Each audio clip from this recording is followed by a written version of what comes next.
that all of that brings, and the tone that he's going to set going into Parliament, and who he's got managing critical files will be determinative of whether or not he's able to lead the party into the next campaign.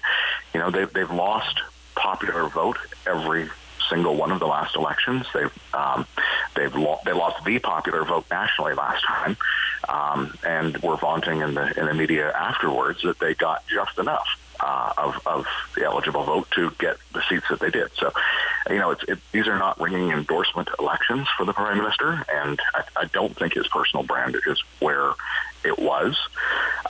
So we'll see what the next few months bring, and whether or not that is, in fact, what happens heading into the next campaign, whatever that is. Hey, Chris Day, great to connect this morning. Thank you so much for your insight. Always a pleasure, Rob. Yeah, Thanks. bye-bye. Chris Day is the president of Winston-Wilmot. All right, from all the cabinet speculation and reaction to economics, and it's a big day for the Bank of Canada. Not so much what it will announce on interest rates, because nobody's really expecting it to do anything on interest rates today. It would be a stunner if it did. It's all about what the future holds for inflation and interest rates. So we'll get you ready for that with Pedro Antunes. He is the chief economist at the Conference Board of Canada. This is the Rob Snow Show on City News.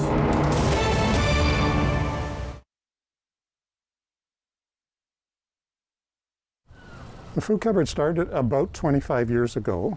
Again, it was a very small operation in the basement of a church. And we have been expanding to the point where we needed to have a new facility. So in discussion with the city of Ottawa, and Jan Harder, the local representative here, we came to this location, which is about 2,000 square feet, located in the Walter Baker Centre. We've been here for about 2 years, and it is much better. It gives us a much broader opportunity to serve our clients better. It's a fairly affluent community in Barrhaven, so you wouldn't think that people would really need to have a food bank or a food cupboard. But people sometimes have a temporary loss of their job, maybe new immigrants or refugees to the community. Maybe there's been an injury in the family, or something like a pandemic that causes people to run short of food during their monthly requirements. So we offer any clients who come and live in our catchment area the opportunity to pick up an order of food every 3 or 4 weeks. The need varies from time to time. We have expanded our offering to include quite a few perishables, eggs, milk, cheese, yogurt, vegetables, fruit. But people I think know that we need cans of beans and stuff as well too. One thing that we're consistently short of sometimes is personal hygiene products. You go to the grocery store, you buy your toothpaste and you buy your deodorant and shampoo there. People don't automatically think that to donate those kinds of things to a food cupboard. So we end up buying quite a few of those things from time to time. The pandemic has affected us like it has everybody. Initially, we had to stop the grocery store food donations so that we didn't have any risk of contamination and to have a significant number of volunteer work to be done in our facility. We have a storefront, so it's like a mini grocery store where you take a cart and you go around and pick out the things that you want. That doesn't work during the pandemic to maintain social distancing and so on. So what we have now is our clients can come in one at a time, they make an appointment, they stand behind a line, and they direct our volunteer to, I'd like Kellogg's cornflakes rather than Harvest Crunch, to pick the food that they would like off the shelves according to the allocation, depending on the size of their family. And then they take it out, load it into their vehicle or whatever, bring back the cart, we disinfect everything, and prepare for the next client. We are very blessed here in Barrhaven. We're a totally volunteer organization. So if you give a dollar to us, it goes to purchasing food or to provide some service to our clients.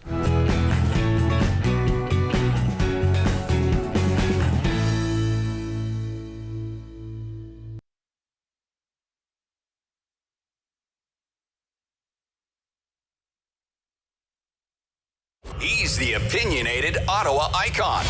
The Rob Snow Show returns on Rogers TV and City News. 101.1 FM and 1310 AM. Okay, big announcement expected from the Bank of Canada any moment now, really, on interest rates.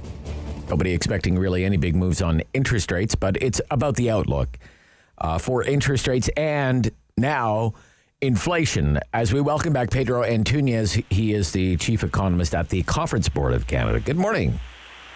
Good morning, Rob.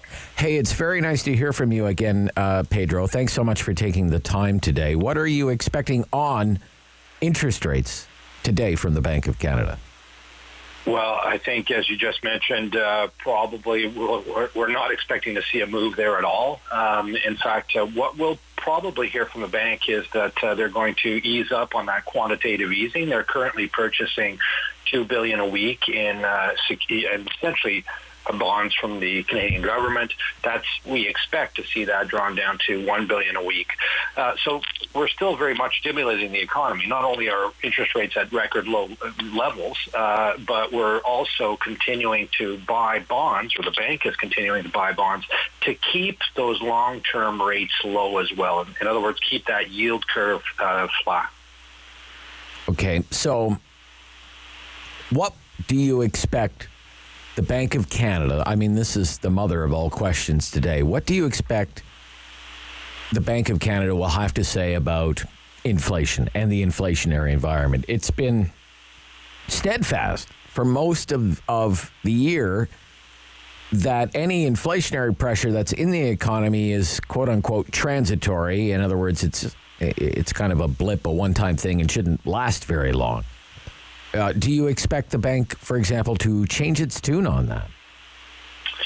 Well, I think they're obviously having to deal with the reality, and that is that we're seeing we're seeing inflationary pressures above what we would define as transitory. And I think one way to look at it is essentially, we had a big decline in prices during the worst of the recession last year.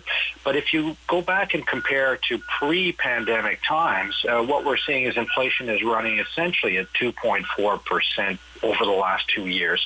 So that's a little above transitory. It suggests there are some things that are driving prices higher. And as everyone knows, these supply chain problems that we're having, higher gasoline prices, all of these are going to continue to have impact in the months and quarters to come. So I think the bank is going to have to, essentially admit that inflation is a little beyond transitory. Right. They're suggesting that these are temporary factors nonetheless, that some of these factors and pressures will ease up in the next year. But, I think there's some concern here now. Okay. So what could that mean for, say, the time frame over the next, 12 months or so when it comes to monetary policy and interest rate hikes? A lot of economists, I believe you included, Pedro, didn't forecast any interest rate increases until well into the latter half of next year. Is that time frame has to be reassessed now? What do you think? Well, I think the bank is still wanting to be careful about when they remove the monetary stimulus. The economy is certainly not back to normal. We want to see, especially we'd like to see, businesses invest a lot of that cash that they have in hand.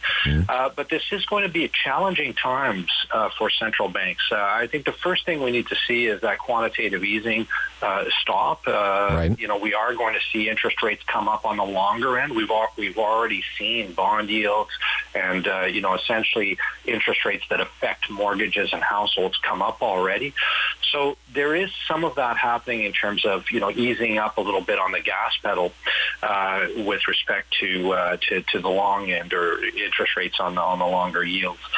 So, it's a tough question because, the bank has to deal with its credibility as well. It's said that this is transitory and temporary. It doesn't want to react too quickly and lose that credibility. Right. But on the other hand, we are starting to see, I think the concern here is if we start to see, essentially companies in Canada start to increase prices and at the same time increasing wages, that is when you start to see this kind of more, how should I say, inflation being more built into the economy, and that's a concern for the bank.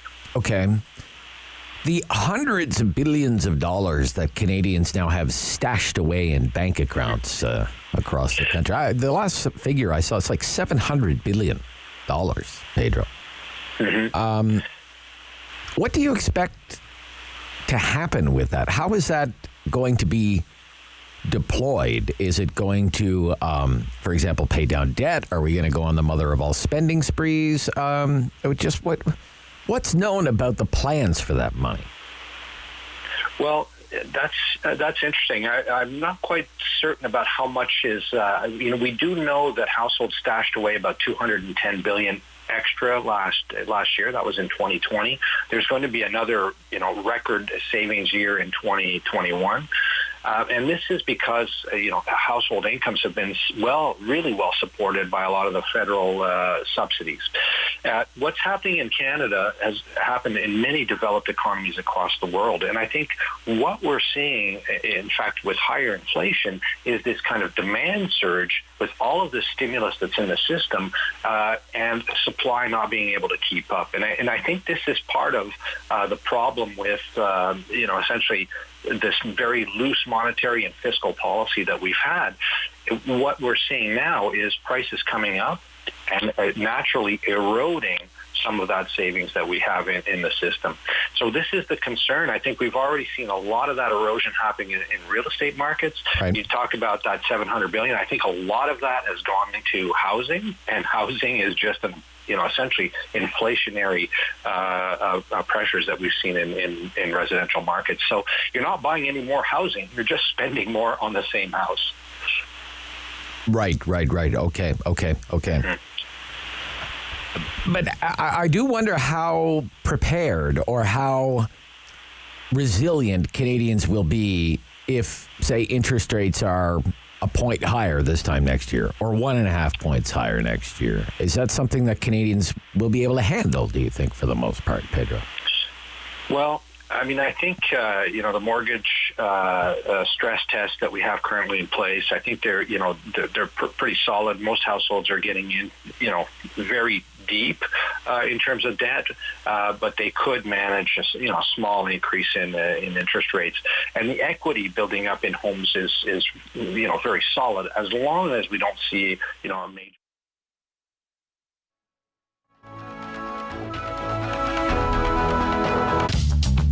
This program is brought to you by Ignite TV. Now you're in command. Visit Rogers.com for more details.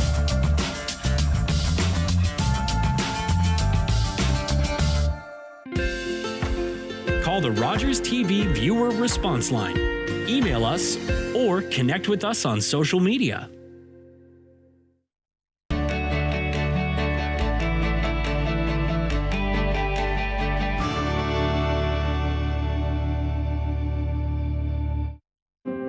When you're online, Rogers TV on YouTube shares news and events from your community. Like messages from local leaders, updates on the latest health news, local business presenting their new offerings, and how our local communities are working their way through these unprecedented times. Visit and subscribe to Rogers TV on YouTube for the latest local information. I'm Wendell Clark with a word about winning. We all know it takes a team effort in any sport and with any challenge. You can be a part of the winning team that shuts out impaired driving. Whether you're out on the town or just hanging out with friends, drink responsibly. Always have a plan for a safe ride home for yourself, your family, and your friends. You'll be helping to shut out impaired driving. Visit ArriveAlive.org to find out more. Arrive Alive. Drive sober.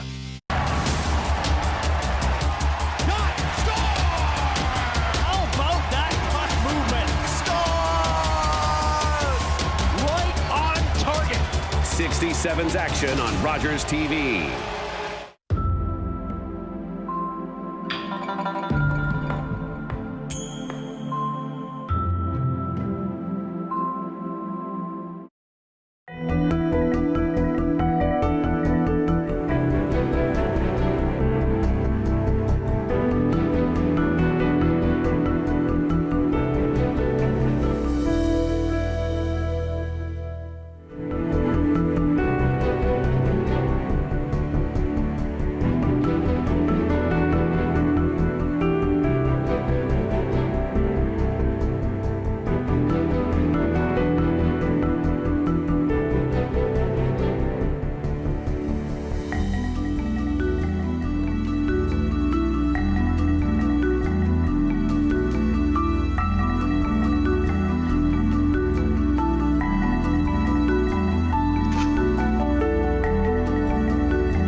morning, ladies and gentlemen.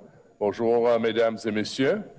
Bienvenue au Conseil municipal pour la ville d'Ottawa pour le 27 octobre 2021. Welcome to the Ottawa City Council meeting of October 27, 2021. This meeting will be held through electronic participation in accordance with Section 238 of the Municipal Act 2001, as amended by the COVID-19 Economic Recovery Act 2020. For those who are able to, please rise for a moment of personal reflection.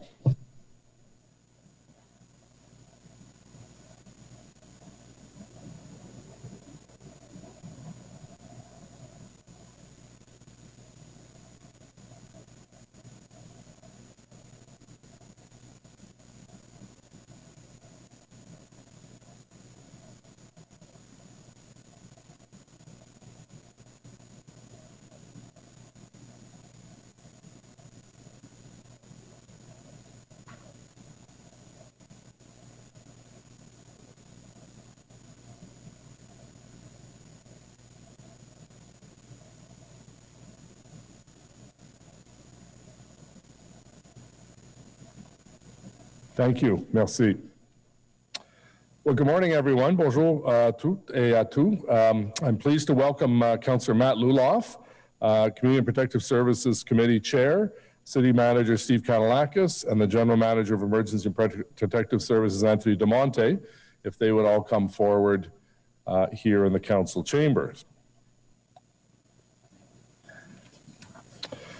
After a 42-year career in public service, including more than 20 years of service with the City of Ottawa, Tony DeMonte is retiring at the end of the month. I'm honored to have had this opportunity to recognize Tony's many years of dedicated public service and his contributions to our municipal government and the City of Ottawa. With a wealth of knowledge and experience, he is recognized for his outstanding leadership of the city's emergency services. Excuse me. The word challenging doesn't begin to describe Tony's work and responsibilities, not just leading the local response to a global public health crisis over the past 18 months, but for his entire career. Over the past 20 years, he's been a driving force in developing innovative programs and services that protect the safety and well-being of the residents of Ottawa.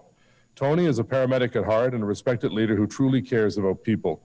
Tony est avant tout un paramedic and chef de file respecté de... He is a paramedic at heart and respected leader who truly cares about people. Response to a series of emergencies since his tenure as general manager, beginning in 2015, including tornadoes, floods, sinkholes, and shootings. More recently, has been the face of the local immunization strategy for much of 2021 as the head of the city's COVID-19 distribution task force. Tony has been pivotal in orchestrating the largest mass vaccination campaign in the city's history, helping to coordinate the logistics of administering more than 1.6 million doses to Ottawa residents. He started his career as a paramedic in Montreal, eventually becoming regional director for Urgence Santé in Montreal before moving to York Region as emergency medical services as both chief and general manager. In 2021, he became the first chief of emergency medical service, EMS, for the newly amalgamated City of Ottawa, where he coordinated the delivery of a first-class EMS service for the municipal government. Tony oversaw the opening of a new state-of-the-art paramedic service headquarters in 2005 that centralized processing of all emergency vehicles and equipment and consolidated paramedic training with improved facilities and programs. He became the acting GM of Emergency and Protective Services in 2015 and accepted the full-time position in February 2017. Tony faced numerous events of significance during his career and some very dark days, including many tragic events that resonate across our collective consciousness. These include being the EMS incident commander at the Central Station bombing in Montreal in 1984, the papal visit to Montreal in 1984, the shootings at the University of Montreal in 1989, and the shootings at Concordia University in 1992.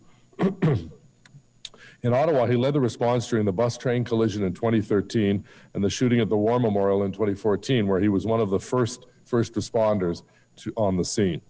Through the city's Emergency Operations Center, he also led the response to a series of disasters in Ottawa since his tenure as general manager began. He was also responsible for major public policy work and the development of new bylaws, licensing regimes, and other regulatory work.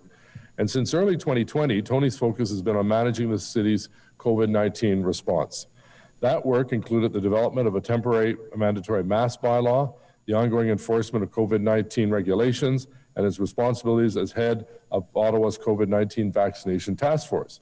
And I can say, Tony, one of the great accomplishments that you and your team, along with public health, can boast about is we have the best vaccination rate of any of the large cities in Canada. And that's something we can be very, very proud of and due in large part to the great work that you and your team have done. So to summarize, Tony's contribution over his long and distinguished career is a challenge, but he's shown himself to be a steadfast leader who has dedicated his career to our community. Résumer les contributions de Tony au cours de sa longue et brillante carrière. To summarize Tony's contribution of his long and distinguished career is a challenge. To Ottawa River flooding in 2017 and 2019 and the devastating tornadoes in September 2018. Working with Events Central and coordinating major events during Canada's 150th anniversary celebration in 2017 added additional responsibilities to ensure public safety. He's contributed much to this city, and we have been fortunate to have such an accomplished and dedicated individual leading this demanding and essential service. And Tony has received many commendations and awards, including the Governor General's EMS Exemplary Service Medal in 2002, followed by a first bar in 2010 and a second bar in 2020. He received a commendation from the Ontario Provincial Police in 1981 and he was decorated by the Montreal Fire Department for bravery for heroic conduct in 1993. Tony received the Queen Elizabeth II Diamond Jubilee Medal in 2012 and the Governor General's commendation for his heroic response following the horrific shooting of Corporal Cirillo at the War Memorial in 2014. For his actions on that terrible day, he also received the McNally Award from the Ontario Association of Paramedic Chiefs, recognizing acts of conspicuous bravery by paramedics. Merci, Tony, pour votre travail. Thank you, Tony, for all your work, for your dedication to our resident in our community. Incredible work and for your dedication to serving the residents and the community of the City of Ottawa. On behalf of the City and all of its residents and my colleagues on City Council, I want to thank you for your leadership in times of crisis and for all you have done to ensure the health and safety of residents. We wish you the very best in your next chapter. And I'm going to ask Steve Kanellakis to come up and say a few words before we present you with a small gift. Thank you, Mayor Watson, and I really appreciate the kind words you said about Tony and for recapping a remarkable 42-year career serving the public in such a dedicated way. And I'm here today to speak on behalf of the staff of the organization and the senior leadership team and all the colleagues here at the City of Ottawa, and thank Tony by his giving us 20 years of dedicated and exceptional service to our community here in Ottawa. And as the mayor mentioned, he's had a 42-year career serving the public, which I think everyone will agree is remarkable, considering the type of work he's been doing for so long. But it's not surprising because Tony's always been about helping people. And when I was thinking what to say about these remarks, during these remarks, I found myself reflecting on the last 2 decades since I met Tony, and I actually was the person that hired Tony back in 2020, just before the city amalgamated. In fact, he reminded me the other day that he started his job on December 18th, 2020, just before we took over the paramedic service on January 1st, 2001, and in 2000, my apologies. He had such a strong reputation. We went out and we recruited him. He was in York, and we knew about him from Montreal, and we wanted him here in Ottawa. And I knew right from the start that he had what it took to build the exceptional and highly regarded paramedic service we now have in our city. And although I know he'll always be a paramedic at heart, with a passion for being on the front line, I also knew that Tony would be the best person to lead the city's Emergency Protective Services Department as a general manager. And I'm extremely happy that he made the choice to accept the permanent GM position and leave something that he loved doing every day, and that's being a paramedic, to become part of the city's senior leadership team in 2017. He's consistently demonstrated that he's an outstanding leader, one who has a clear vision, is committed not only to his job, but so importantly to the well-being of residents, the community, and his staff. And one of the things that really stood out about Tony to me and to so many others was his ability as a servant leadership and his willingness to put his people first and always make them his priority. He takes time with staff, not only with the people in his department, but across the entire organization. If anyone ever had a question, had an issue, or needed advice, he was always accommodated and was there for them. And to say working in emergency services is difficult and demanding is an understatement. There can be some very long days and nights, but he's always had an ability to bring positive energy to the table, which trickles down through the organization. He's very self-deprecating too, and a very humble man, and he refers to himself as the Forrest Gump of emergency services. He kind of just stumbled into all these things. And as the mayor read, he's been to almost every significant emergency that you would have heard about locally in Ottawa or nationally through Montreal and other parts of his career. It's an incredible legacy of the places he served and where he ended up making a contribution and dealing with some horrific things throughout his career. But he's always had confidence in his people. I know I took note of his openness to give people a voice and put them at ease when presenting ideas and solutions. It's always great to be in a meeting with Tony or to be around an emergency management table dealing with things. He trusts his staff, their knowledge and expertise, and he brought a real sense of confidence and empowerment to our staff, which is something that we always strive to do here in the City of Ottawa. And he has the ability to make people laugh. We had the infamous incident on Zoom where he was cursing with his mic on, and we all laughed, but he laughed about it. You know, most people would have skulked off somewhere, but he made so much fun of it. We had such a good time about that after, actually. And that's the kind of guy he is. He brings levity, and it goes a long way to boost morale, especially when we're in serious events and we have crises. And you need a person like that that can see the bigger picture and understand that it's about the people doing the job. These are just examples of some of the things that make Tony not only a great leader, but also someone that everyone can relate to. And we're all going to miss him. He'll be missed around the senior leadership table. He's a valued member of our senior leadership team, and he's had great vision on seeing how things impacted our organization as a whole. I've had the pleasure of calling him a colleague and a friend for 2 decades. We've spent a lot of time together. I was at most of the emergencies here in Ottawa with him, or actually all of them. We were together side by side, and it builds a bond that will never go away and never outlast us. I knew I could always count on Tony for sound advice on any challenge we faced, and I'm going to miss that sincerely. It's been a marathon, Tony, but I appreciate your exceptional work over the past year and a half, in particular, over the vaccination distribution task force.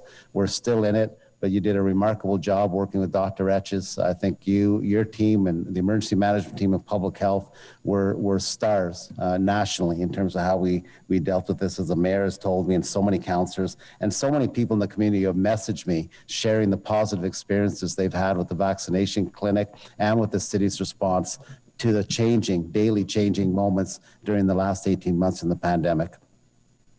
As General Manager of Emergency Protective Services, you had a wide portfolio: bylaw and regulatory services, fire services, paramedic service, Event Central, public safety, business and technical support services, and of course you had the public policy development. You brought some big files forward to committee and council. Your legacy will be the great relationships you built across the department and with all service areas, and the wonderful work that has come out of each of these areas to make our city a better place for everyone. And I hope that today I've been able to paint a picture of the remarkable person that served us and that is leaving the city and moving on to the next stage of his life. Outside of work, people may not know that Tony's highly involved with the community. He's an honorary colonel with the Canadian Forces of the 28th Field Ambulance, and he's on the Board of Directors of Crime Prevention Ottawa and the Montfort Hospital Foundation, and he's a volunteer in the Canadian Ski Patrol, which is something he's very proud of. So you never know, next time you go skiing, you might just get passed by Tony on the hill.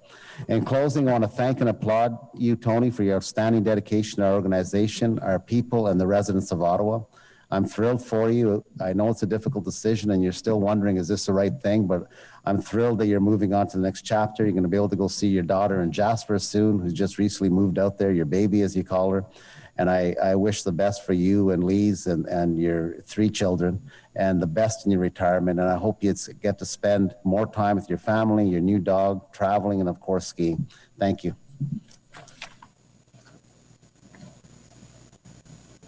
So before we ask Tony to offer some comments, we have a presentation that Councillor Luloff and Steve and I are going to present to Tony. If we come forward, I don't know if we'll be able to see this on television, but it's a fire truck, a paramedic, and a bylaw car all parked in Marion Dewar Plaza. And just after that was taken, Roger Chapman issued tickets. So it was a nice touch. Thank you, Tony. So here we go. Come on up over here.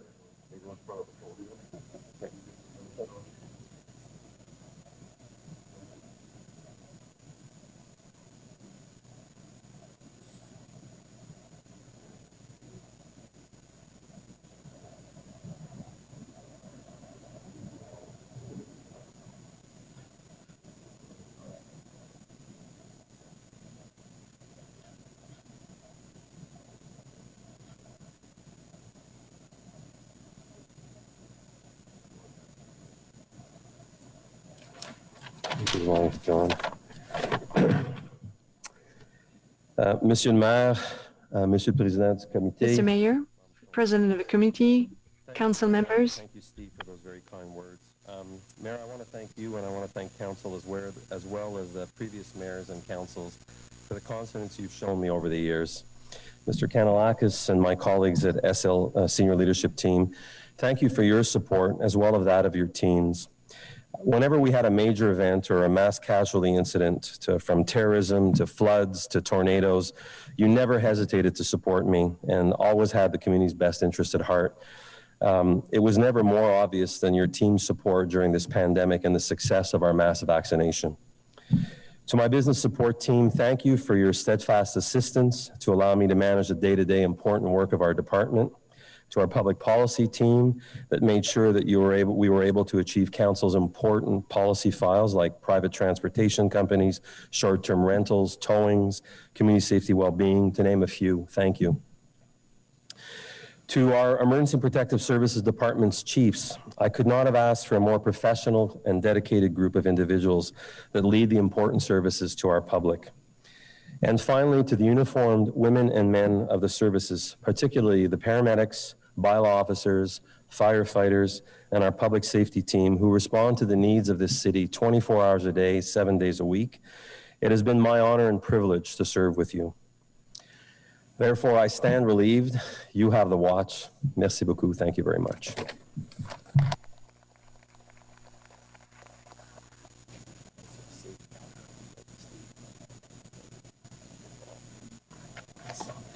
See you later.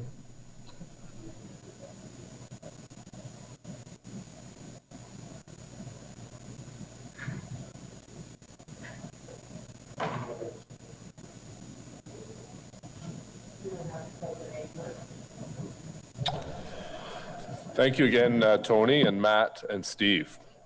I'd also like to take this opportunity to welcome Renee Emelikar, who joined OC Transpo on October 18th as the new General Manager of Transit Services. Je vous souhaite la bienvenue, Renee. Renee brings a wealth of experience from her 18 years experience in Montreal, where she quickly rose through the ranks to become the Executive Director of Bus Services. At STM, she led a team of more than 5,300 employees and oversaw a fleet of 1,800 conventional and paratransit buses. Renee's extensive experience makes her an excellent fit to lead the city's public transit system as we work through this period of great challenge and change and innovative and expand our light rail system in the upcoming years. Je suis confiant que son expérience fait en sorte qu'elle sera une excellente personne pour diriger le système de transport commun ici dans la ville d'Ottawa. I'll ask Steve Kanellakis to offer a few words to Renee, who I know is on the Zoom call somewhere here. Steve? Thank you. Thank you, Mayor Watson. We're, this is Renee's second week, and we're thrilled to have her. We sent out a very detailed biography on her, and, she's just jumped right into the files. She brings just a wonderful persona to the job. She's been meeting with all her people, with our union leadership, with senior leadership team. We were even out for Tony's retirement dinner on Monday night, and she met the entire senior leadership team in person. And I just think she's going to be a fantastic addition to the organization, not only for the leadership competencies that she brings and her incredible, wonderful personality, but the in-depth knowledge she has about transportation and how she gets right up to speed on the files. And I think she's going to make an incredible impact on our city and our transit. And I look forward to the meetings that councillors are going to have with her, because I think you're going to see what I saw when I first met Renee. So thank you, Mr. Mayor, for welcoming Renee, and Renee, welcome to your first council meeting. You had to sit through your first transit commission meeting the other day, and you're still here. You didn't get in your car and drive down the 417 back to Montreal, so that was a good sign. So we're welcoming you with open arms, and thank you for joining our team and helping the city of Ottawa. Thank you. Great, thank you. Merci beaucoup, Mr. Kanellakis. Roll call, please, Madam Deputy Clerk. Councillor Luloff? Present. Councillor Dudas? JC? Councillor Harder? Here. Councillor El Shantiri, Present. Councillor Gower, Here. Councillor Kavanaugh, Present. Councillor Shirelli,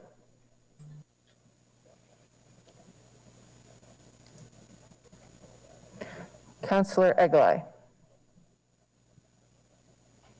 I see you, Councillor Eglai. Councillor Deans. Here. Councillor Tierney. Present. Conseiller Fleury. Good morning. Councillor King. Here. Councillor McKenney. Present. Councillor Leeper.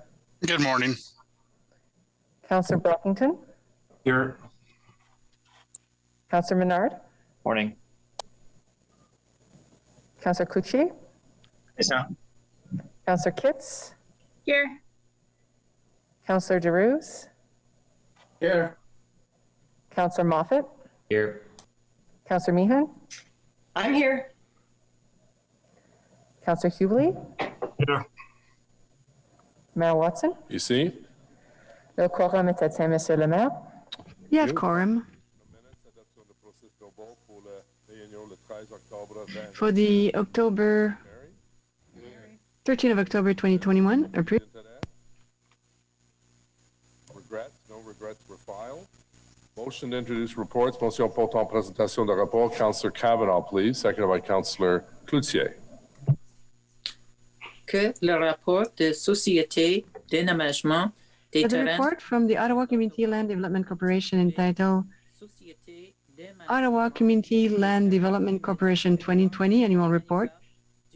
The report from the Ottawa Public Library Board entitled Adisoka Project Update and Funding Strategy. Joint Agriculture and Rural Affairs Committees and Planning Committee Report number 5. Community and Protective Services Committee Report number 22. Standing Committee on Environmental Protection, Water and Wastewater Report 19. Finance and Economic Development Committee Report number 30. Transit Commission Report 14 and 14A. Rapport numéro 14 et 14A de la Commission and the report from the City Clerk entitled Summary of Oral and Written Public Submissions for Items Subject to the Planning Act. Explanation and requirements. Du territoire de la réunion du Conseil le 13 octobre 2021 at the City Council meeting of October 13, 2021, be received and considered. Reports, Ottawa Community Land Development Corporation, Société d'Arrangement des Terrains Communautaires d'Ottawa. It's the annual report. Carried. Item 2, project update and funding strategy for the library. So I think there's Sorry, Mr. Mayor, you went very quickly. I have a quick point on the... back to that, Councillor Fleury, because people have indicated they want to speak to it. So no, Mr. Mayor, it's the first item. I apologize. It's on the Ottawa Community Lands Development. I had a quick question for Creo. Okay, with the will of council to go back to it, agreed? Agreed. Agreed.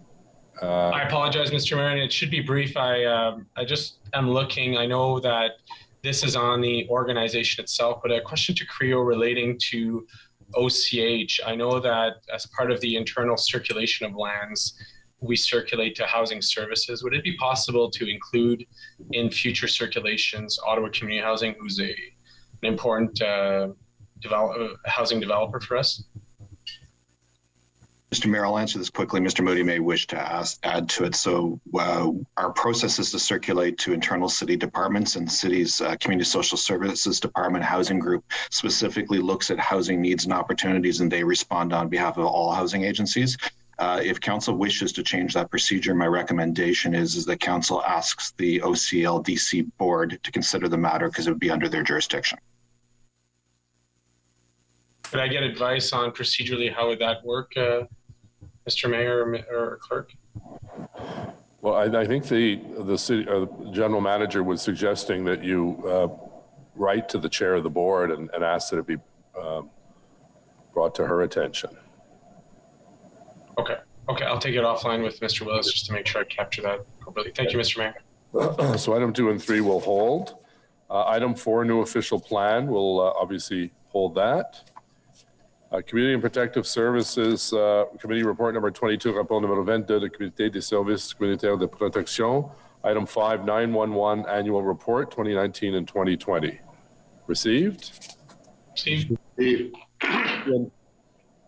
Sorry, did someone wish to ask a question? Nope. Item number 6, emergency security and emergency management 2019 and 2020 annual report. Received? Received. Plan de sécurité et de bien-être dans les collectivités. Security and Wellness Report number 7. Adopté. Wait, I think this was, I believe the staff are okay now with the new amendment. We don't have it quite yet. Madam Deputy Clerk. Mr. Mayor, I understand that in addition to or as a replacement to the motion that Councillor Fleury had circulated earlier today, there is an amending motion forthcoming. I just have not confirmed whether my staff have that for the screen yet. So, Councillor Fleury, are you moving that motion? I don't believe so. I believe it's being moved by Councillor Luloff and seconded by myself. Okay, Councillor Luloff, do you want to introduce that? Sure, Mr. Mayor. I don't have the wording of the motion, but I do have the wording in question that will be replacing the Guiding Council has set the following as its short-term outcomes, which is within this report. And we're moving to amend those 3 paragraphs to read as follows. First bullet point. Increase the range of responses to mental health and addiction crises, including community service providers and public service responses, resulting in a decrease in the response of police. 2, provide clarity to the roles and responsibilities of Ottawa Police within the new models of response to crisis intervention in the community. And 3, working with Ottawa communities, identify training, education, and skills required by the Ottawa Police Services to better respond to mental health and addiction crisis in a respectful and safe manner when the crisis is linked to criminal activity as required. So thank you very much to Chair Deans and to Councillor Fleury for working with Acting GM and Chief IOT to come to this compromise. I believe that it does capture both the direction at the committee and also the intent of the committee. So thank you very much. Okay, thank you for that to the mover and seconder. And on the amendment, carried. Carried. On the report as amended, adopté. Carried. Carried. Oh.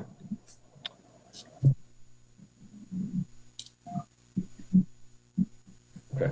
Ottawa Fire Services Report 2020 Annual Report, rapport annuel de 2020 de service des incendies. Received? Received. Social item number 9 is Social Assistance Modernization, Transformation and Integration Update. Councillor Luloff and Councillor Eglai have a technical amendment. Does anyone wish to speak to this? Should we hold it, or are you okay if we present the motion? Any hands up? So Councillor Luloff, do you want to bring forward your technical amendment, please? Sure, Mr. Mayor. So whereas really the report entitled Social Assistance Modernization, Transformation and Integration Update was received by the committee, the Community and Protective Services Committee on October 1st, 2021, and will be received by Council on October 27th, 2021. And whereas following the CPSC meeting, staff identified an error in the discussion section of the report, Section 3, Employment Services Transformation, page 14 of the original English and page 16 of the original Rapport en Français, concerning the 2021 Ontario Works Financial Assistance budget amount documented as $137 million. And whereas the correct 2021 Ontario Work Financial Assistance budget amount is $182 million, therefore be it resolved that Council approve the technical amendment to the report to reflect the correct 2021 budget amount of $182 million for Ontario Work Financial Assistance. Thank you very much. Thank you. Excuse me. On the motion as presented? Carried. On the report as amended? Carried. And received the report. Received? Received. Item 10, long-term care services strategic plan stratégique pour les soins de longue durée. Councillor Fleury, do you have your hand up for this item? I'd like to hold the item, Mr. Mayor. Okay, back to that. Standing Committee on Environmental Protection, Water and Waste Management Report number 19, rapport numéro 19 du Comité permanent de la protection de l'environnement. Item 11 is release of the Better Buildings Ottawa strategy, excuse me, and launch of the benchmarking and auditing program. Carried? Carried. Item 12, Climate Change Master Plan, Annual Greenhouse Gas Inventories and Status Update. Carried. Item 13, Residual Waste Management Strategy, Stratégie de gestion des déchets résiduels. Councillor Menard and Moffat have a motion. Do people have questions on the motion or the main report? We can hold it, or are you satisfied with introducing the amendment now? I see no hands up. So Councillor Menard, would you like to introduce your motion? Thank you, Mayor. Yes, it's just it's a compendium report of summarized feedback from the Sounding Board. I'll read through it. Whereas the Residual Waste Management Strategy Report was considered by the Standing Committee on Environmental Protection, Water and Waste Management on October 19th. Whereas staff and solid waste services presented the Residual Waste Management Strategy to available members of the Stakeholder Sounding Board on October 26, 2021, as directed by the committee. Therefore, be it resolved that Council receive the summarized feedback from the Sounding Board meeting attached to this motion and approve that a copy of the feedback be posted publicly with the Council disposition and minutes as an attachment to the report. I want to thank staff for their quick action in holding this Sounding Board meeting and the members who were able to attend and raise issues for now and into the future. Thanks, Mayor. Great, thank you, Councillor. On the motion, the amendment rather? Carried. The report is amended.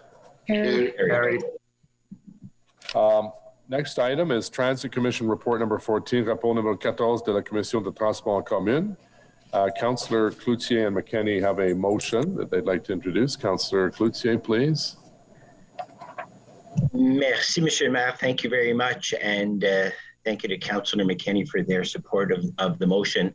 We discussed it a little bit at Transit Committee. It's not too long. I'll read it. Whereas extending the transfer period from 90 minutes 105 minutes early and late in the day to 120 minutes may allow for fare savings for some existing transit customers and may attract some new short trips to the transit system. And whereas staff advised in February 2019 that if the transfer validity period were to extend to 120 minutes, there would be an estimated fare revenue loss of approximately $900,000 per year. Whereas other measures of the same general cost may provide more benefit for existing customers and may attract more new customers to the transit system. Therefore, be it resolved that a consideration of a permanent 120-minute transfer period be referred to the Transit Fare Working Group and staff for their review, for reporting back to the Transit Commission by Q2 2022, and for possible inclusion in the 2023 draft budget, and that this review include a comparative analysis of other measures that could increase ridership and or increase the usage of transit services by existing users. Okay, thank you. Does anyone wish to have a discussion on this? We can hold it or vote on it now. I see no hands. So on the Cloutier-McKenney motion? Carried. And on the report as amended? Carried? Carried. Item 15, collective bargaining mandate for negotiations, Amalgamated Transit Union, Local 279 Paratranspo and QP 5500 in camera, not to be reported out. Does anyone have any in-camera questions on, I know every member of council was invited to the Transit Commission for the in-camera labor negotiations. So on the recommendation as presented by Transit Commission, carried? Carried. Does anyone have anything they would like to take off the bulk consent agenda? No. On the bulk consent agenda as presented? Carried. Carried. So we'll go back to the items that were held at the beginning of the meeting. The first one, it's really items 2 and 3 for the library, the Joint Library and Archives Canada facility. I'm not sure, I've asked for people to come and speak at this point or ask questions. I don't see any hand. Oh, there's Councillor Fleury. Yes, Mr. Mayor, I'll jump in very quickly. I have no issues that stemmed from the FEDCO meeting, and I want to thank Wendy Stevenson for the answers. I'm not super knowledgeable on all of the tools used, and I'm looking for clarity in terms of what the development charge debt means. I'm just not familiar with that term, so I'm looking for some clarity. Good morning, Councillor, and thanks for the question. The development charge debt is really the same thing in terms of our tax-supported debt. So it's just using development charges and issuing debt, and the development charges that we collect will pay for that debt. So it's just a different bucket of money that we will use. So when you look at the overall funding strategy that we have for the project, we've got tax supported debt, we've got development charges, we've got reserves and fundraising. So it's really one piece of that larger financial strategy to fund the project within our affordability. Okay, can you explain just practically how it works? So we've identified it in the DCs and we've amended that. I understand that component, but the money is not in the account. So we go out and get a loan for it. Is that? It's the same as when we issue debt for other projects through tax supported, and we use our DCs to fund the debt services for that. Okay, I appreciate the clarity on that. How do we, sorry, just a last point, how do we account for that debt issuance through DCs? Is there a report we should be looking at more broadly? You're granting us the authority through this report that you have in front of you today to do the actual debt issuance. So that's part and parcel of the approvals that you have today. Then we do an annual report that we bring back to council in terms of our investments, our financing, our debt issuances each year. So you're going to see that every year in terms of the activity that the city has had. Okay, thank you. Thank you, Mr. Mayor. Great, thank you. Councillor Meehan, please. Thank you very much, Mr. Mayor. I sit on the library board, and as such, I take this library project extremely seriously. But I have to dissent on this item today because of, I guess, a principle that I'm standing on right now, in that there are a lot of different projects in this city that need funding. And I realize that city building is difficult and it can be long, and I know it is expensive. But at the same time, I want to see this library go through. But I have to make a point in that the additional cost of this library got very, very little airing and discussion. It was basically rubber stamped at FEDCO, and then it went to the library board, where again, it was rubber stamped. I have concerns about the increased cost of the library and the accrued interest charges over the 40-year amortization of the library project. When this is all said and done, this project will cost us, I'd say, close to $500 million. We need the library, but I think we have to have a fulsome discussion about what this actually means. I know that the Treasurer says that this is affordable and our debt ceiling is nowhere near being reached. But the bottom line is, when this is all said and done, this will impact projects in our city. It has to. And by depleting the library reserves, that presents another problem for many. So, on principle today, I have to dissent on this vote, simply because we get turned down so often on other things that we need in our communities. I think it's not fair that this just goes through the way it has. And for those people who are concerned that this is just way too costly for us at this particular time, I have to vote no. So that's it for me. Thank you. Councillor Leeper, please. Thank you very much, Mayor. Maybe I could just ask Isabel Jasmine to help me understand a note that she sent. I asked Ms. Jasmine about the overall cost of the library project and the implications of extending the amortization period. And, you know, the answer that I got back was satisfactory to me, that in fact we're reducing I believe it's the net present value of the library, and it will be cheaper over time. But could I ask the treasurer just to take us through that? So the debt is just another form of financing. The actual cost is the 168 million, and a portion of that is being funded by debt room that we have. And in these types of projects that are long-lasting assets and strategic assets, we prefer debt actually applying debt and then applying it over the life of the asset. Because the net present value, when you look at the low interest rates and the time frame within which you're paying for it, the net present value is actually cheaper, because the way we issue debt, we issue the debt, the interest rate is set for the entire 40 years. And so are the debt servicing payments. And so the principal is being paid over 40 years rather than right up front also. So the time value of that also is substantial. So it actually is cheaper for us to issue that debt over 40 years than paying it all up front. Okay, thanks. That's helpful. Right. Good question. Thank you, Councillor Leeper. Councillor Brockington, please. Thank you, Mayor. Good morning to you and colleagues. I was in Calgary this summer, and one of my stops in Calgary was at their new downtown main library branch, and it's a beautiful building. I haven't had the pleasure to go to Halifax or Edmonton recently to see their new libraries, but certainly I went into Calgary's library, and it's a fantastic public space for the public to enjoy, for a center of research, a center of excellence. And my understanding that once that building was built, it did have some very positive ramifications on that neighborhood, and it spurred other economic activity. So I certainly see a lot of good in this building.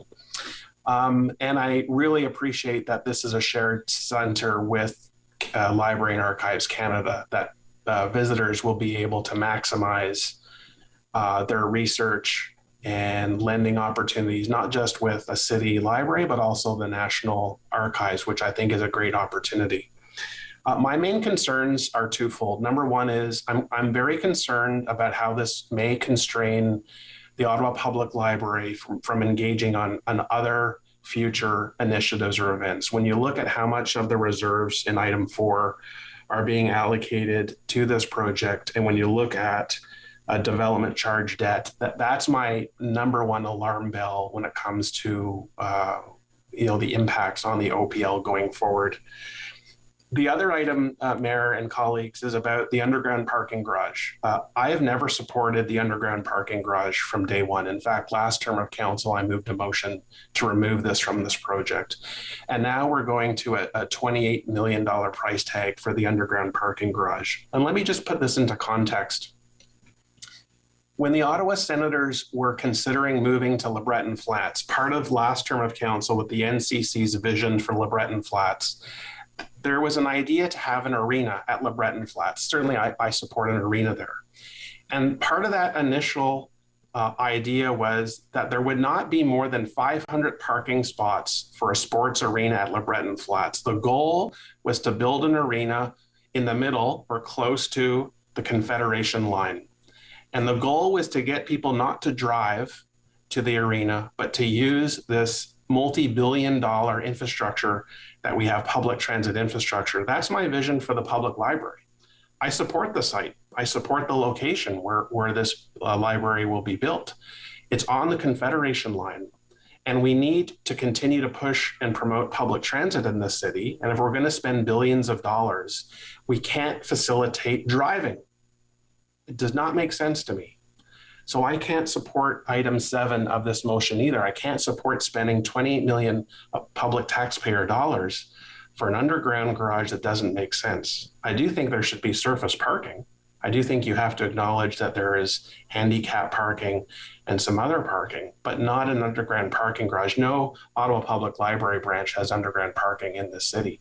And I certainly don't support more money for that purpose, So for this motion before us, Mayor and colleagues, I will be voting against item 4, and I will be voting against item 7. Thank you. Thank you. Councillor McKenney, please. Thank you, Mr. Mayor. This is a long file for myself. This will result in the library and the downtown core closing down and shifting to LeBreton Flats. Public record, obviously, that I have never supported the new site. However, once that was decided on by council, we all wanted it to move ahead. But in the end, the reason that I could never support the site as presented last term of council was because most people do not live in this area. The number of residents in this area is a fraction of those in the downtown core. We know that pre-pandemic and, as we introduced back into the commercial sector of the downtown, some 500 people a day who work downtown visited the library.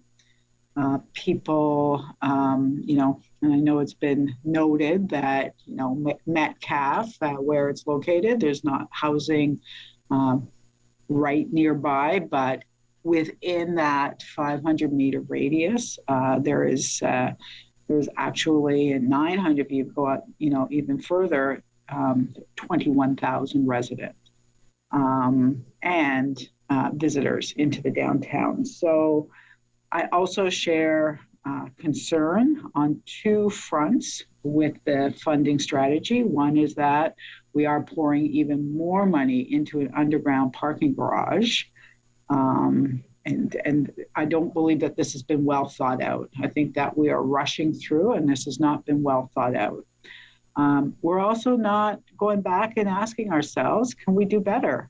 We should have put housing on top of this library. This should have been integrated into a wonderful mixed income, mixed use community. There's absolutely no reason why it needed to be a standalone.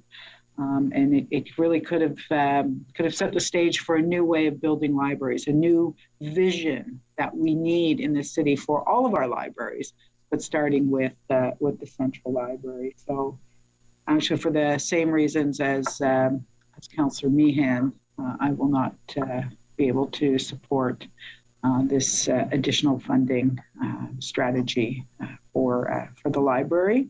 I think that we need to, as a council, take our time and reconsider, maybe not the site, maybe the site, certainly the underground parking, and certainly how we can address housing and how we can think about those air rights and look at alternatives to funding on this site.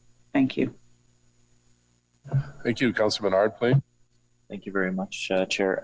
I just want to key in on the parking. I understand there will be 200 underground parking spots here.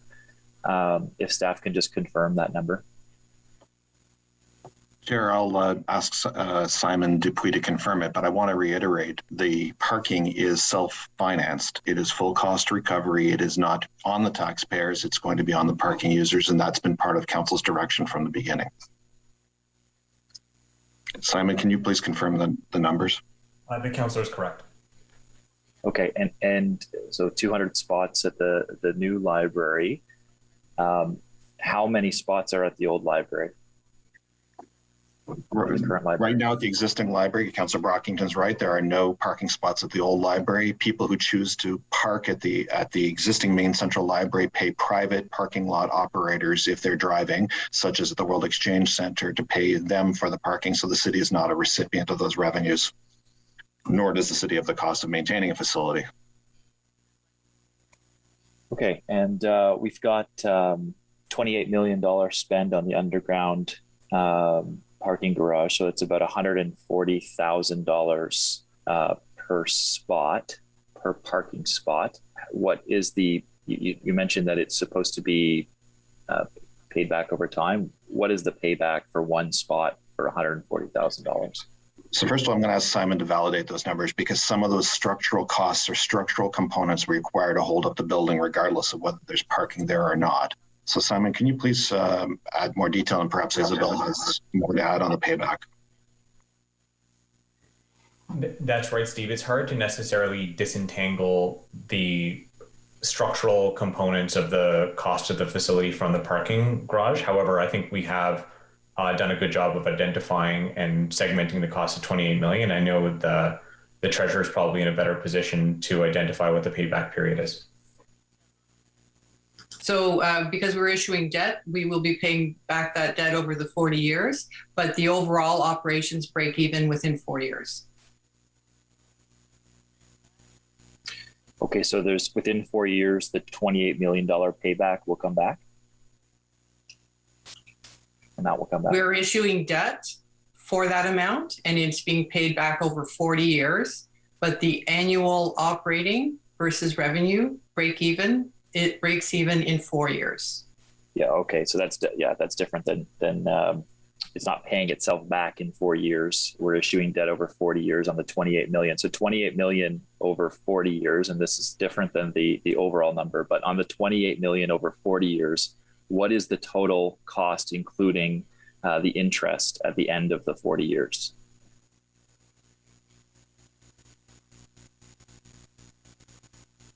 Ms. Jasmine? Sorry, I'm just looking it up. Parking total debt servicing is 47 million, but that's over the 40-year period. And as I mentioned, it's cheaper to debt finance than to pay it all up front. There's sufficient revenues annually to cover the debt servicing. Okay, so 47 million over 40 years. You mentioned you get net positive after 4 years, but the 47 million over 40 years for 200 parking spots.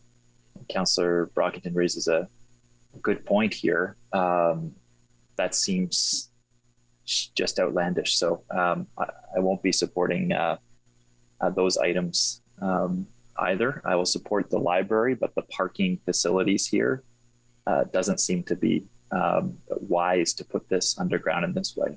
Thanks. Councillor Dudas, please. Yes, thank you, Mr. Mayor. These are all interesting questions and points being made by my colleagues. I did want to say that when I first heard, of course, that the cost was going to go up, I balked at that. I never want us to be spending more than we absolutely have to. But, when we look at this investment, and I really do say that, this investment in our city, I looked at what the return on investment is going to be. And it was quite clear, it was mentioned in FEDCO, that the return on investment is going to be immense. We're going to not only see it as a tourism draw. Councillor Brockington mentioned how he went and toured another city's library. I mean, who would have thought that they'd go to a library as a tourism item, right? So I want Ottawa to have that. But not even only that, but it includes a social enterprise, which is a passion for myself. But also it's going to be beautiful. I went to several of the public consultations where residents were engaged in the design elements and what it would include. And the inspiring comments, like people were excited about this. The turnout at this engagement session was phenomenal. So, I would say that this is a vision for our city. This is going to put LeBreton on our city's map. Right now, it's a desert of opportunity. It doesn't have anything to draw anyone, whether a tourist or someone from the suburbs or someone from the rural community. There's no reason to go there. So Ottawa does deserve nice things. And this is not just going to be a nice thing. This is going to be an extraordinary thing that we can leverage, not only from an economic standpoint, but from an attractiveness, a quality of life standpoint. And I have to say, I fully agree that we need to fully leverage our LRT. But not everyone from all the rural ends of our city, and we're geographically immense, or every suburb is always going to take the train to get to everything. Sometimes we're going to pack our kids into the car. We're going to go down to the central library when it's built, and we're going to enjoy a wonderful experience, maybe a performance, see some of the library and archives features, and we're going to load our arms up with tons of books that we couldn't have carried necessarily otherwise. We're going to get in our car and we're going to go home. And I hope that's not always the case. I hope we do take the train on most occasions. But the reality of our city is we're a city of options. We're a very diverse city in terms of where we live and what we do and what we choose, how we choose to get around. And I want to encourage people to still know that we are a city of options. So once again, as I said, when I saw the price tag go up, I understood fully that the cost of construction for all items, whether it's home renovations or the city's main library, has gone up. The return on investment will be immense. And this is going to be a world-class library for our city. Ottawa deserves nice things. I support this, and I cannot wait to go there and enjoy this experience with my family. So thank you. Right, thank you very much. Councillor Meehan, you've already spoken. Councillor Shirelli. Thank you, Your Worship. I agree a lot with Councillor Meehan. However, also I think it's important that Council remember that this is a joint project, so we can't really cherry pick a parking garage out of it when we have a joint project that presumably had to be approved by both sides or had to be negotiated by both sides. So it really comes here as a package. There's no option there to get rid of parking. Thanks. Thank you. Before, I think Councillor Love, you want to wrap up. Does anyone else wish to speak to the item? No? Okay. Councillor Luloff.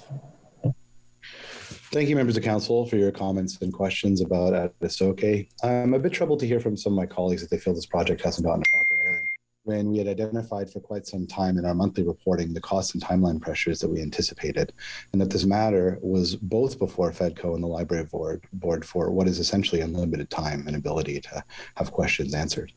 We've embarked on 2 years of the most comprehensive public engagement on a building in the city and perhaps our country's history. And to the over 7,000 residents who engage with us on this important city building project, thank you. You never know the true cost of a project until you receive the final bids. And we've had 60 days to negotiate and have found savings of an additional $1 million. Should council seek to amend the procurement practices and timelines, this is another matter that we may choose to discuss, and perhaps we should. But we were stuck with the timeline we were dealt and within the current context. Now, that being said, this has been our board's top priority and has been in discussion for 12 years. At the heart of this project is partnership and accountability to Library and Archives Canada, to the Anishinaabe Algonquin Nation, on whose unceded and traditional territory this facility will be built, and to those Ottawa residents and people from across the country whose input contributed to Adisoke's design and will continue to shape its programs and services. This is the library that people have asked for and deserve, one that is accessible, inclusive, sustainable, and will recognize and support Indigenous cultures, languages, and histories. We must and we will honor the library that was promised to our partners and residents. Adisoke is more than just a name. It's the Anishinaabe word that refers to the telling of stories. We are grateful that the Anishinaabe Algonquin host nation, who generously gave this facility its name during the on-site event last August, bestowed that honor upon this building. As members of council know, Adisoke was enhanced by extensive collaboration with Indigenous peoples and is a meaningful commitment to reconciliation and decolonization. À ma connaissance, c'est la seule bibliothèque et l'une des plus... It is the only library that will be so imposing in Canada and that will be neutral. This is a commitment of the city regarding clean energy. It is a very important measure to fight against climate change, and this will also allow us to save quite a bit of money in operating costs and energy costs.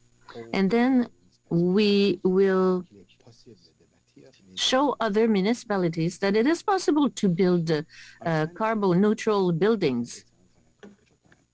Is it over the initial budget estimate? Yes, it is. But it is not because of what the Conference Board of Canada calls Ottawa's incredibly hot construction industry but it is because of what the Conference Board of Canada calls Ottawa's incredibly hot construction industry, along with pressures due to the pandemic. And in 2016, when the original project estimate was developed, we assumed 10% inflation. Currently, construction inflation in Ottawa to midpoint construction is more than 65%. This 55% difference in inflation is the reason for our increased costs. We're very fortunate to have Library and Archives Canada as a partner. Shared planning and services have reduced our costs, and the LAC is contributing its financial share to this increased budget, and we thank them for that. The Ottawa Public Library is also prudently contributing additional resources to Atisoke, but not at the expense of the rest of the system. This new central branch is part of OPL's facilities master plan. And in the past 2 years, we have upgraded both Rosemount and Orleans branches, which needed revitalization and repair. And each year we invest in our facilities throughout the city and are planning new branches for growing areas of the city. OPL has also embarked on an ambitious fundraising campaign with the Right Honourable Beverly McLaughlin serving as the campaign's honorary chairperson. Funds raised through the campaign will go to the specialized furniture and equipment for Atisoke and make the new library come alive with exciting spaces, high quality and inclusive programming, and new high-tech tools and resources to enable creation and inspire learning at any age. And when it opens, Atisoke will be a must-see destination for all Ottawa residents and visitors to our city. It will be the most visited non-federal tourist attraction in Ottawa. Central libraries in other cities, such as Halifax, Calgary, Seattle, Helsinki, and Oslo, have all become major tourist draws. And the new central libraries have experienced an approximate threefold increase in visits, and we expect this for Atisoke as well, with more than 1.5 million visitors expected annually. De par son emplacement sur les plaines, because of its location on Le Breton Flats, this will transport this sector of Ottawa that remained empty for decades. That will attract new developments like housing, and affordable housing, and various recreation activities. In the development plans, the National Capital Commission said that Le Breton Flats was the land for the library. We need to transform this sector. Of this new neighborhood, and will encourage economic development. Businesses located near the new central libraries will report an increase in visits and sales from library visitors, and we expect to see that too. This new Ottawa Central Library will be the center of Ottawa's public library system. It will strengthen the entire system as a whole and will be OPL's branch for the 7,500 residents expected to move into the area, in addition to those already living there. We're building a central library that we can be proud of and that befits a G7 capital. It is the single largest social infrastructure project in our city's history, and it's an investment in the vibrancy of our community and the health and well-being, a place for people of all walks of life to learn and be inspired. And in closing, hundreds of thousands of people in Ottawa make the library a part of their lives every single day. Libraries foster a sense of shared belonging, and in the pandemic has reminded us of how necessary it is. The need for a third space, separate from home or work, that is safe, flexible, and non-commercial is not going away. Atisoke, both as a building and as a project, is adaptable to future challenges. With it, our library system will be anchored by a world-class 21st century facility, a place where reconciliation, accessibility, sustainability, intergovernmental partnership history, and innovation come together as something more. Thank you. Thank you very much, Mr. Chair. Colleagues, this is the time to show true leadership with this particular city building project. I ask members of council to focus today on the incredible potential of this building. And when you look back at Le Breton Flats, it's been 60 years of dithering and failure. This will be the first significant project that will kickstart the entire rejuvenation and revitalization of land of Le Breton Flats. And so instead of constantly finding reasons to vote against a project, I ask you to consider the reasons why we should vote for this project. It's a commitment to advancing reconciliation, the great work that the Library and Archives Canada have done with our First Nations, and the iconic design of the library, which received overwhelming support in what I believe is probably the biggest library consultation in the history of the City of Ottawa. I can't think of any other time where thousands of people were engaged online. I went to some of the public forums. This was obviously before COVID-19. But it's unprecedented consultations with the Kitigan, Zibi, Anishinaabe, and the Algonquins of Pikwakanagan. And once built, it will be a tribute to the history and traditions of our Algonquin Nation partners. Une fois construit, la bibliothèque fera l'honneur à l'histoire. Once built, it would be an honor to our history and our alliances with the Algonquin. And children, urban, suburban, and rural residents, and the millions of visitors that come to our city each year. We always seem to get caught up in parking. Guess what? People still have to get from point A to point B, and unfortunately, we don't have a transit system that goes down everyone's road or street, or some people, for mobility reasons, need parking.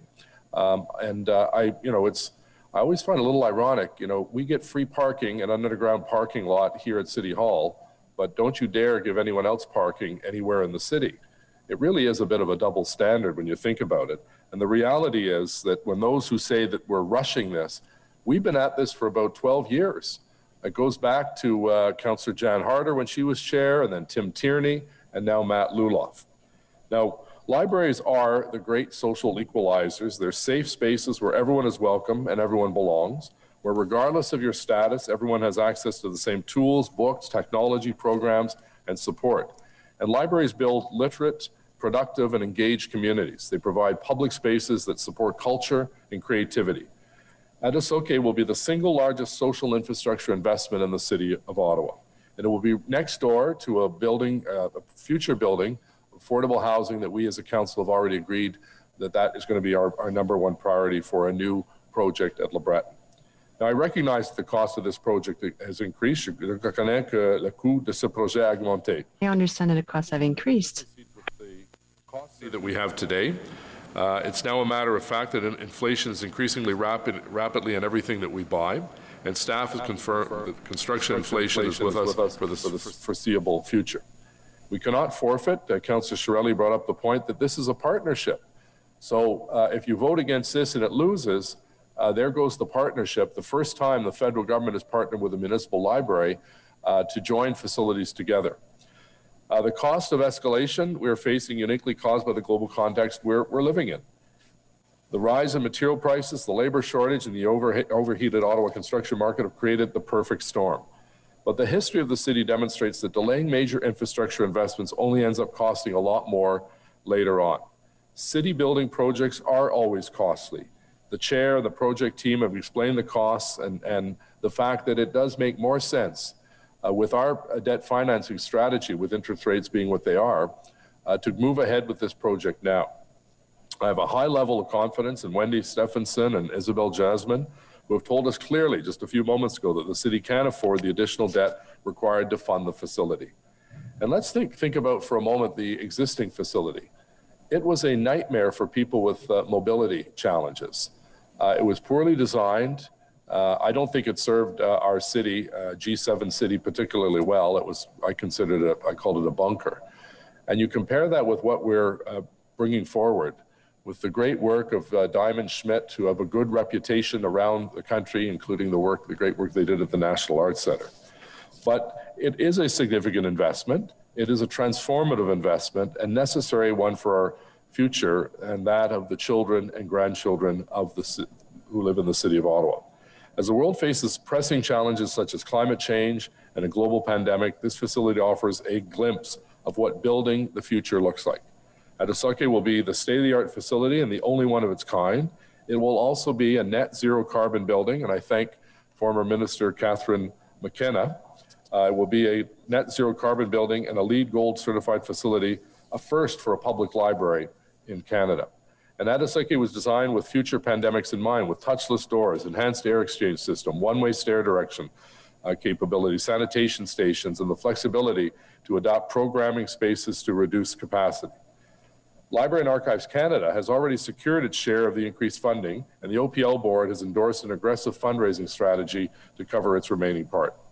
I want to again thank Councillor Luloff and the Ottawa Public Library Board. Thank past chairs, Councillors Tierney and Jan Harder, for your leadership on this particular project. It is a very exciting project, and it's one that I think when opened in the years ahead, people will look back on and say this was the right decision at the right time. And for those who have visited other cities, Montreal, Vancouver, Calgary, Halifax. You've seen that investment go into those particular projects, and they've been very well accepted and very well used, setting records to attract more people to the site. So, you know, I hope people understand that when you vote against the funding, you are voting against the library. You can't cherry pick and say, yes, I'll take this, this, and this. So you can go on record as saying, I support the library, but then you voted against the funding for the library. So, you have the right to ask for yeas and nays on individual aspects, or you can dissent on individual aspects.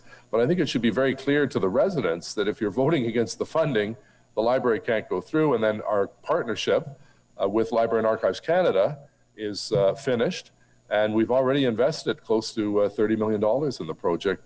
And for those who want to suggest that let's go and take a look at another site at the 11th hour, really doesn't make any sense.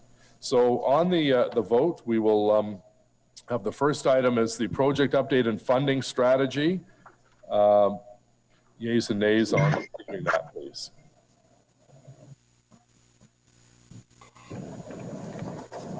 Councillor Cloutier. Oui. Councillor Moffat. Yes. Councillor Gower. Yes. Councillor Kavanaugh. Yes. Councillor Leeper. Yes. Councillor Shirelli. Yes. Councillor Harder. Yes. Councillor Dudas. Yes. Councillor McKenney. No. Councillor DeRose. Yes. Councillor El Shantiri. My apologies. Yes. Councillor Kitts. Yes. Councillor Tierney. Yes. Councillor Eglai. Yes.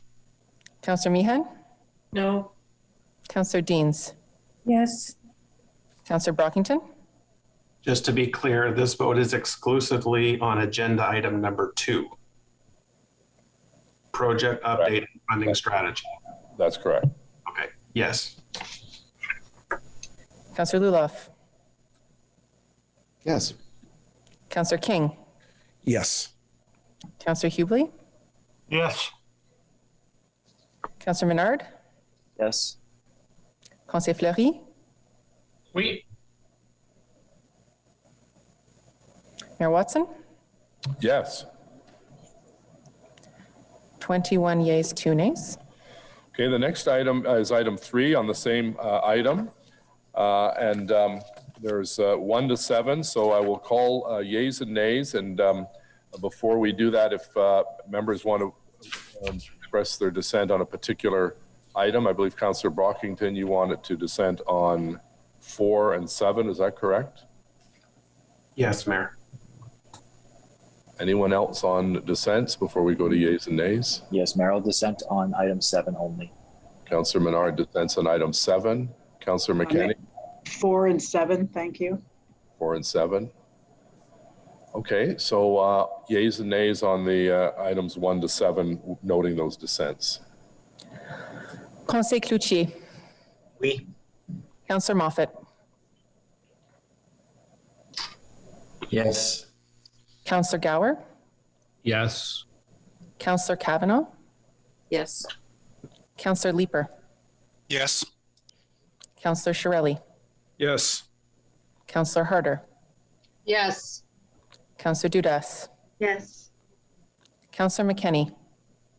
Yes. Councillor DeRose. Yes. Councillor El Shantiri. Yes. Councillor Fitz. Yes. Councillor Tierney. Yes. Councillor Eglai. Yes. Councillor Meehan. No. Councillor Deans. Yes. Councillor Brockington. Yes. Councillor Luloff. Yes, and thank you to my colleagues. Councillor King. Yes. Councillor Hubley. Yes. Councillor Menard. Yes. Conseil Fleury. Oui. Mayor Watson. Yes. 22 yeas, 1 nay. Okay, thank you all very much, colleagues. The next item is the new official plan. So the clerk's office have been working with members of council and staff on a roadmap, because this is obviously, we have a number of motions that we want to bring forward. I have to date 13 additional motions that we'll go through. Just to recap, Deputy Clerk, we'll go through the motions and then we'll go to the main report. Is that the sequence that we should be following? Yes, Mr. Mayor, and members of council will have received copies of all of the motions, as well as the document listing them in the order in which it is recommended to you, Mr. Mayor, that they be considered. Okay, so the first motion that we have is to remove the Taywin lands by Councillor Brockington, seconded by Councillor King. Councillor Brockington, if you'd like to, we're just going to get the movers to introduce their motions, and we'll come back to them once they're all out there, because I think the public would like to see all of the motions in their entirety. So Councillor Brockington, if you would just... Sorry, a point of order, Chair, or Mayor. Yeah. If all of the motions are brought in a single batch, will councillors have the ability to take 5 minutes to address each of the motions as they might normally? Yes. Okay, thank you. Can I just make a suggestion, Mayor, is that why don't we just take each one one by one, so that we can focus debate. Often there's a whole bunch of different issues to speak to on this, of course, a bunch of positives and a bunch of other issues. So can we just take each one and... Well, we're actually going to go back, once they're all tabled, we'll go back one by one in any event. Okay. So I just think it's important, because the public wouldn't necessarily have these, because some of them just arrived 10 minutes ago. Okay, so Councillor Brockington, just to introduce, not to speak to it, we'll come back to speak to your motion once we got through the 13. Go ahead. Thank you, Mayor. Yes, I'm moving, seconded by Councillor King, a motion to remove the Taywin lands from the urban boundary expansion. Mayor, do you want me just to read the therefore clauses? Well, it's up to you. It's your call. But, you know, if the essence of what the motion is in the therefore be it resolved, that probably makes the most sense, so we know what the action item is. Thank you. Yeah, that's what I plan to focus on. So, colleagues, the motion recommends that A, we delete the Taywin lands from Schedule C17 as urban expansion lands. B, restore as urban expansion lands on Schedule C17 the South Marchland Cluster, 173.4 net hectares identified in Document 2 to Joint Planning and Agriculture Rural Affairs Committee Report 4, Item 1. C, direct staff to identify an additional 270 hectares to be added to the urban boundary for future neighborhoods under the approved growth management strategy, and to report back to council with informed recommendations no later than Q4 of 2026 by using the following option. I, distributed option, an analysis of Category 2 lands identified in Appendix B and described in Document 2, both to the above report, Item 1 of the report, which represent parcels distributed around and contiguous to the existing urban boundary, and or the lands recommended for inclusion under Recommendation 4 in the above report for Item 1 of the report, and prepare necessary gating policies for mobility and infrastructure upgrades that are required before development can take place. It also asks that we delete annexes 10 and 12, delete Recommendation 9, and delete Direction 24.1. In essence, let me just explain. So my... Councillor, as I mentioned, you can come back and explain. I just want to get them all on the record. So you've read it. I appreciate that. All right, Chair. Thank you. Okay, the next motion is in number BB. Tree canopy targets exclude greenbelt lands. Councillor Kavanaugh and King. Thank you very much, Mr. Mayor. The tree canopy is probably one of the most important tools that we have in terms of fighting climate change. And to reach these targets, we need to focus on what we can control. We don't control the Greenbelt Transect. We need to look at within our city neighborhoods. And by including the Greenbelt, this is not part of our calculation. This should not be part of our calculation. So I'm asking the city to pursue an urban forest canopy cover target of 40%, excluding forest cover in the Greenbelt Transect in its calculation, with equity as the guide to principle, in part through a development of sub-targets based on involving urban form, climate resilience, and environmental factors. Thank you. Thank you, Councillor Kavanaugh. Our next motion is entitled C, Vacant Greenfield Density Target, Replacement to Motion referred from Joint Committee. Councillor Menard and Kitts. Councillor Menard, if you'd like to introduce the motion, please.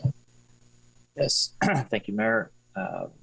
And thanks to staff for working on this from committee after we had all agreed to refer it to council.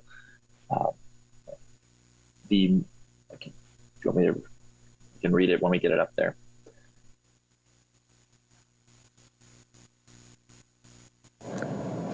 One moment, Mr. Mayor. Okay, so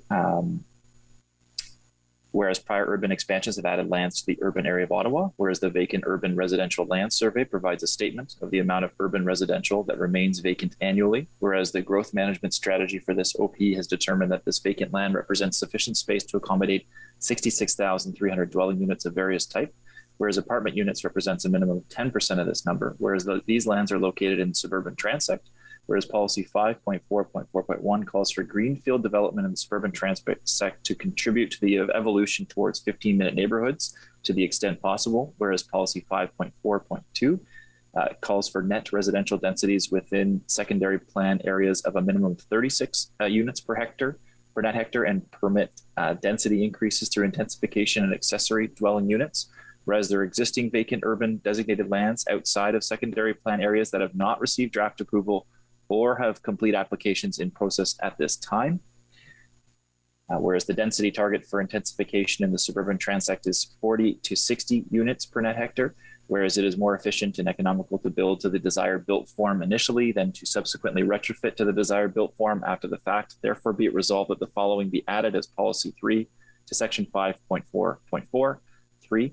On lands with all of the following characteristics prior to the date of adoption of this plan, residential development shall strive to achieve a density target of 40 units per net hectare, unless there are technical infrastructure impediments as determined by the city to achieve this target. 1, within the urban area, 2, outside of approved secondary plans or CDPs, 3, have not received draft approval for plans of subdivision, 4, have not received site plan approval, and 5, do not have a submission of a complete planning act application for a net increase in existing residential dwellings. Thank you, Chair.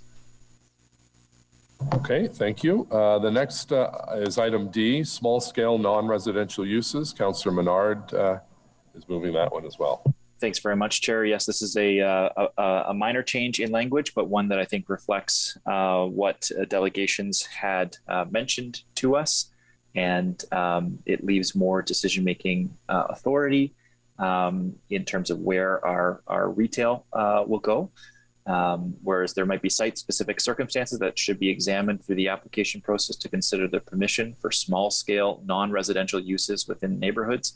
And whereas policy 6.3.33 of the official plan addresses situations where uses are not permitted as of right, and whereas it is more appropriate for the OP to avoid anticipating the city's position for each such application, therefore be it resolved that council amend policy 6.3.33 as amended, as contained on page 173, by deleting the words shall support and substituting the words with will consider permitting.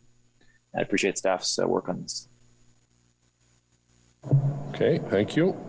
Excuse me. The next is item E, Rockcliffe Park Secondary Plan. Councillor King, seconded by Councillor Fleury, please. Thank you, Your Worship. I'm bringing forward a motion directing staff to edit the finalized version of the Rockcliffe Park Secondary Plan that is to be adopted in tandem with the new official plan. And this is based on consultation with the community's aspirations for the Rockcliffe Park Secondary Plan to bolster its current Heritage Conservation District plan where it might not be as strong.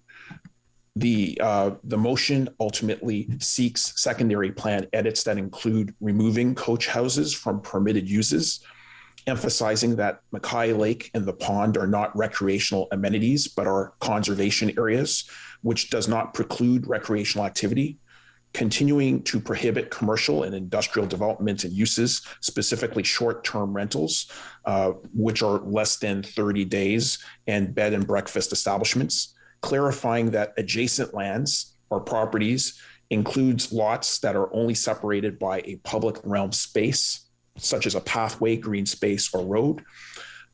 Edits that specify that detached garages are not among the accessory buildings that are exempt from certain zoning regulations, such as side yard setbacks.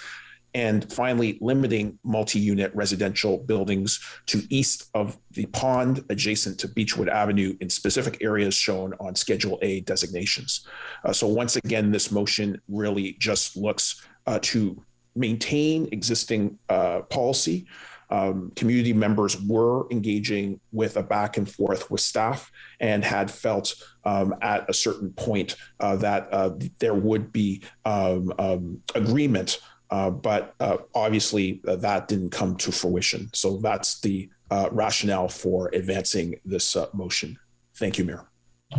Thank you, Councillor. The next item is F, area-specific policies for Carp Road Airport. Councillor El Shantiri, please. Yes, Mr. Mayor. Whereas potential future residential development in the Carp Airport area should not prevent or negatively impact future development potential within the village of Carp, and whereas a local plan or an amendment to this area-specific policy will advocate safeguard for servicing intent for future development in the village of Carp, and whereas existing development rights should be protected and carried forward, therefore be it resolved that Council replace the area-specific policies, Volume 2C, Policy 8.6, Carp Airport, with the following. On land designated as Carp Airport area, the following policies apply. A, permitted uses include airport and related facility like industrial uses, convenience commercial uses, restaurants, hotel, instructional facilities, institution uses, professional offices, and a dwelling unit limited to occupancy by caretaker, security guard, or person providing similar on-site services, except for the dwelling unit per above an airport necessary residential community as defined in the Carp Airport Municipal Facility and Development Agreement Instrumental OC 2380639, revised on June 9, 2021, as may be amended from time to time as permitted where the land or zone for this use at the time of adoption of this official plan. And C, on the remainder of the land described as a Part 1 for our 2588 residential uses as a part of an airport necessary residential community may be considered subject to the following. 1, adequate servicing as available for the development proposed and may adversely impact servicing of nearby land, including the village of Carp. That further residential development does not hinder intensification or expectation of the village of Carp. 3, that the proposed residential development does not conflict with the function or operation of the Carp Road corridor, including the ability for industrial and commercial uses to expand. 4, that the proposed residential development does not hinder or conflict with ongoing and long-term operation of the Carp Airport. And 5, a local plan or an amendment to this area-specific policy will be required to provide detailed policy which will guide any future residential development on the subject land. And D, on land municipally known as 200 Ross Bradley and legally known as a blocks 10 and 12 and 4M 1511 on cannabis production facility as permitted. Okay, thank you, Councillor. The next item is item G, sensitive marine clay. Councillor Kitts, if you'd like to introduce the motion, please.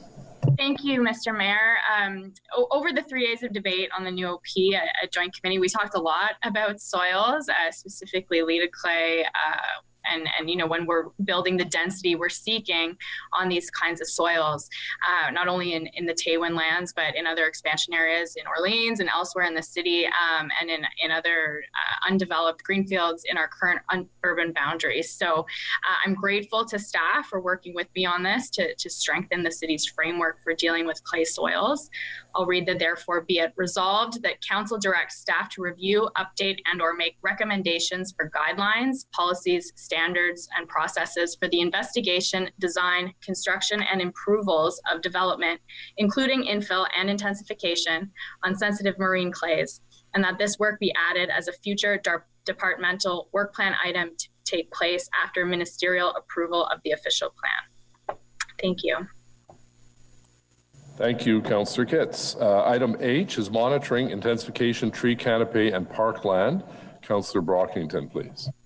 Thank you, Mayor. Whereas the draft OP policies accommodate future growth of the City of Ottawa through both residential intensification and urban expansion, whereas the physical transformations resulting from intensification vary from neighborhood to neighborhood, whereas the application of OP policies to accommodate intensification by protecting tree canopy, access to green space, etc., is on a citywide basis.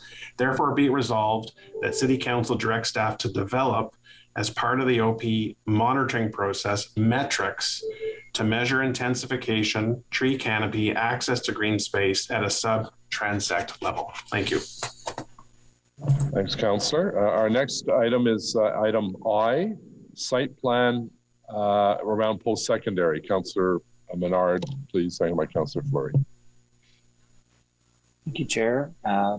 Whereas Capital Ward has 3 universities, either partially or fully located within its boundaries, and whereas this density of post-secondary institutions has driven the supply of low-rise development oriented to university housing in the ward, especially in the area surrounding Carleton University, and whereas a specific site plan control process could proactively address aspects of parking, noise, privacy concerns, waste, and recycling for the areas around all post-secondary institutions in Ottawa, and whereas such a process could proactively save the city a significant amount of time and resources that have been expended to otherwise manage longstanding concerns on site and can be better mitigated through site plan control process, therefore be it resolved that Council directs staff to add as a departmental work item to explore the feasibility of developing a low-rise apartment-specific site plan process for the areas surrounding post-secondary institutions to address some of the neighboring residents' development concerns. Thank you, Chair.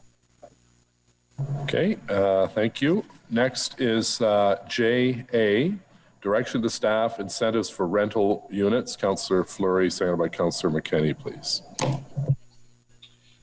Yes, Mr. Mayor. So considering recent housing starts data from the CMHC shows that only 1 in 6 units built over the past 5 years was a rental at a rate of only 17% of all housing starts from CMHC data made available for rental. And in order to better achieve and exceed the new affordable housing goals set in the new official plan, that Council direct staff in planning, real estate and economic development, and community and social services to work on options for incentives to achieve a greater rate of rental units in the city, working towards a target of 25%. Okay, thank you. Next, JB, ensuring employment lands close to interchanges. Councillor Harder, seconded by Councillor Dudas, please. Thank you, Mr. Mayor. Whereas the world of industry and business is rapidly evolving with changes in technology and business models, and whereas the success of growth in the future of Ottawa depends on attracting leading businesses to create jobs to support the growing population, and per policy 1.1.2 of the provincial policy statement allows municipalities to protect employment lands regardless of the planning horizon, and whereas policy 1.3.2.6 of the provincial policy statement requires municipalities to protect employment areas in proximity to major goods movement facilities and corridors for employment uses that require these locations, and whereas transportation access remains a critical need of many businesses choosing their new locations, therefore be it resolved that Council directs staff, as part of the 5-year review of population growth and land need, to also look at the absorption of serviced industrial and logistics lands at all highway interchanges. And should this inventory decline significantly, make recommendations to Council regarding the designation of additional industrial and logistics lands at highway interchanges, including the consideration of servicing options at these locations. That's it. Thank you, Councillor Harder. Next is item K, technical amendments, add document 13. Councillor Moffat, please, seconded by Councillor El-Shantiri. Thanks. Yeah, there's a couple of motions here that are really just technical in nature, just to add to approve document 13. That's this one here. So council approve the new official plan modification listed in document 13. And there's a second motion, which is 299.1 regarding the new official plan meeting the requirements of the Planning Act and the provincial policy statement.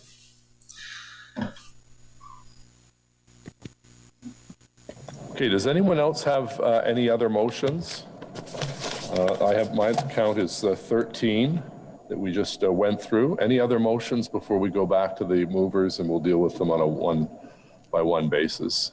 I'll also at the beginning of each motion ask city staff for their perspective as professional planners. So no other motions. So the first is Mr. Mayor, point of order, please. Sir. I'm assuming we can speak to each of the motions if we wish to. Are we going to speak to the overall plan after we go through, and ask questions about the overall plan after we go through the 13 motions? Yes. Yeah, okay, thank you. Okay. So the first one is by Councillor Barton, seconded by Councillor King. Mr. Willis, if you could give us staff's position on removing Taywin lands from the urban boundary expansion. Mr. Mayor, normally I pride myself on being brief, and I apologize to council. I urge your patience while I go through this. First of all, this motion goes back to one of the options staff recommended in our January, February 2021 reports. I want to acknowledge that.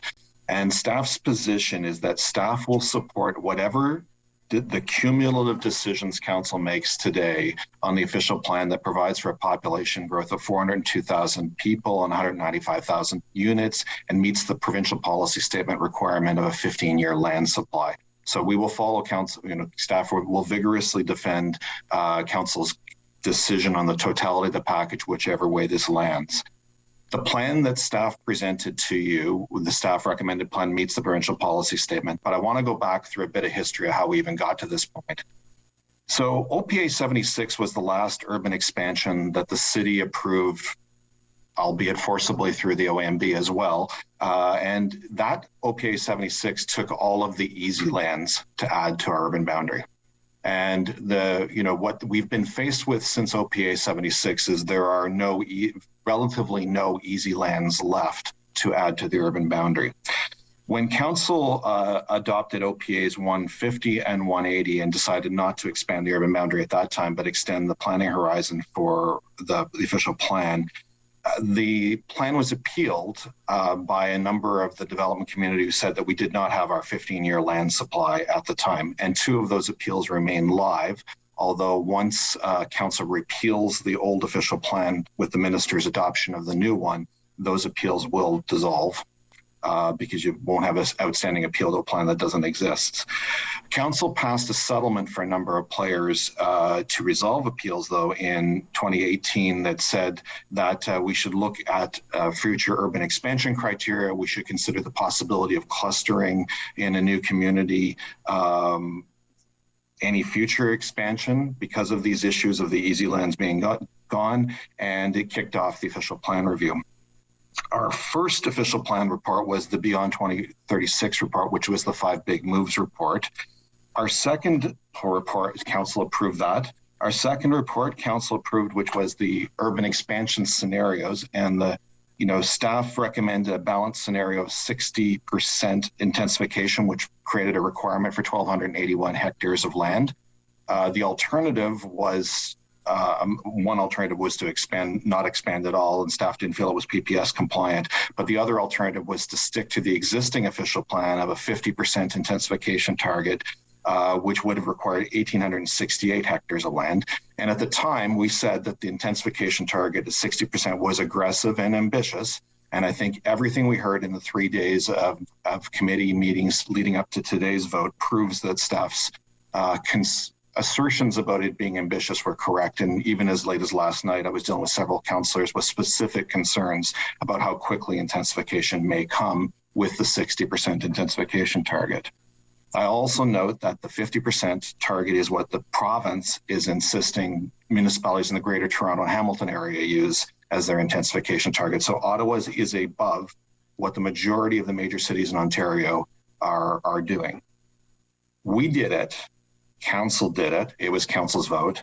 because of the concerns about the implications of growth on the taxpayers and to achieve our climate change targets. It's a contribution. It doesn't solely solve it, but it is a more ambitious goal for intensification, bearing in mind of our climate change targets.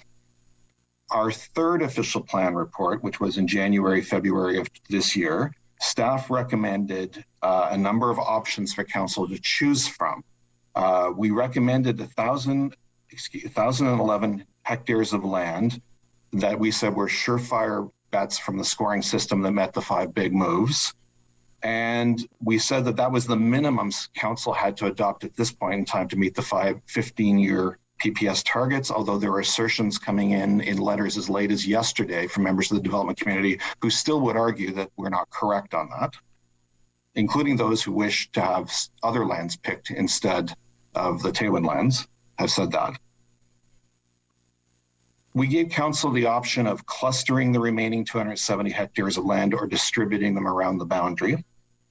Council chose to cluster them and remove one of the staff recommended sets of lands in South March and do a larger cluster in the Taywin lands.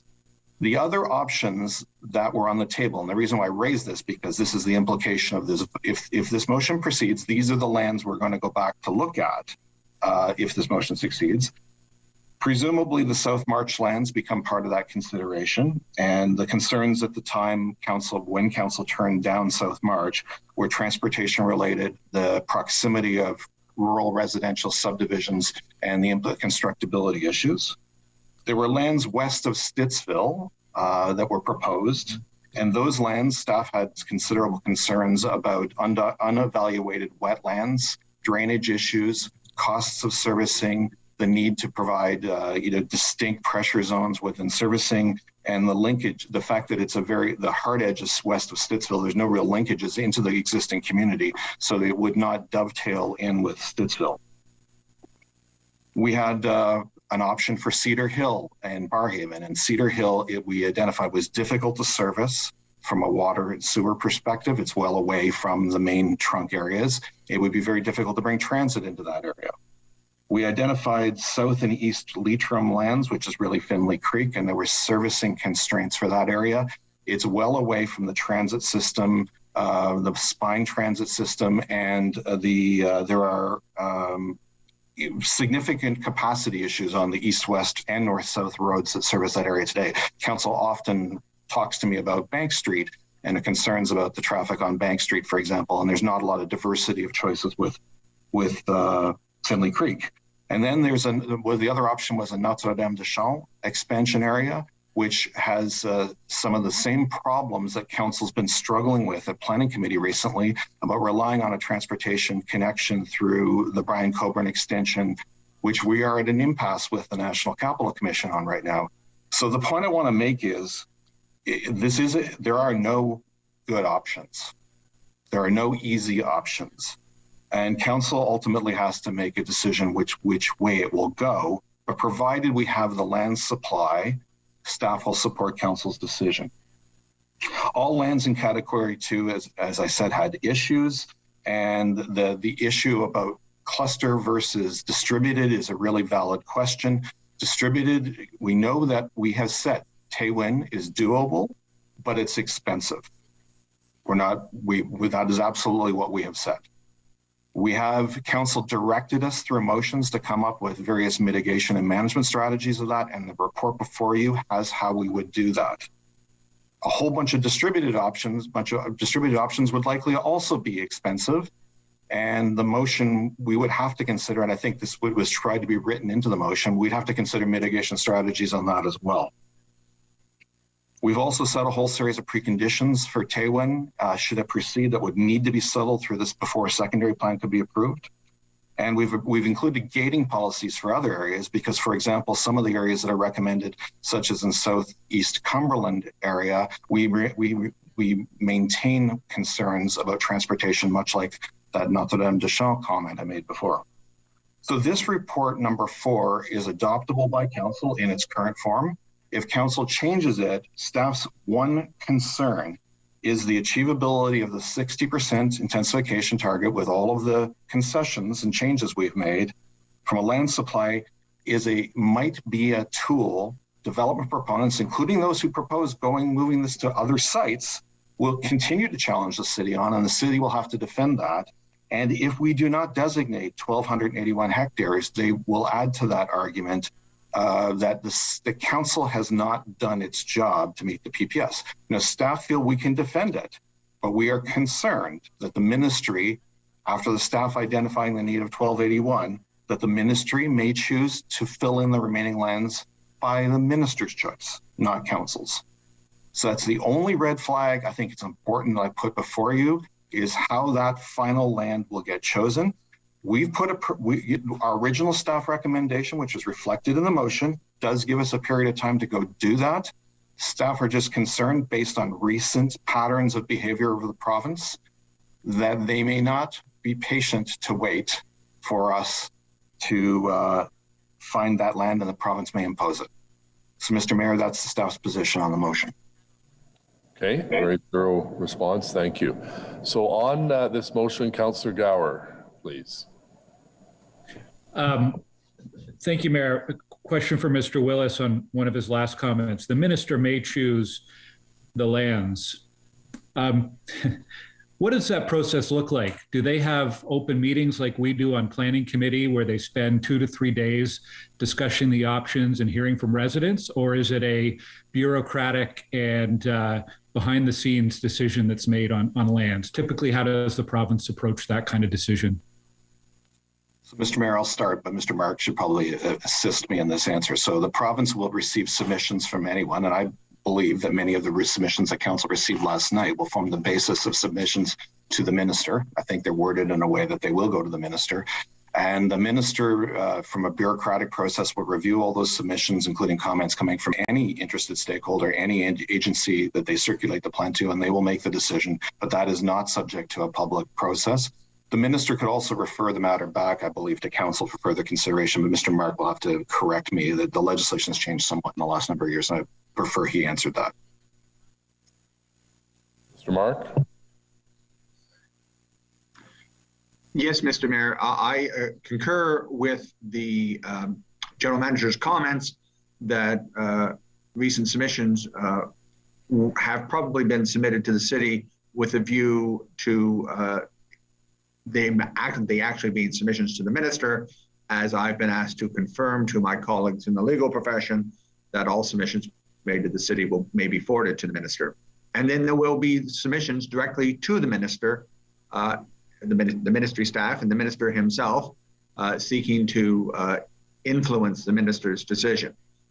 I do anticipate that the minister will make his decision within the 120 days allowed to him under the Planning Act. And it is, I concur again with the general manager, that there is a possibility that the minister may make his own decision with respect to adding lands to fill up the full complement that have been identified by staff.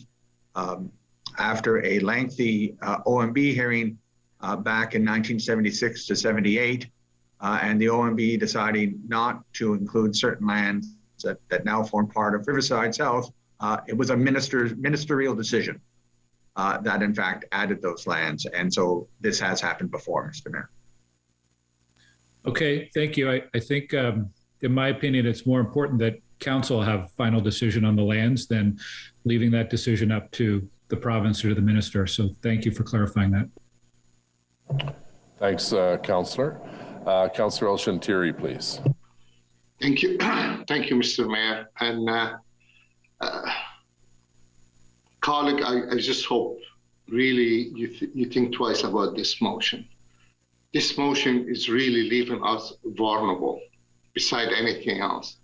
Obviously, I'm the councillor who brought the motion to remove the South March land cluster from there, and for many reasons.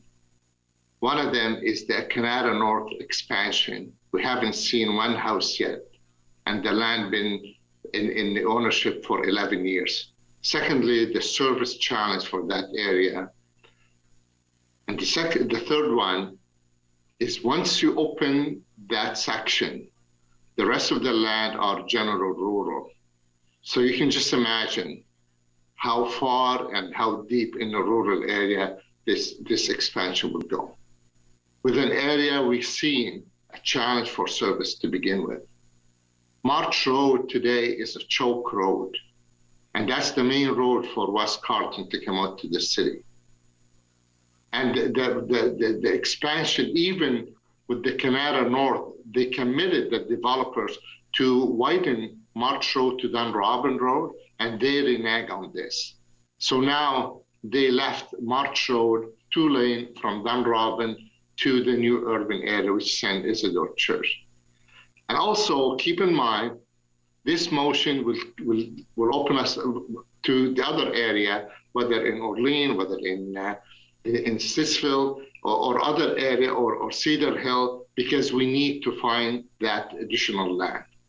So, and I find it also is really disconcerting. Like, I mean, we had a motion on January 25th, and we represent to the community what council has agreed on, and we have 3 days discussion about what in front of us. And now today on council we present this motion where the public never had a chance to even see it or talk about it. So before I just want to ask you, please do not support this motion. And Mr. Mark, question for you. If this motion successfully passed, what does that mean for the timeline, the official plan we're working on? Mr. Mayor, as the general manager outlined, there is a need to have a minimum 15-year urban land supply. And what I understand, planning staff can confirm, that this motion will ensure that we have the 15-year land supply. So council could adopt the official plan, but it would engage the city upon a process up to 5 years to find the remaining 270 hectares that would allow the city to have an urban land supply through to 2046. Okay, I'm going to leave it there, Mr. Mayor, and I will encourage you, Mr. Mayor, and my colleague to turn down this motion. Thank you. Thank you, Councillor. Councillor McKenney, please. Thank you, Mr. Mayor. I have a question to Mr. Willis with respect to the area-specific development charges and the notion that Taywin will pay for itself. Just referring back to 2003 when there was an area-specific development charge established for Canada West. And then fast forward to 2014, when that was that area-specific development charge was rolled into the development charges for outside the green belt. So, in fact, 11 years later, we admitted that Canada West was not going to pay for itself.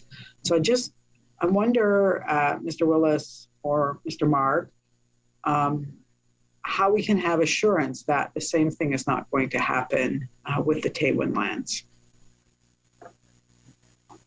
Mr. Mayor, Mr. Mark would, appreciate I haven't been around through that history, so Mr. Mark would have been around and probably can be more helpful on explaining why what happened. Staff do think council needs to continue to stay committed to the area-specific development charge. That is part of the proposal in the official plan document. We think that meets what council told us you wanted us to do with this proposal when it was adopted in January and February. So we can't bind future councils. It's not something within our control, but it's certainly, I think the indications in the official plan document are strong guidance to your succeeding councils about what needs to be done. And Mr. Mark, perhaps you can offer a little bit more historical context because it predates me. Mr. Mayor, the one difference in the statutory background that exists between 2003 and today is this Development Charges Act actually requires municipalities now to consider the use of area-specific development charges. That's not guaranteed that there will be such, but it could form the basis of someone to appeal the main development charge if we did not give due consideration to an area-specific charge. Mr. Mayor, I'm going to ask Mr. Herweyer to come on as well, because again, he was around during the time, and as I understand it, and I may not have the history right, but he will, is there was a discussion of area-specific development charges, but it wasn't followed through at the time. So Don, perhaps you can clarify the history. Yes, thank you, Mr. Mayor. That is correct.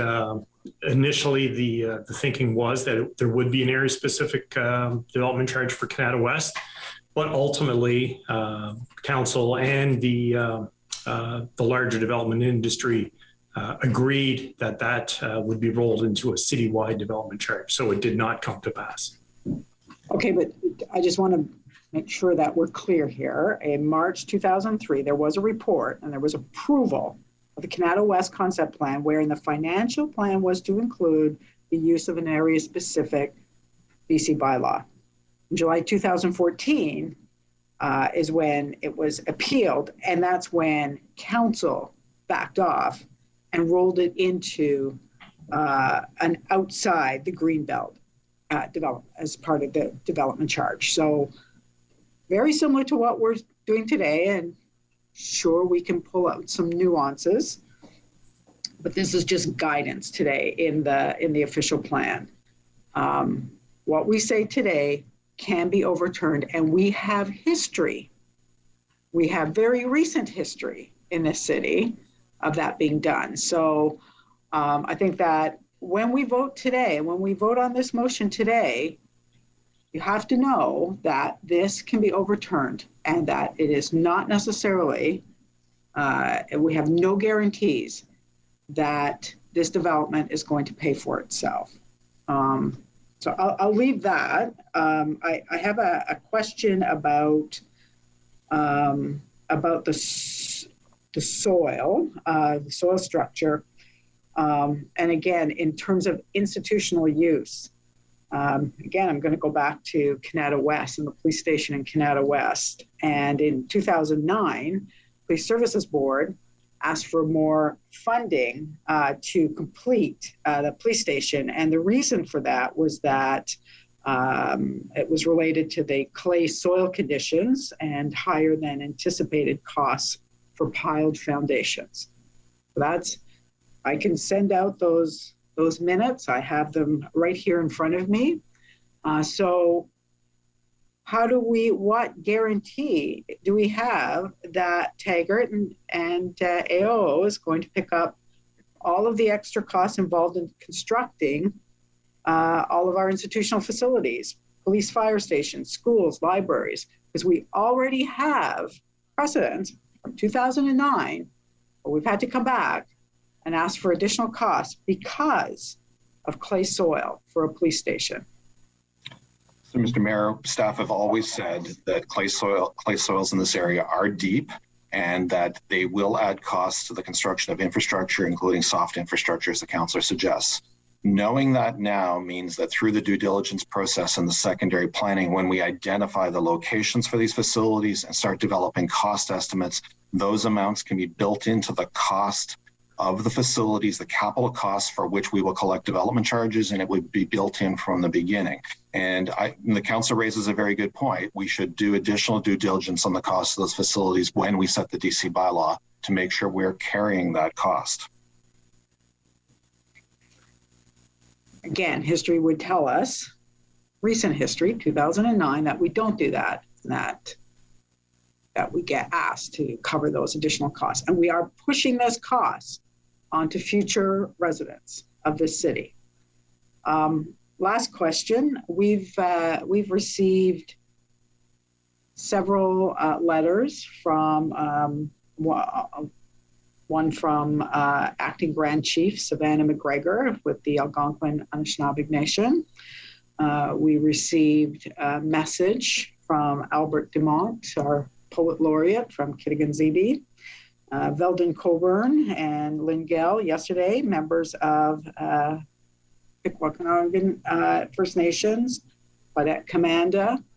Have any of these elders been responded to in terms of their concerns about our decision today, that's in front of us today, to move forward with approving Taywin lands for approval in our official plan.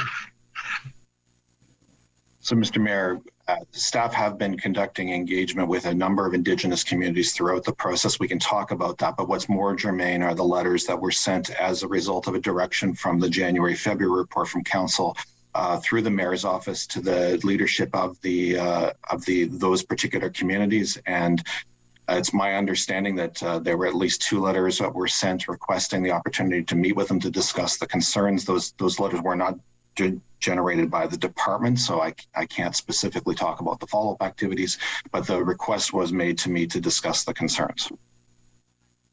Councillor, if you could wrap up. Yeah, well, maybe, Mr. Mayor, I could put that question to you if those meetings have happened or those conversations in terms of the concerns that have been raised by.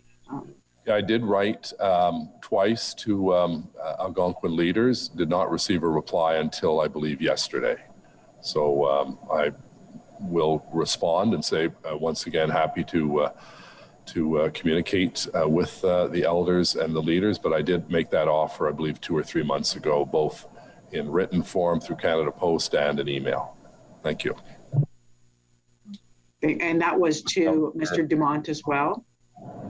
No, he was not one of the people who wrote to me. Okay, because he has in the meantime. So I just wonder how we're going to respond to Mr. Dumont, who's, again, our poet laureate, who has raised significant concerns. Okay, thank you. Councillor Meehan, please. Thank you, Mr. Mayor. I just have a question. The Taywin piece of land is quite a distance away from the current services that the city supplies. So if we were to approve this, I would assume we're going to need a police station. They'll need schools out there. Have we identified the amenities or the facilities that are going to be required for the new community? And who will pick up those costs? I know Councillor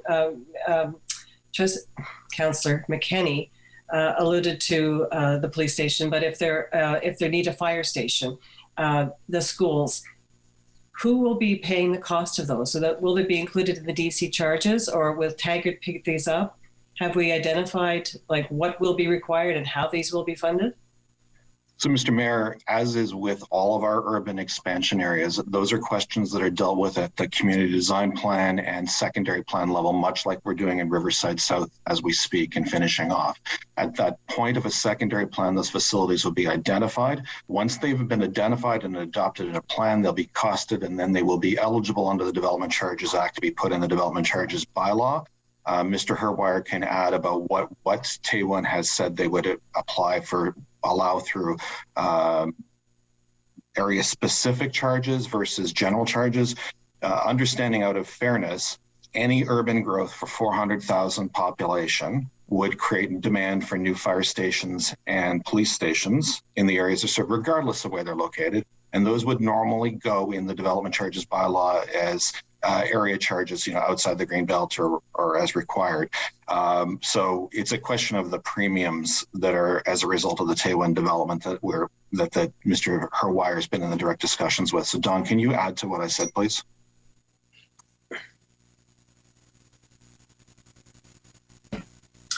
Yes, thank you, Mr. Mayor. And further to Mr. Willis's remarks, the principles are attached to the joint committee report. Currently, the focus is certainly around pipe services, road improvements, transit, but there's also reference to any increased operational costs. So those will certainly be fleshed out in the time to come in terms of the formal memorandum of understanding and the various development charge pieces that will come forward to council for approval. So we can't tease out how much Taggart will be responsible for and how much ultimately the city could be responsible for until we get to that community design plan. So could we say, is it safe to say that we could be hit with some surprises, or the people who are going to choose to live out there will be hit with some surprises, or city taxpayers? Mr. Mayor, like any urban growth area, it could be the South Orleans one that we're talking about. We could be the Stittsville extension we're talking about. We'd be looking at these issues in all new urban expansion areas. And as I said before, you know, the Taywin proposal is about the same distance from the core as is Barrhaven, as is South Cumberland and the like. We're talking about a bunch of comparable areas if you look at radii. So we have to look at these incremental costs, and that's where we've been focusing our discussions, is picking to identify the incremental costs for area specific charges versus those that would be part of a normal urban expansion valid cost that would go in the general development charges bylaw. So, and again, as we get new information, we can always update the development charges bylaw at any time. That's council's prerogative. So the financial risk, Mr. Willis, is the same as if we had, it would be the same as if we had gone with South March? So, Mr. Mayor, as we have indicated in the staff report with what council asked us to do, which is develop a financial framework related to implementation of Taywin, general growth charges on the development charges, general urban expansion areas, suburban charge, anything that's incremental, we've been flagging and identifying, and that's been part of the negotiations and part of the background document. So that staff did what council asked us to do, and that is before you in terms of the financial framework.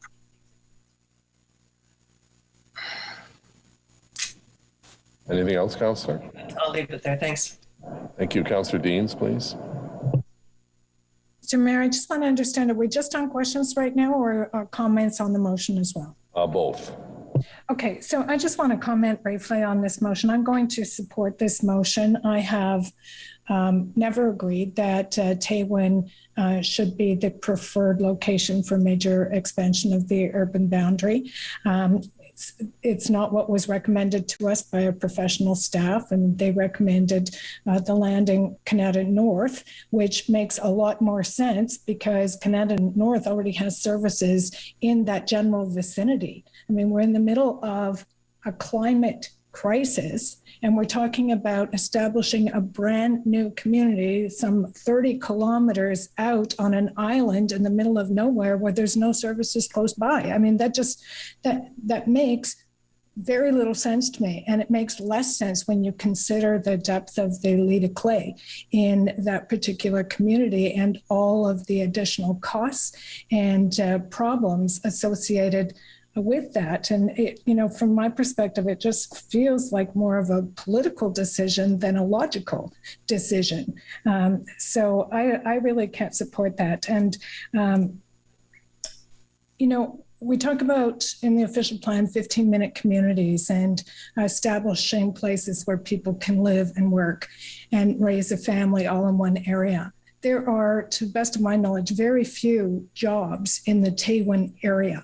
But Canada North, which scored the highest by our own city staff, has a very vibrant economic sector, high-tech sector that is rapidly producing jobs. And that we should be going where the work is. That's where we should be building homes for families. So when they go to work in Canada North, they have a place that they can live. And to me, we should be listening to the staff, not to political people that have stakes in the game. And I'm afraid that's what's happening.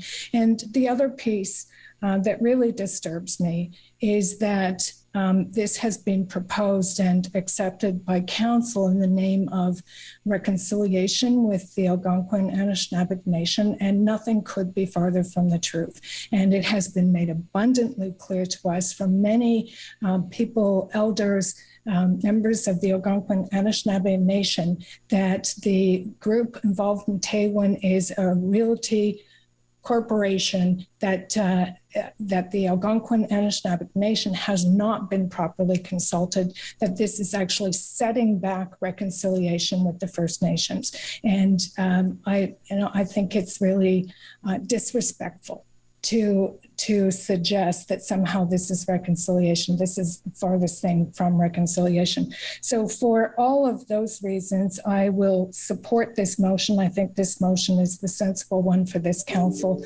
not only for today, but for many years to come. Thank you. Councillor Leeper, please. Thank you, Mayor. First, I just want to ask to confirm something that we talked about in the last committee meeting.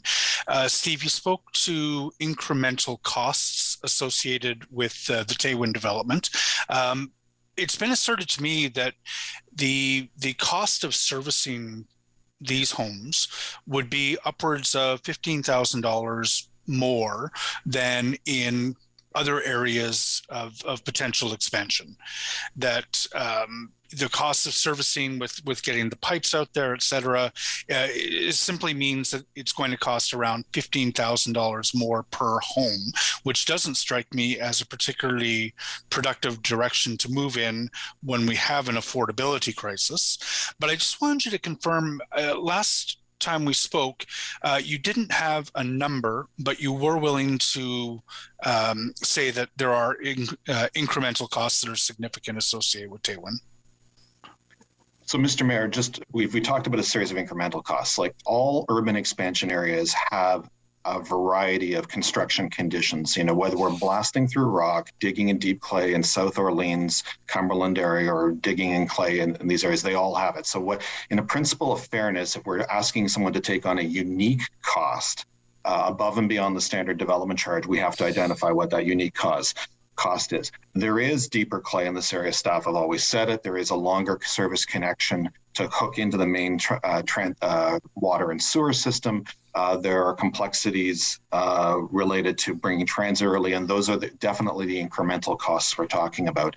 The costs could come back to us through, for example, on schools and police stations and like through when the city pays for land, we get a discount from the purchase price on the value of the land based on the constructability. It could be, as I said, an incremental component to the development charge for the area specific. We do not know what the increment is yet without doing more engineering and planning. And the council raised a number. I don't have that number. I don't know where that number came from. But I think I said at committee, I wouldn't be surprised if it's more than five, and probably 10 is not unreasonable. But I'll also say Ottawa's development charges are a third of what they are in the GTA right now. So there's room.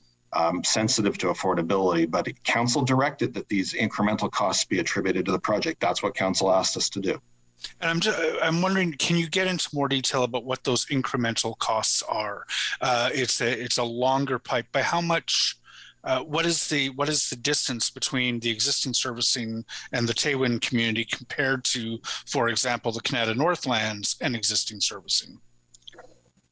So I'll have Mr. Rogers correct me if Chris is on the line. I do believe that if you count the doubling of the pipes that you normally do, we have about 20 kilometers of pipes that need to be built to address this in total. These are additional. There are higher operational costs in the early days when the population numbers are low and the community is being built out. That is true of all urban expansion areas, but because of the size of the pipes, there will be a higher increment here associated with one if compared to an expansion on Barrhaven and other areas. But we will have comparable additional costs in South Cumberland, for example. It's just that the increment won't be as high as this because it's a new community. There are higher incremental costs related to transit for the early days. And again, that's part of the financial framework. And as I said, Mr. Herwire has talked to you about what's in the background document, which follows what council asked us to do. I'm just concerned that, the 15-year land supply, if I'm not mistaken, we count something in the land supply once we begin a secondary plan process, rather than when that secondary plan is approved. So, Mr. Mayor, Mr. Mark might be able to help. That's how we do it. The province hasn't set particular guidelines on how they do it, and my concern is the test in the PPS is vacant and available. I mean, if they took the strictest interpretation, it would be Ottawa wouldn't have had 15-year land supply for a long period of time. We would have been way out of that going back a decade or more. But the province has been understanding of Ottawa planning at our own rate and going through these technical issues. I said before, in OK 76, we used up all of the easy land that's left. There's a little bit of easy land in the south end of Barrhaven this round that we're adding, a little bit of easy land in Stittsville we're adding. All of the other land is complicated. And I warn council that the same argument could be used in any of the other expansion areas as well. And so staff will have to defend our council's position before the ministry in showing that we are making the progress at all times towards the 15-year supply. I'm just concerned that these incremental costs are not well understood today. And that by the time we understand what these incremental costs are, that these lands may no longer be viable as expansion land, which would kick off an entirely new process.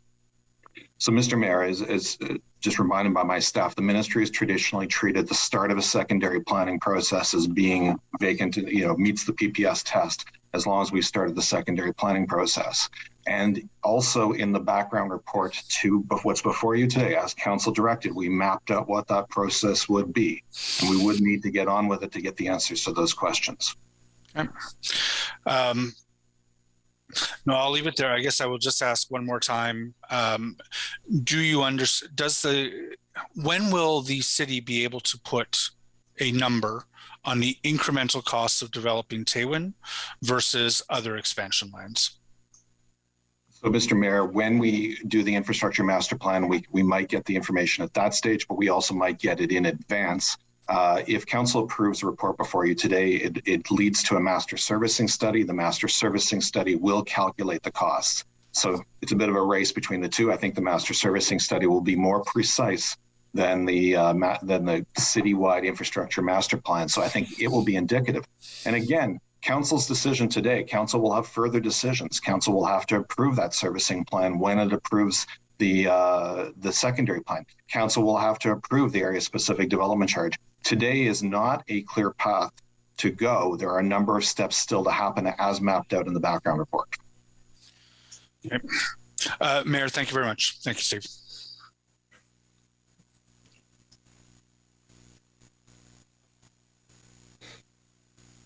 Thank you very much, Councillor. Councillor King, please.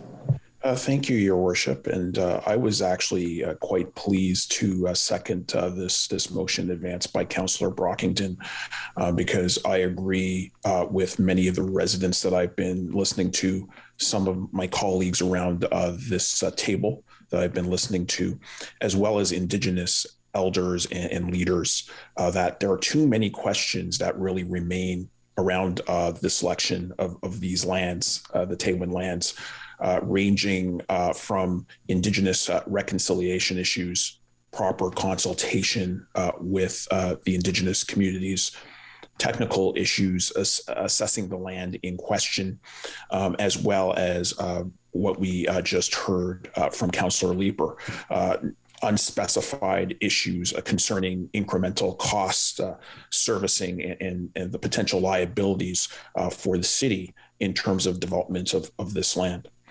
So, we've been listening to all these different specific groups within the city, but my feeling is that we should also listen to the Ministry of Municipal Affairs, which did send us commentary and which did note that the city should ultimately be satisfied that any lands proposed to be included in the expanded urban boundary are supported in the context of all relevant policies of the provincial policy statement, which may include coordinating land use, planning and infrastructure decisions, as well as ensuring that development occurs in a manner that protects public health and safety, as well as the environment. The Ministry of Municipal Affairs told us clearly that the location of the Taywin lands does not appear to align with the city's goal of a 15-minute community or being within a 2.5 linear kilometer distance of any rapid transit. And it also noted that these lands are distant from any LRT stations invested by the city and the province.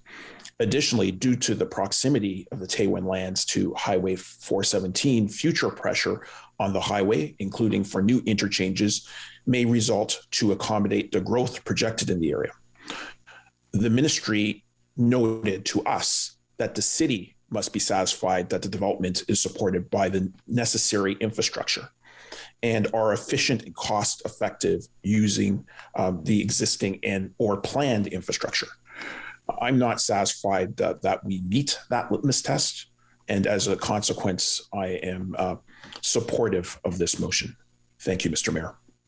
Thank you, Councillor. Councillor Kitts, please. Thank you, Mr. Mayor. I can't support this motion today, and I appreciate that it's responding to some of the concerns that we've heard. I have to say I'm a bit frustrated. My colleagues didn't solicit my feedback, given that the Taywin lands are in my ward, as are some Category 1 lands, Category 2 lands as well. And fundamentally, I think our role is to get the information from staff, and then as councillors, add the local context to the conversation. There are challenges that exist with Taywin. We discussed this in detail at committee, and I've had ongoing conversations with staff, with the proponent, with the community. The residents of Carlsbad Springs have mixed views. Some are opposed, some are in favor. I don't think that's unlike, other development applications that we see. It makes sitting in my seat difficult, to be sure. But if we're looking at the merits of Taywin strictly from a planning perspective, I have to argue that from where I sit, and my position on this is not new, you get to hear me speak about it nearly every 2 weeks at committee, the distributed option of expanding to Category 2 lands further into South Orleans is a major concern for me. And I know that perhaps, other councillors that represent other expansion lands have similar concerns, but there has been a rapid pace of development in that area over the last few years. Our road network is incomplete. Our schools are overcrowded. Transit coverage is inadequate. South Orleans is just as far from a light rail station as Taywin would be. And as you heard Mr. Willis speak to off the top, we have no path forward to resolving those concerns at this time. There is a stalemate between the city and the NCC on the extension of the road network we would need to build transit and active transportation in that area. That's South Orleans. South March is 29 kilometers from City Hall.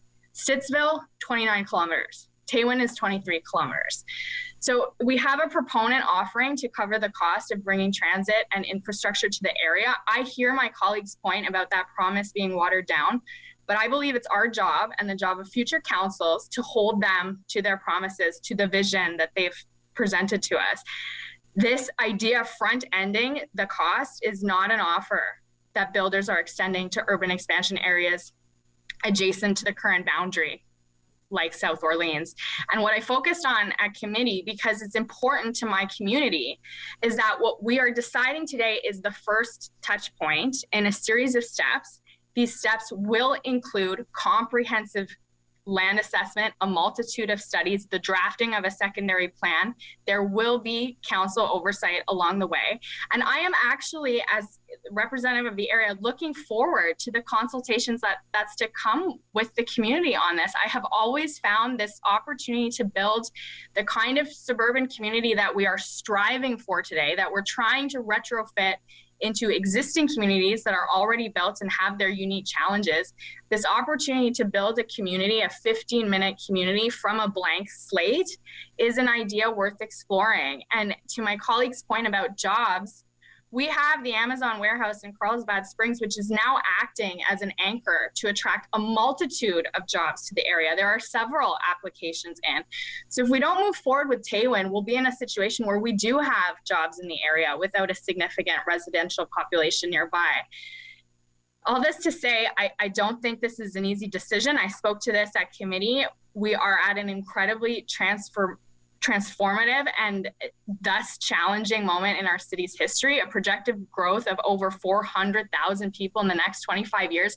There are challenges with all of the expansion lands, and there are challenges that exist with intensification.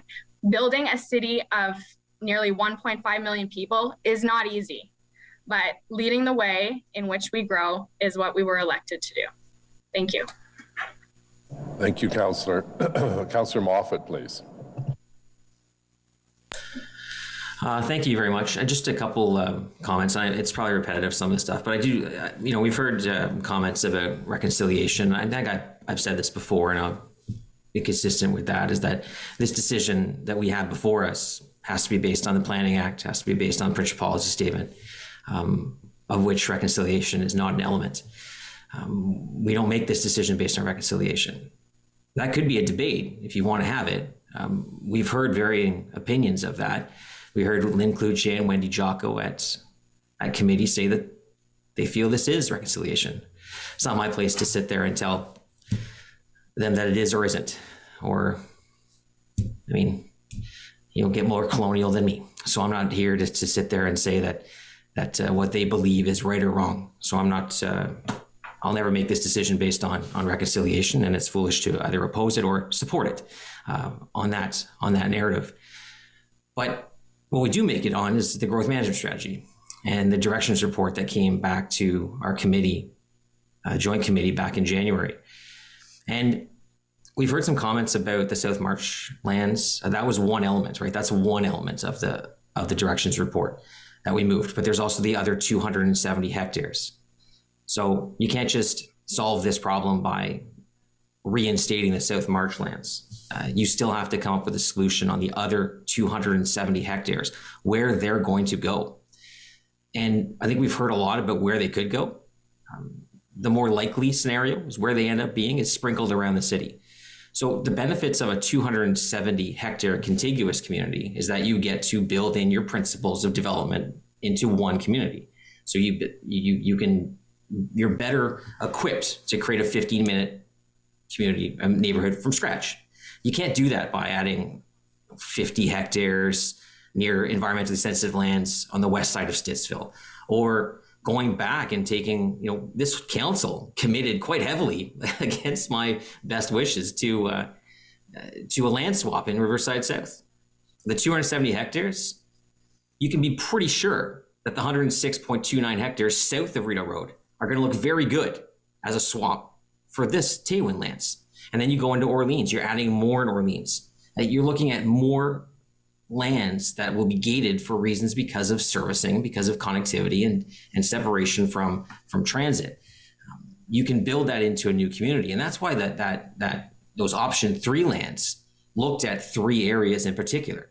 And one was building on to South March, north of Canada, so even further away from any transit planned area that we ever have. One was actually pretty much long-term connecting Riverside South and Greeley. You would take the land south of Rideau Road and you'd build your 270 hectares south of Riverside South down to Mitch Owens. And then there was the Taywin piece. And of those 3, in order to create a 270 hectare plus contiguous community, Taywin offered the best option. We aren't getting memorandums of understanding from other areas to suggest that we should do things there and build there. I also think from a planning perspective that going to Canada North all the way up to March Road, the curve of March Road and beyond, or down to Mitch Owens is good planning.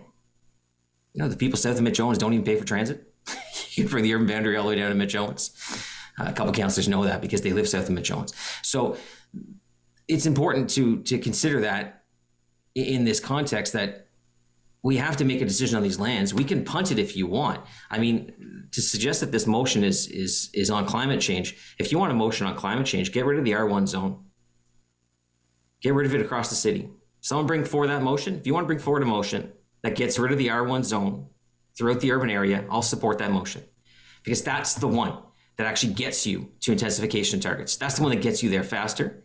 It gets you there more efficiently, and it actually addresses the issues that we have for future urban boundary expansion. I'd support that motion. But we do need to expand somewhere. That was clear in the directions report. Council gave the direction to come here, to these lands in Taywin.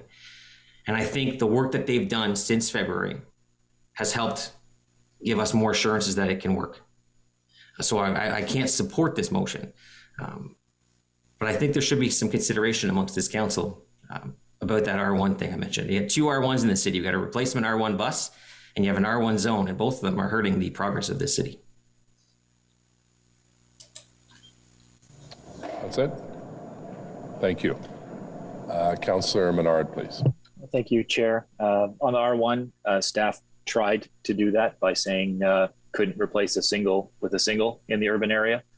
That was opposed by the chairs of planning in ARAC. So that was in the plan initially. I have several questions for staff. Did staff score other expansion lands higher than the Taywin lands based on a preset list of criteria?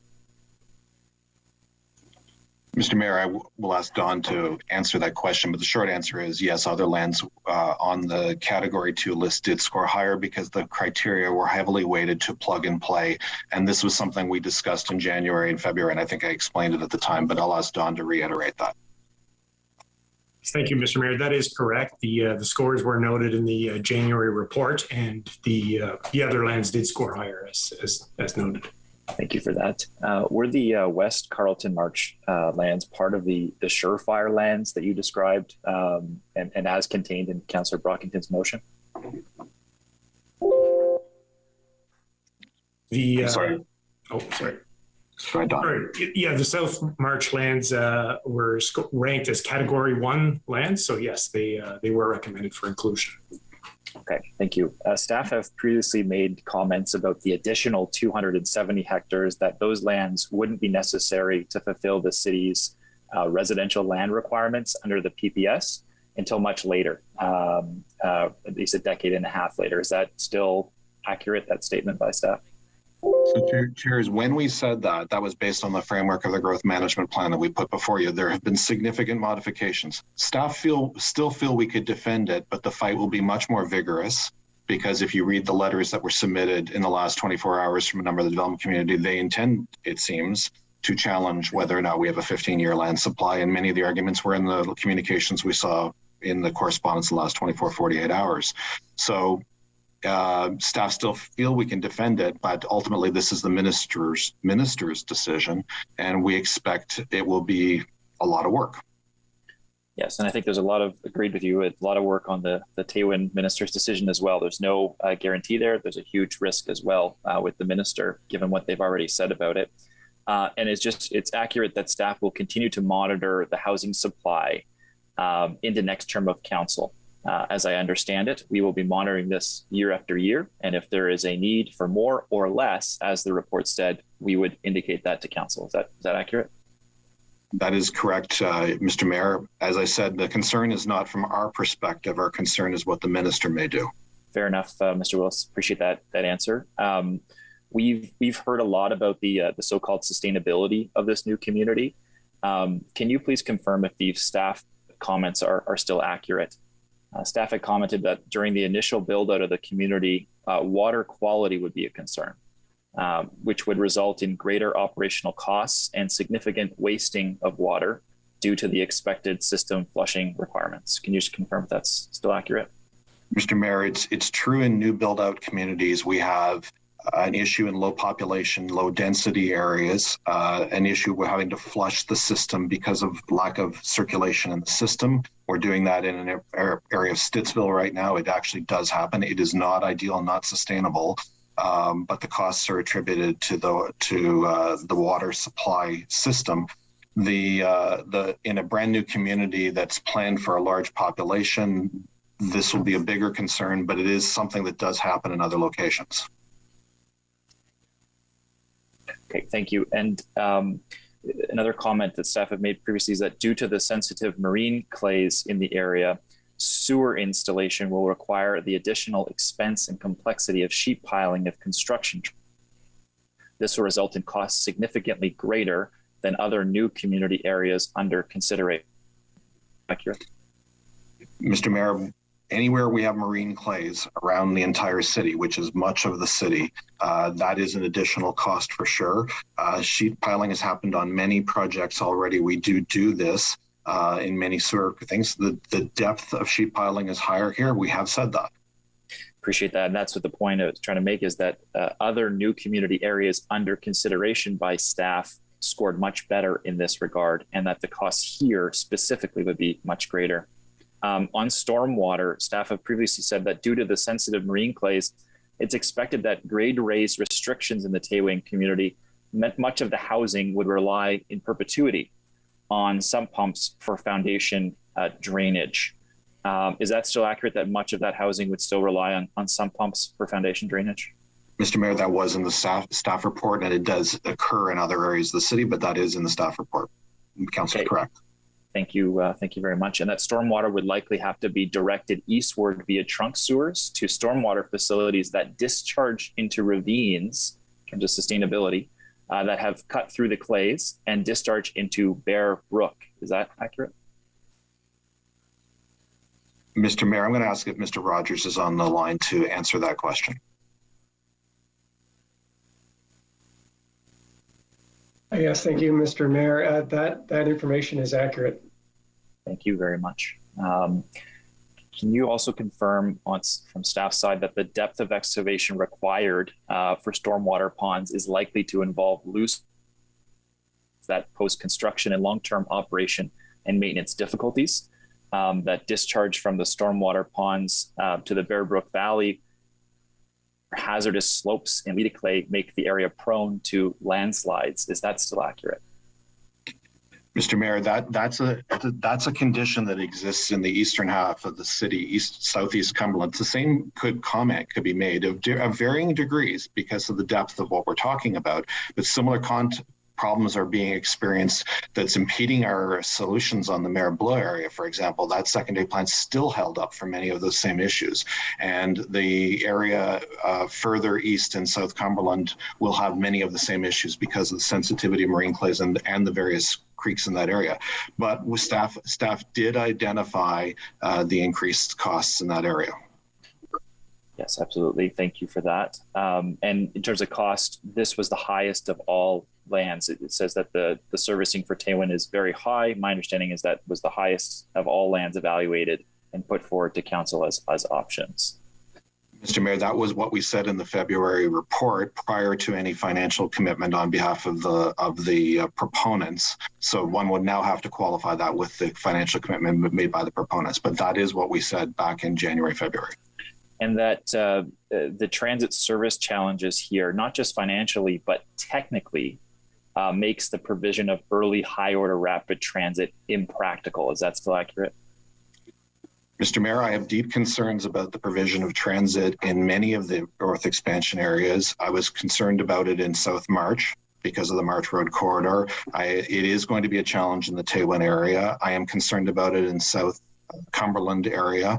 It's what makes those areas not score as well as areas such as Stittsville and Barrhaven, where it's readily available and nearby. So it will be work that we will need to do in the transportation master plan to figure out how to make this work, but it's not unique to Taywin. And in this area, 1 minute. The other high order transit facilities, it would uniquely serve much of this community, and there'd be little to no benefit to existing communities in Councillor Kitts' ward. Is that accurate? Mr. Mayor, without having done the work in the transportation master plan, I can't answer that question. I mean, ultimately, where we route that service may provide additional service to Finley Creek area. It may provide additional service to Councillor Dean's area, for example, depending on where it's routed through. We have not done the work. I can't answer that question without doing that work. Yeah, so that's just what city staff had said previously. So I'm just repeating back what city staff had said. On the road capacity will require conversion of several rural roads over a considerable distance through the Greenbelt. Is that accurate still? That is what staff said, and it remains correct.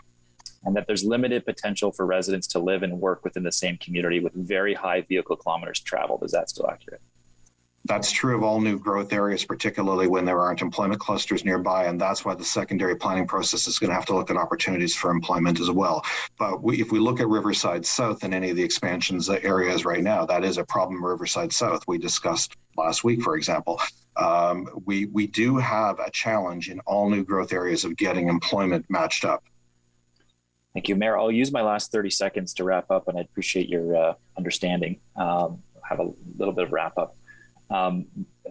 By the motion that was given to us in January, the only reason that this is in front of us is because the motion and the talking points used during committee referenced reconciliation. We have now heard condemnation from Grand Chief of the Algonquin Nation, Elder Claudette Commanda, Chief White Duck, Algonquin Pikwakanagan PhDs, that this is not, in their own words, reconciliation. And they say that it's difficult to conclude from the Truth and Reconciliation Commission that when Indian residential school survivors, their families, and their communities extended this olive branch, that the legacy of the horrors and atrocities that we still live with today would be used as a marketing campaign. As we reflect upon the horrific and mortifying discoveries of mass child graves over the past months at former Indian residential schools across the country, There is a heightened solemnity to reconciliation. It seems to us that reconciliation ought to be dignified, not commodified for commercial interests or political purposes. And it seems obvious, Mr. Mayor, that the case for good planning policy has been eviscerated for this area, and that we're being told in the clearest terms possible over by a minute and a half by land-standing Indigenous partners that this is not reconciliation, and to not factor that in. I urge you to vote in favor of the Brockington Meehan Councillor, you asked, excuse me, you asked Chair. for extra time. I gave it to you, and now you're over by a minute and a half. So you have to be treated like everyone else fairly. Thank you, Chair. Thank you. Councillor Brockington, to wrap up, does anyone else wish to speak or ask questions before Councillor Brockington wraps up? I do, Mayor. Okay, Councillor Harder. Yeah, thank you very much, and thanks everyone for an interesting discussion. I was thinking back to the council meeting, the last council meeting that we had on this topic back before the summer, and I forget the exact date, but you know, one of the things that I did at the end of that meeting, or towards the end, is I asked staff to put a map up to show the proximity of the location of the Taywin lands and other lands in Ottawa. And certainly we all knew of the reminder of back in the 70s when the region was looking at 4 communities for growth. One of them was Taywin, one of them was Barrhaven, Canada, and Orleans. And then I was listening at the beginning of the discussion to many of you talking about how far. Councillor Deans, I think, was talking about, many of you were anyways. And so I did a quick little check to see, you know, vis-a-vis City Hall, Taywin, and I used the Anderson Road in 417, which I think is logical. Taywin's 14 minutes from City Hall. I didn't check how close it was to the nearest transit station, but it is far closer than the other places I'm going to mention. Stittsville's 27 minutes, Fitzroy is 43 minutes, and Barrhaven's 27 minutes. Then I looked at Taywin, again using that same place, to Barrhaven is 24 minutes. But you know what? When I go to the Cardell Goulburn Rec Center in Stittsville, that's going to take me 25 minutes. The point is, we have a very large city. Over the years, many options have come before former governments as to where we need to grow. And the biggest decision ever, of course, was made when the provincial government decided to amalgamate all of our townships, villages, cities, and you know, I will still think that that was a mistake to add in all the rural areas because it just made us very large. So how do we make sense of it? I think how we make sense of it is supporting the suburban community that was looked at and part of a vision back 40 years ago. I think that now, with the growth we're seeing at our interchanges using our 400 series highways, that this is a logical place. Question to you, Mr. Willis, please, with regard to clay, where do we not have clay in the entire city of Ottawa? So, Mr. Mayor, not a geologist, but I'll tell you what I'm aware of. So, Ottawa is a river valley. The city is built on an ancient river valley, and where you have ancient river valleys, you will find marine clays. We're also at the bottom of what was the Champlain Sea, so you'll find it. So we have clay wherever we don't have rock. So we have rock in the central parts of the city. We have rock in parts of Canada, but basically there is a ribbon of marine clay that wraps around the city. And as I think I said earlier, we have very few growth options that aren't on marine clay, and where they're not, they're on rock, which has its own challenges.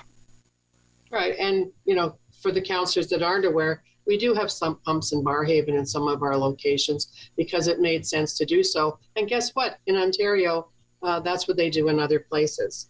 So I also wanted to touch on the development charge discussion. Development charge is pretty interesting. We just built a huge Amazon plant here in Barrhaven, and I think the contribution was well in excess of $25 million in development charges. And guess what? I'd like to say I'm keeping them all from Barrhaven, but you know what? I don't think any of it's going to need to be spent. And this urban boundaries shift, down to Barnesdale, which Mr. Willis said was a logical move because of servicing and that. You know what? We're going to gather about $32 million in development charges. It's going to cost us $0 to put in the servicing for Barrhaven. Where will that go? And yet we have made exceptions on Preston Street with defining certain amounts of money that will go strictly and be kept for parks, etc. On Preston Street, we've done that. With area-specific charges for Councillor Meehan's area. And there's other places. We used to not collect development charges for the downtown of Ottawa. I have somehow, some magic, somebody else was paying for something. The bottom line is that this is a good planning decision. It is not something that just came out of a magical hat. It has been contemplated for 50 years. And I say now is time has come. So I will not be supporting this motion. I do appreciate the discussion over the last 7 years or so that we've had. I remember the motion back in 2018 in the December, I think it was, when Councillor Tierney, as the Vice Chair of Planning, moved a motion to allow discussion about where is the next concentrated area that Ottawa should be looking at. That motion and that decision allowed us to get today. I look at the South March. Councillor Elshanteri knows that area better than anyone. And I'm telling you right now, it's not close to anything. That servicing that hasn't been done since the last official plan was approved is still not done. Its access to any 400 series highway is a very long way. And there's one route. It's called March Road. So 15 seconds. Okay. Well, that's all I have to say, Mayor. I'm not going to be supporting Councillor Brockington's motion. Thank you. All right, thank you. Before Councillor Brockington wraps up, does anyone else wish to speak on the item? Oh, Councillor Brockington, the floor is yours. Thank you, Mayor, and thank you to all colleagues for your questions and contributions to this discussion today. I've listened to everyone, both colleagues in the immediate area. Councillor Kitts, I sincerely appreciated your input and comments, and to all colleagues on this matter. Colleagues, we're not planning experts. We hire and we have planning experts in the city of Ottawa to review lands in this area, to assess lands in this area, to score lands in our city. And we asked them earlier this year to come back and tell us which lands were most appropriate to enter into the expansion of the urban boundary and which weren't. And Taywin didn't score well. Taywin scored poorly, and South March lands actually scored much better. So I look to professional recommendations which help guide my decision making. My motion is about planning merits. My motion is about planning merits. You'll see whereas clauses don't mention secondary issues, some of which have been addressed today in debate. Council is charged with making critical decisions that are in the long-term best interests of City of Ottawa residents and taxpayers. We have seen in this city that growth does not pay for growth. Growth pays for some of that growth expense, but not all of them. Adding the Taywin lands to the urban boundary is not a sound planning decision. It's about the merits of a planning decision. It was not recommended by our planning staff for inclusion in the urban boundary expansion. South March lands were. Council did a switcheroo. It has Taywin has unviable infrastructure, unviable transit. Legitimate environmental concerns have been raised. We are responsible as part of the OP process to make decisions that are in the long-term best interest of this city, as I've said. Planning didn't recommend Taywin. The ministry has concerns, as Councillor King mentioned, and to Councillor Elshantari's point about consultation, why wasn't this motion raised before? And well, we have been discussing it throughout the year. All to say, we heard from residents in Carlsbad Springs who haven't had public consultation yet. I took a lot of heat last term of council because a playground was going into a park with insufficient public consultation. And we're considering building a new city of 45,000 people. And there are people who said, we haven't had an opportunity yet to speak about this issue and learn about this issue. I know there's stuff being planned after a decision is made, but this did catch people by surprise. And I heard a comment that this has been in the queue for 50 years. Well, no, I thought the Algonquins of Ontario just bought the land within a couple of years ago. And this was certainly a surprise to me and a surprise to many that this was put forward earlier this year as part of the urban boundary expansion.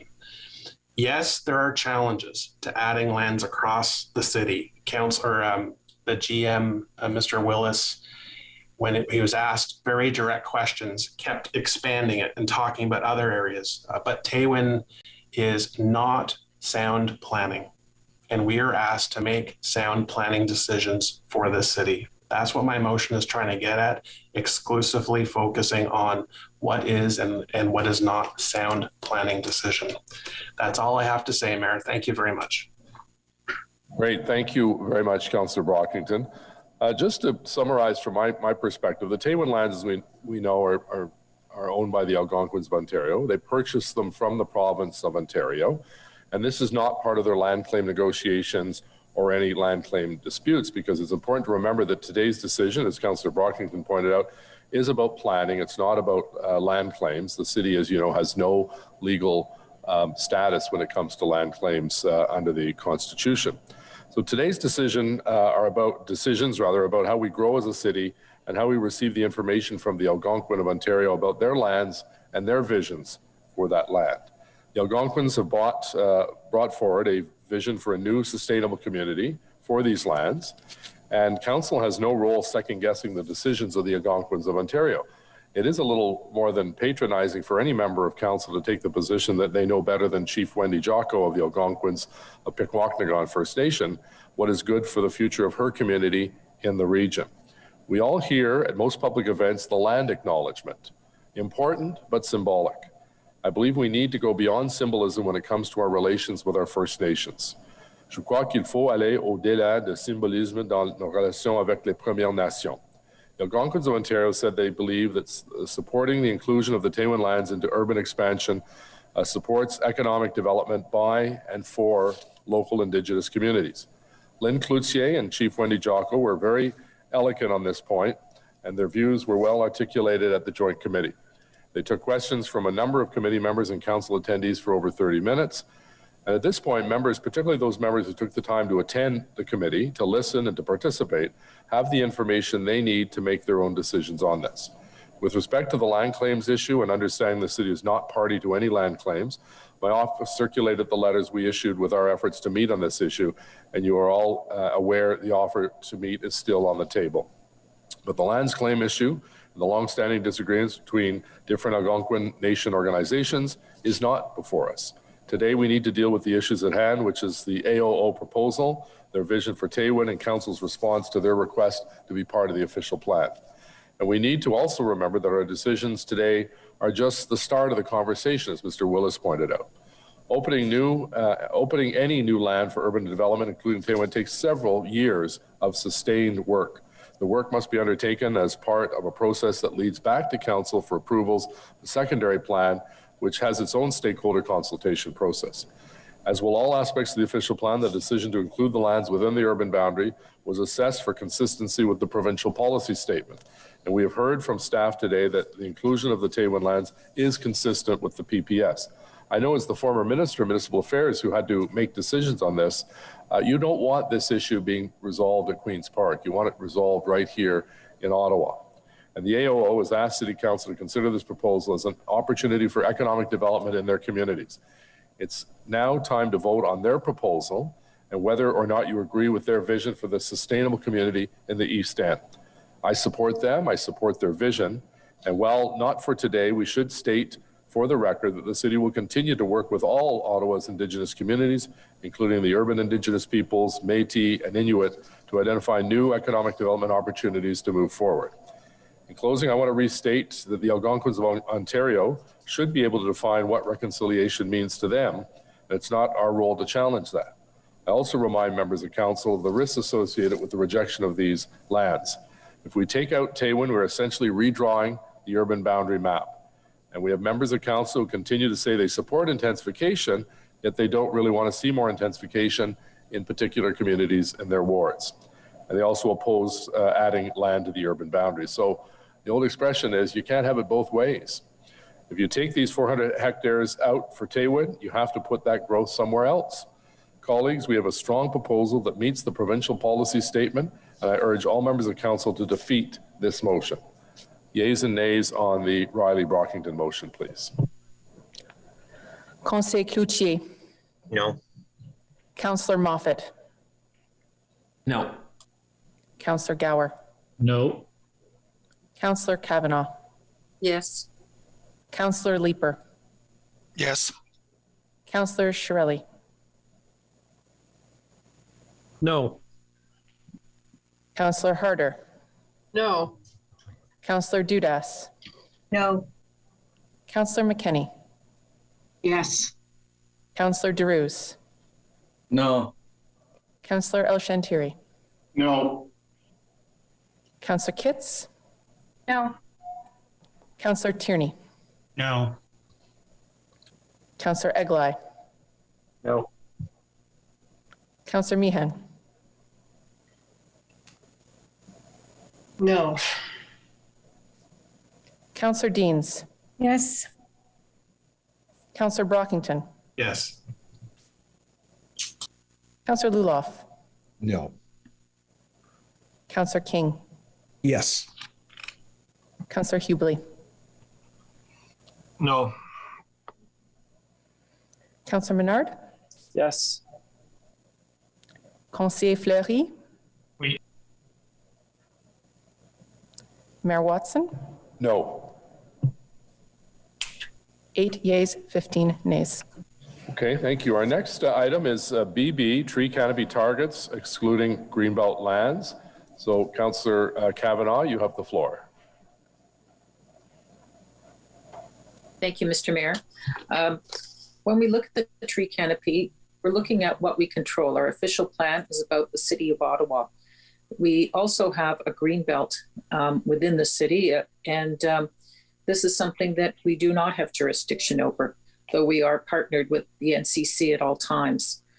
I feel that the green belt should not be included in our targets for the green canopy, for the tree canopy.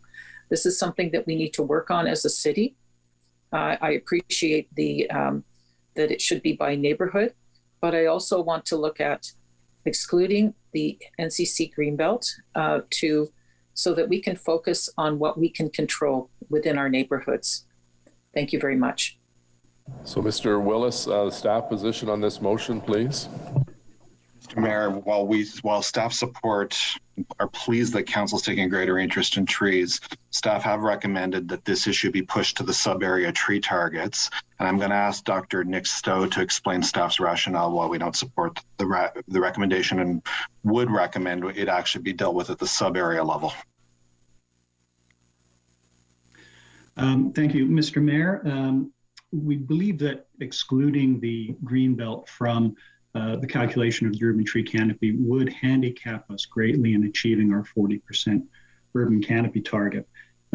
Regardless of ownership, the greenbelt is part of the urban area, and many communities benefit and make heavy use of the greenbelt.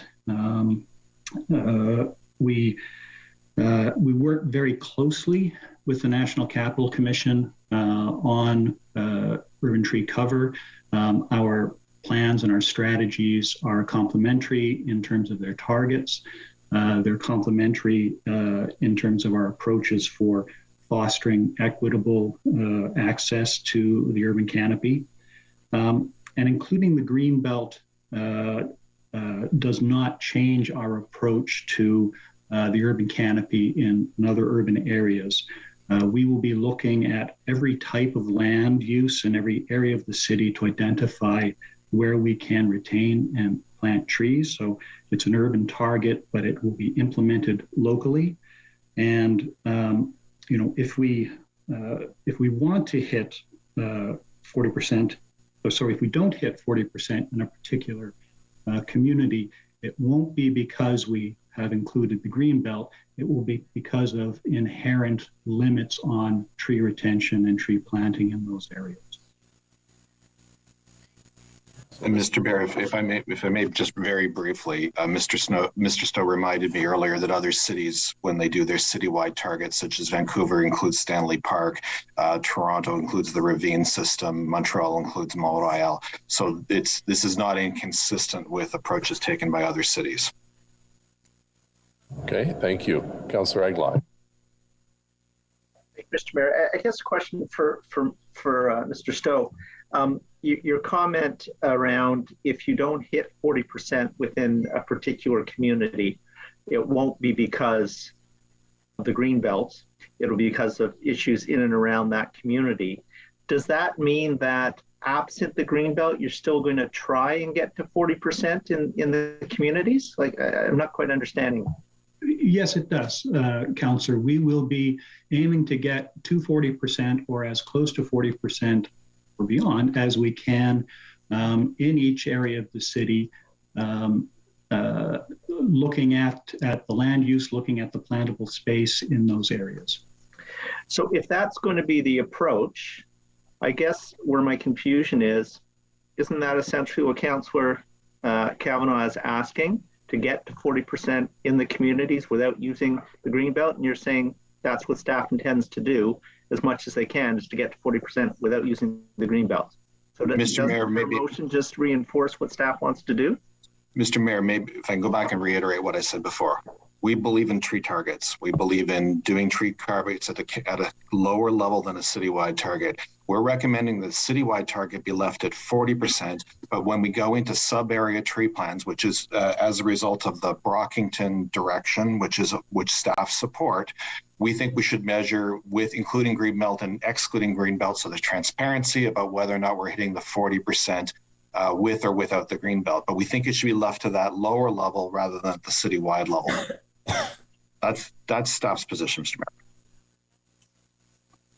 Yeah, thank you for that. I still think we're saying the same thing here for the most part, and that the motion supports. I come from a community that was devastated from a tree canopy perspective as a result of the tornado, and I do appreciate the efforts made by the staff to assist in regenerating tree growth in that area. But I think anything we can do to get as many trees as we possibly can in every community in the city. I saw that truly when my community lost their trees, how much it meant to them. So I will be supporting Councillor Kavanagh's motion. I think it's the right way forward. Thank you. Thank you. Councillor Leeper, please. Thanks, Mayor. Just by quick way of preface, we know how tenuous tree canopy that is not under the control of the city can be. Kitchissippi Ward is fortunate in that a lot of our tree canopy is the NCC's. It's along the Parkway, it's in Hampton Park. A big chunk of it was just voted to be allowed to be turned into embassies a couple of weeks ago. I like the idea of trying to achieve a target canopy that is achievable through what the city can do as opposed to any of our partners. But may I just ask, what is the drawback to what Councillor Kavanagh is asking for? Mr. Mayor, just to be clear, this is among the issues where there's a difference of opinion. This is not a huge difference of opinion relative to other topics we may talk about. And I appreciate Councillor Kavanagh's what she's trying to do, and we've tried to assist her with that. What we're just talking about is managing public expectations about what the target actually is. And if you take out the Greenbelt lands, when other cities include, like Edmonton includes its riverfront lands, then how we stack up compared to other cities becomes difficult to measure. We do believe on a more localized level when we're looking at neighborhoods, like in Kitchissippi, like in parts of Councillor Kavanagh's ward or Councillor Brockington's ward, we should be looking at that and seeing the contributions of it at that more lower level. But we think to report for consistency related to other cities, we should keep the citywide urban area target to include all lands. So consistency, but also optics. If we take that out of the the numerator, I guess, your ratios become less attractive when the general public is looking at those numbers. Mr. Mayor, we support audacious goals. There are a lot of audacious goals in this plan, and ultimately council can pick which way it wishes to go. We've just given our advice, Mr. Mayor, about where the best place to put that information is, so that we are honest about the overall level of tree canopy and the role that publicly owned lands play in that. It just happens, as you said, Mr. Mayor, as Councillor Leeper said, there's a contribution of the parkway lands. Do we take the parkway lands out? Do we take PSPC lands out? Do we take lands owned by school boards out? Like it just, where do you draw the line? So we suggest a consistent approach in the urban area. Everything's included, but in the sub area, we get that more fine-grained nuance so people can see what's going on in their own community. Okay. As I said, it's not a great difference of opinion, Mr. Mayor. Yeah, I'm not heavily invested in this, so I'll be interested to hear what everyone else says. Thank you. Councillor Harder, please.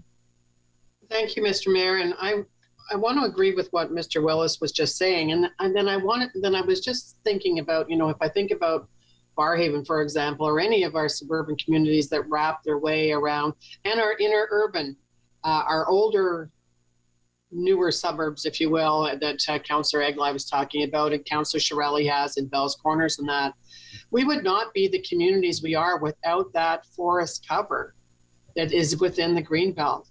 We have to take it into consideration. It shows that we value it.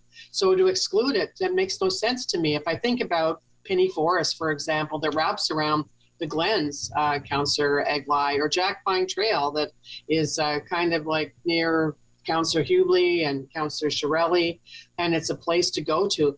I mean, the Greenbelt is about bogs and swamps, but I think the very best of it, if people were, you were to ask the people in the city, it would be the canopy. It would be the forest, like, the Marlborough Forest is, is provincially, I think, designated. The Terbolden is another one too. It would be like excluding them because you know what, then our targets aren't good enough. Well, you know what? The value that the Greenbelt has is in a significant part of providing that canopy in our very lovely city. I don't want to exclude it. I want to make sure that people know that I value it. I think it keeps, even though most of us would say, oh yeah, well, when people will say, why don't you develop the Greenbelt in front of the Nabeen Sportsplex, or why don't you develop, any other of those areas? And the fact is, this is one of the reasons it makes it very special, and it's special to those of us in Ottawa. So I'm not going to, I'm not going to be supporting this motion. Thank you. Thank you, Councillor. Councillor Moffat, please. Thanks. I actually think Councillor Harder said it best. I don't think I have a whole ton to add. I do have my hand up still, but I just wanted, just from my perspective as chair of Environment Committee and the work that we've done there through the Urban Forest Management Plan and the work that Nick Stowe's done and Martha Kopstake specifically on urban tree canopy, I think it sets us up in a good place to move forward. I think we had a good discussion about trees at the joint committee last week, and I think we all supported unanimously the decision to look at tree canopy at the transect level. So I think that's an important step to as we move forward. We want to strive to hit that 40% target, but also the 40% target at the transect level. I think we need to focus on that. I think we need to, the neighborhood level. Transect was something else. We did on the neighborhood level. And I think we have the staff in place to help us get to where we need to be. But I don't think we need to exclude the Greenbelt as part of that. And specifically, I think it's that when you look at what other cities do, and I know Nick Stowe had mentioned this earlier today, but Steve Willis mentioned it during this meeting, is that when you look at what other cities do, they include similar situations. So if they had the Greenbelt in their communities, they're including it in their calculations. It's just as important as every other piece. It doesn't mean though that we just, like I've always said, that the issue with looking at tree canopy from a ward level is that it looks like College Ward is really good and it looks like Knoxdale Maryville is really bad, only because of what part of the Greenbelt is in their ward. That doesn't mean that we just stop looking at trees in College Ward. We need to look at that as well through all development applications to make sure that we're prioritizing trees and not just satisfied with the numbers that we have in our in our current tree coverage mapping. So thank you. Thank you. Councillor Fleury, please. Thank you, Mr. Mayor. And I too want to highlight how important the green belt is to our area, or to our city. Mr. Willis or Mr. Stowe, I have a quick question for you. So this is to me, a factor of calculation. Are we calculating the trees and the canopy in the overall canopy of the city? Do we have a deep understanding of the tree canopy and the green belt? Have those analyses been completed? Through you, Mr. Mayor, yes, we do. We have a very good inventory of the tree canopy in the Greenbelt and across the city. This was one of the areas of collaboration between the National Capital Commission and the city. We did a tree inventory in 2017 jointly with the NCC and the City of Gatineau. And we're currently in discussions with the NCC about updating that urban canopy inventory in 2022. So we're having those discussions now. Okay. And thank you, Mr. Stowe. And Mr. Willis, I'm getting feedback. Mr. Willis, the motion or your comment relating to the motion are, as I understand it, are more a factor of calculation of tree canopy and protection of that rather than a position on for or against the Greenbelt. I think, I don't perceive the motion to be against the Greenbelt whatsoever, quite the opposite. Mr. Mayor, again, there's not a huge difference of opinion here. The value of including the Greenbelt in the citywide statistics is also monitoring the health of the tree canopy in the Greenbelt. You'd look at something like Emerald Ash Borer and the effect that it had on the Greenbelt, and the tornado also affected the Greenbelt. By measuring it in the overall city canopy, we're telling the whole citywide story. I mean, it's struggling to explain the fact that Councillor Kavanagh's motion, I actually happen to agree that the data she wants, which is separating out the Greenbelt, is valid. I'm just recommending that it get merged with Councillor Brockington's direction and be dealt with at the community-wide level, because it'd be more meaningful at a more local level, and much to exactly as what Councillor Moffat just explained about how some wards have a bigger dominance of the Greenbelt in their tree canopy versus others. And again, I go back to what I said at committee, the sub-area, we use the term sub-area targets because ward boundaries change over time, and we recommend picking smaller areas that would be stable in time defined by natural boundaries, which is part of what we're going to do. So again, the intent of the motion, staff agree with the intent of the motion. We're just mechanically asking that it be done at a different level. Mr. Mayor, is it possible to get clarity on Councillor Kavanagh's position? Because I think Mr. Willis has put forward a proposal or a direction here that I'd love to hear. Councillor Kavanagh, is that, excuse me, is that something that you might entertain, what Mr. Willis just suggested? Thank you, Mr. Mayor, and thank you to my colleagues. The whole point of it is that when we're working in neighborhoods, that we look at city land, what city can control, like obviously private property as well.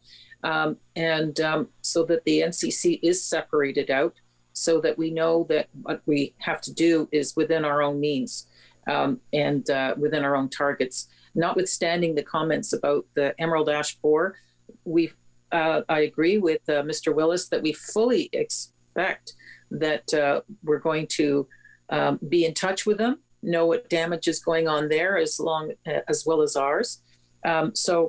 I could consider blending it with Brockington's motion so that we separate those out, so that we're not relying on NCC Greenbelt. A lot of my colleagues were talking about how great the Greenbelt is, no question. But if that's what we're relying on, rather than putting trees on streets where they belong, where they are really needed, that's my concern. So if maybe, Councillor Kavanagh, maybe Mr. Willis, you can get someone from your staff to craft something that would merge the best of both items from Councillor Kavanagh and Councillor Brockington, then bring it back as we continue on. Is that agreeable? Mr. Mayor, we certainly can do that if that's what both councillors are getting nods. I do think we can merge both intent, and we will do that. Okay. Thank you. We'll come back. Thanks, Councillor Kavanagh. Next. Sorry. Next is item C, vacant greenfield density target replacement to motion referred from Joint Committee. Councillor Menard, if you'd introduce this and speak to it, please. Sure. Thank you, Chair. I appreciate staff's work to refine this from what we had at committee to better reflect their work in these vacant greenfields. I mean, I think it speaks to some of what we heard about housing affordability at committee and building more housing right from the get-go to the ultimate build-out of what we're looking for. These are vacant greenfields. There's not communities surrounding them. And we are asking that staff strive to achieve a bit of a higher target from 36 to 40 units per hectare. So I hope councillors can support this. Thank you.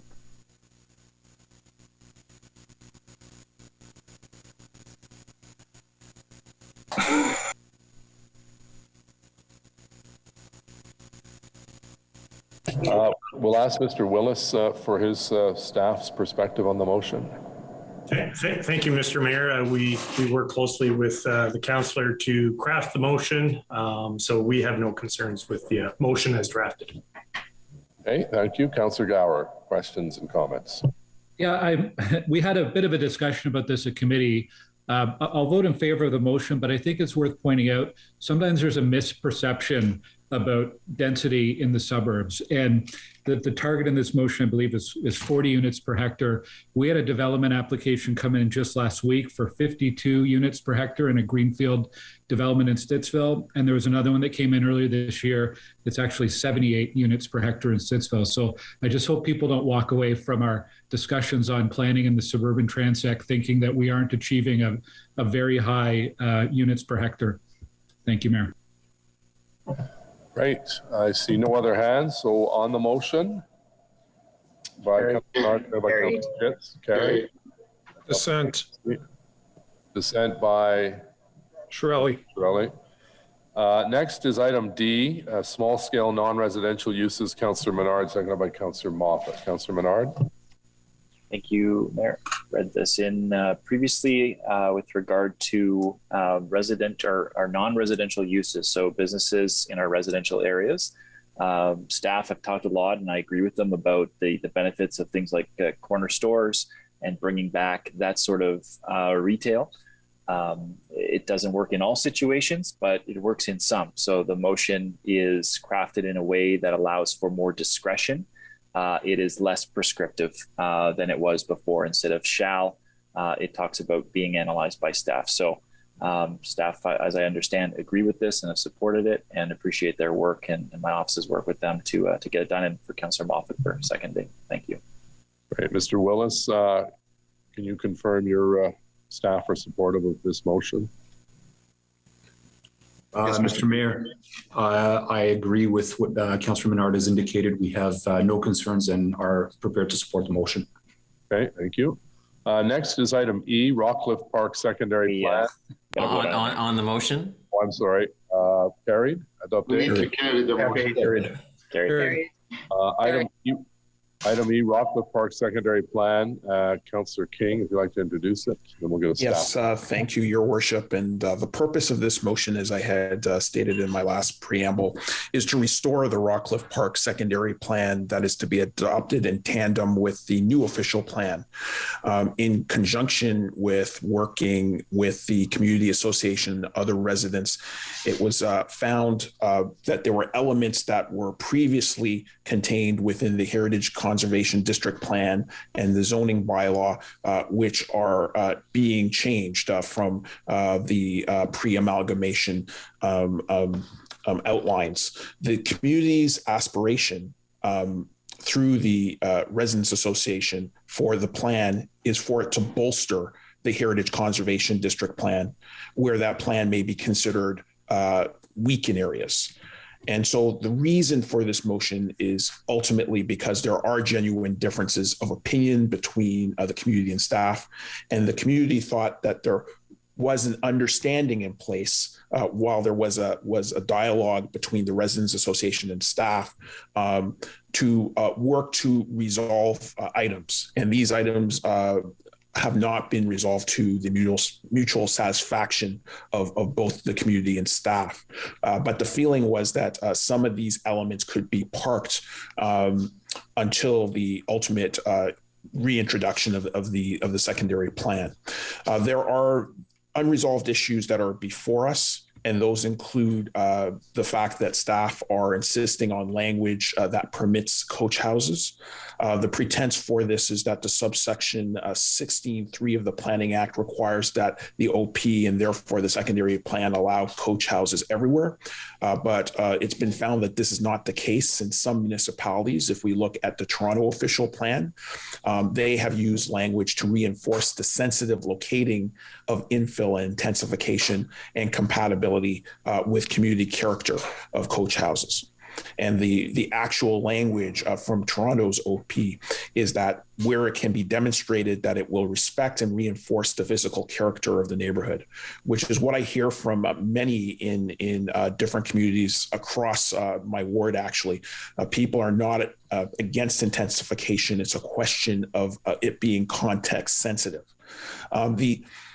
We're also looking at added language to the Rockcliffe Park secondary plan to permit coach houses, and that is inconsistent with the existing Heritage Conservation District plan for maintaining and enhancing the distinct heritage character, and it is inconsistent with conserving and enhancing the unique cultural heritage landscape.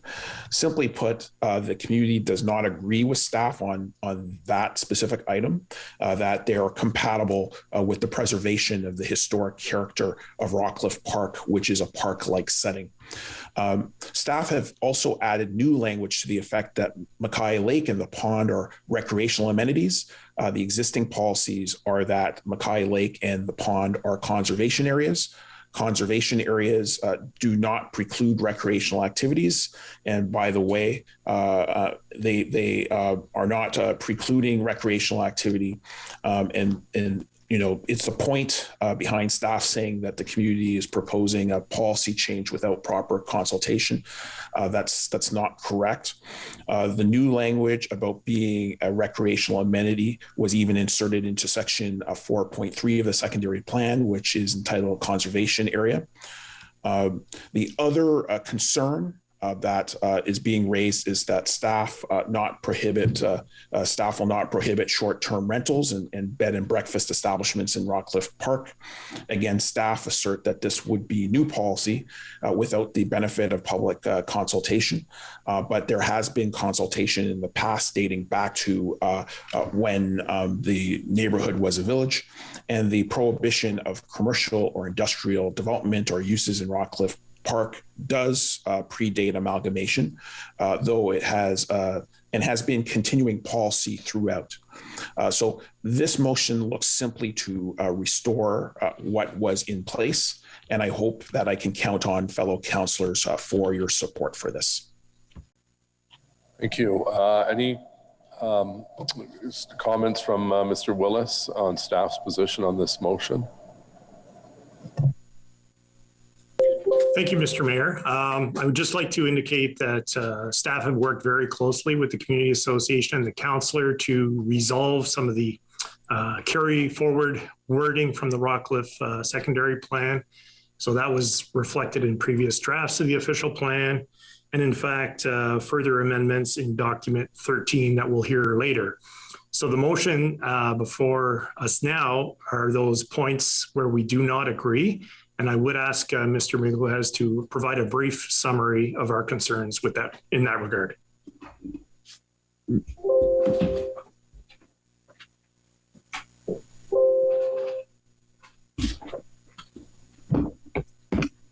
Thank you, Mr. Herwire. Mr. Mayor, with respect to coach houses, staff cannot support the removal of the provisions on coach houses, as we, first of all, don't agree with the view that coach houses are incompatible with the preservation of the park-like setting of Rockcliffe Park. And this is a position that was communicated to the Rockcliffe Park Residents Association by our general manager. It has not changed. These provisions will bring the secondary plan into full compliance with section 16.3 of the Planning Act. And with respect to the comparison to other official plans, Ottawa was the first municipality in Ontario to establish a coach house zoning bylaw. And the criteria through which coach houses are permitted do take into account community character and lot fabric. The permission for coach houses is based on a number of conditions, a number of preconditions that are very clear, and lot size is one of them. But just as lot size is a precondition, so would it be for an accessory building, such as a shed that is permitted, or a detached garage, which is permitted. So we view this as not a question of compatibility, but a question of criteria being applied properly, and those criteria are in place. With respect to Mackay Lake and the pond, we are saying that they are conservation areas. We don't disagree with that. These are public water bodies. They are owned by the city, and we feel that it's not an appropriate change to introduce language that would remove the words recreational without at least the appropriate city staff from our CFS being present and part of the discussions. So that was not something we felt comfortable with. With respect to bed and breakfast establishments, a bed and breakfast establishment is a residential use in the zoning bylaw, and we feel that that's the better place to talk about bed and breakfast establishments. Just as short-term rentals, we have, of course, have seen the discussion on short-term rentals. We have a bylaw and a system that has been appealed, but that will go through its process, and that is a better place, in our opinion, to address those two things. Hey, Councillor Harder on the motion, please. Thank you, Mr. Mayor, and for Mr. Megalis, I thank you for that last comment on the bed and breakfast, and I do agree that that is the more appropriate place to go. And I will, and I certainly recall, because I was the chair, that coach houses, we were leaders in coach houses. And as I recall, Mr. Megalis, there was only one community that had a lot of serious questions to it, and that was in Councillor Menard's ward, and it was in Old Ottawa East. And we did make some changes following that at that time. Is that not, is my recollection correct, Mr. Megalis? Mr. Mayor, Councillor Harder is correct. We did make changes to the criteria to allow coach houses to reflect feedback that we received from Old Ottawa East. It had to do with lot size, and it had to do with building height. Absolutely. And they were good changes. So it just shows that we listened to the city at the time, and we had input from people who would possibly be most affected, although it's certainly coach houses, we're seeing them pop up in suburban areas on larger corner lots and that sort of thing. So I won't be supporting this. I don't think the official plan is the time in this case that we would make an exception for one community. Thank you. Thank you, Councillor. Councillor Moffat, please. Thank you. We committee, just to remind members of council, committee dealt with a similar intended motion at our joint committee, and I believe, if I'm not mistaken, it was summarily dismissed 13-0 shortly after my legendary 12-1 defeat. So this is something that we have discussed a bit. I think just staff's point on the coach house element. Coach houses, if you recall, were something that was added by the province, and we responded with a coach house policy that applied citywide. And it's supposed to, it provides an opportunity for a different type of housing in the city, but it's also a form of intensification. And we've been clear through this official plan that intensification is something that needs to occur everywhere. We cannot keep on sticking it in Kitchissippi. I think they've kind of done their part, Kitchissippi. We should probably look elsewhere when we have policies on intensification, and we shouldn't be so open to excluding certain communities from intensification, even if it's a piecemeal exclusion. It's an incremental exclusion. It's still an exclusion. So our coach house policies, let's be honest, we don't have 648 coach houses in the city. We've got a few of them, but it's another option, and it's something that helps us get to where we need to be when it comes to our intensification targets. So as such, I think I can't say much more than what Mr. Migles said on this motion. I believe that staff have done incredible work to address concerns of Rockcliffe and the Rockcliffe Park community, but I think they couldn't give them everything they wanted. And as such, we have this motion. I'm just going to take a moment right now in committee. I just want to commend members of council who we worked with staff quite closely to make sure that we could get progress on all the things that we were interested in. And it meant that we had to pull back on a little bit of stuff that we wanted to get some other stuff. And I can think, Councillor Menard worked quite strongly with staff on that, on many motions, and the motions evolved over time. But in the end, we all got to a point where we could agree and have a good progress in our OP, to the point that we have a lot more support for the official plan than we probably did 2 weeks ago. But we can't go the whole way on every community, and I think that's what this motion aims to do. So I'd recommend that we not support this motion right here today.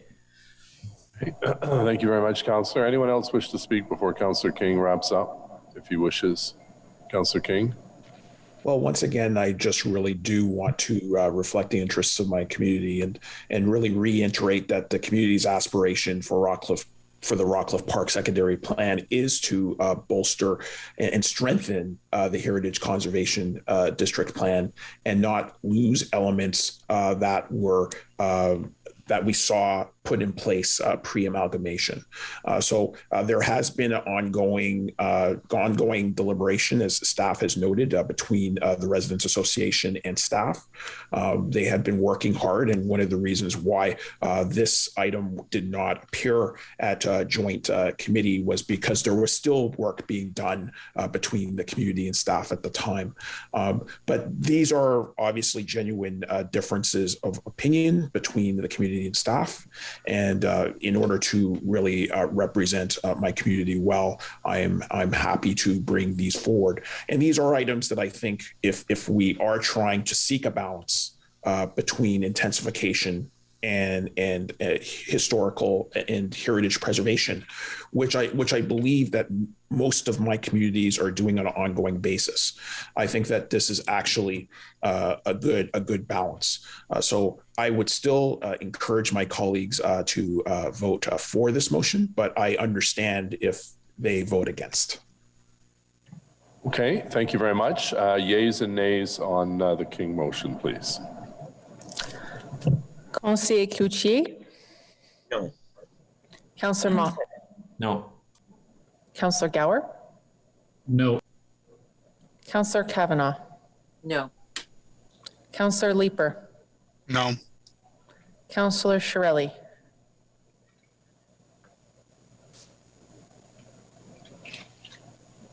Councillor Harder? No. Councillor Dudas? No. Councillor McKenney? No. Councillor DeRuse? No. Councillor El-Shantiri? No. Councillor Kitts? No. Councillor Tierney? No. Councillor Eglai? No. Councillor Meehan? No. Councillor Deans? No. Councillor Brockington? No. Councillor Luloff? No. Councillor King? Yes. Councillor Hubley? No. Councillor Menard?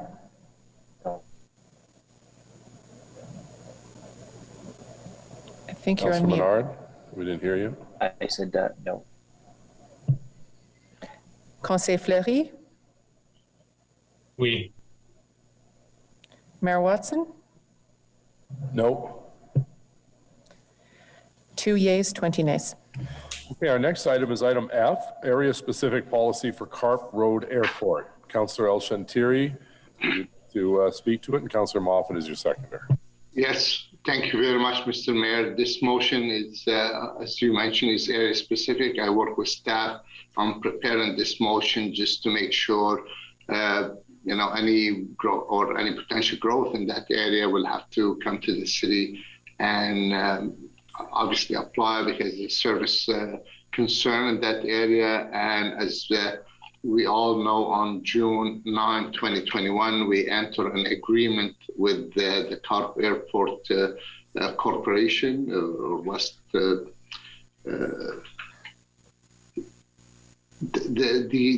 concern we have here, so we want to make sure in the future any potential growth in the area or development that area, we should come to the city for discussion. And that's what it says. It's not a concern right now. We already have a plan in place. We have a 20 years contract with the Carp Airport, and we just want to maintain that land to be in the future doesn't have any impact with the growth on the village of Carp or on Carp corridor. So this motion really is supported by staff and actually is prepared by staff. So thank you. That's it. Thank you, Councillor. Staff's perspective, please, Mr. Willis or his team. Thank you, Mr. Mayor. Yes, staff worked closely with the councillor, and we did identify a gap in the current area-specific policy. We believe that the motion and the revised wording addresses that longer-term planning issue, and we do support the motion. Okay, thank you very much. I see no hands, so on the El Shantiri-Moffat motion carried. Carried. Next is item G, sensitive marine clay. Councillor Kitts, seconded by Councillor El Shantiri. Councillor Kitts, please. Thank you, Mr. Mayor. I don't have too much to add from my opening comments when I introduced the motion. You know, as we heard again today, Ottawa is comprised of a high concentration of clay soils, and those exist in expansion lands, undeveloped greenfields, and also in existing areas where we're contemplating further intensification. You know, in Orleans, we've had some areas that have been challenged by building on these soils. So this is really just a strengthening of our city standards for dealing with sensitive marine clay, and builds it into staff's work plan as we move forward with the OP. Staff did help write the motion, and you can ask Steve Willis, but I believe he's supportive. Thank you. Great, thank you. Anyone wish to speak to the item? Councillor Luloff. Just very briefly to thank my colleague for bringing this forward. We've heard a lot from our residents throughout this budget process and throughout the last 3 years how concerned they are about intensification on marine clay. This clarity will go a long way. Really appreciate it. So thank you. Thank you. Councillor Deans on this motion. Thank you, Mr. Mayor. Well, I agree with this motion. And as a member of council who has had a lot of problems related to Leda clay and dewatering of that soil, I know the challenges that it can create. And I also know that it has cost the municipality a lot of money as a result. So I guess what I'm wondering is, just to follow up on Councillor Kitts' motion, if we're updating our policies and standards, would it be possible to consider that any property developed on Leda clay in the city of Ottawa in the future could have registered on title a warning to the prospective land or purchaser of that property?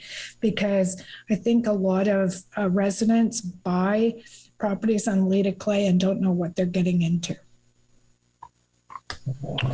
Okay, on Councillor Kitts' motion. That was a question, Mayor Watson. I was looking for an answer if they could include that in their strengthening of their policies. So, Mr. Mayor, just the province has clamped down on what you can register on title. And consequently, council had to pass a motion recently to ask the province to register deferral agreements for development charges on title.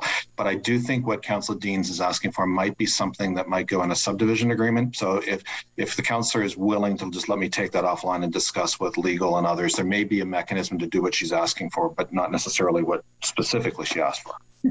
Okay, fair enough. Okay, so on the Kitts motion, carried? Carried. Carried. Next, excuse me, we have the monitoring intensification tree canopy and parkland that was Councillor Brockington, seconded by Gower. And Councillor Brockington has now let me know that he and Councillor Kavanagh, I believe, have come to a resolution, working with staff. Councillor Brockington, do you want to bring us up to date, please?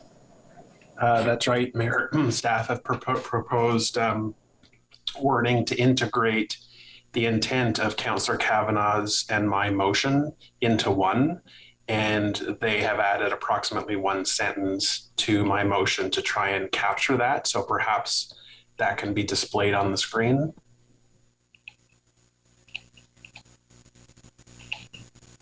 Just give us a minute. And so the new section at the very end are the words both including and excluding the green belt where applicable. That is what's been added to my motion to try and incorporate the intent of Councillor Kavanagh. And Councillor Kavanagh, are you satisfied with this new motion? Yes, I think that's very helpful, and I thank Councillor Brockington for cooperating with this. And if someone could spell my name correctly, that'd be great. Thank you. Also, to staff, I guess staff were involved in drafting. Are we now comfortable with at the staff level, Mr. Willis? Yes, Mayor, we are. Okay. Councillor Menard, do you want to speak on this unanimous support? Yes, just a quick question. Mayor, I support the motion, but I wanted to ask staff because I think there's, I saw the FCA motion where this comes from. And one of the points that they had made in that motion was around mitigation methods. So trying to rectify, if we're not meeting our targets, that there would be rectification plans, as I understand it, to meet the targets that we initially set, not just to measure them, but to go back and try to fix it. So I'm not sure if there's a comment from staff around how we might mitigate if we're not meeting the effects of our current planning, and what we might do to go back and fix issues that we're seeing we're not meeting in terms of our targets. Mr. Mayor, staff didn't support that being included in the official plan because we don't feel it's the right place for it. The Urban Forest Management Master Plan is the place where mitigation measures would naturally go if we find gaps in the area, because it's primarily going to be through public action that we will do it. And we're beefing up our resources to protect trees in development review, but beyond that, which the plan is dramatically stronger than the 2013 plan, I will say, with the language that's in the plan. It's the Urban Forest Management Master Plan where that discussion belongs. And we believe that's actually part of the mandate of the plan as it is today. So that's why we just had a difference of opinion about where the best place to put it. And we support the motion and direction as council. I worked with Councillor Brockington to get this direction in place, and Councillor Kavanagh's suggestion, I think, improves it. Thank you very much, Chair. And just want to get that on the record, and I support the motion. Thanks, Steve, for that.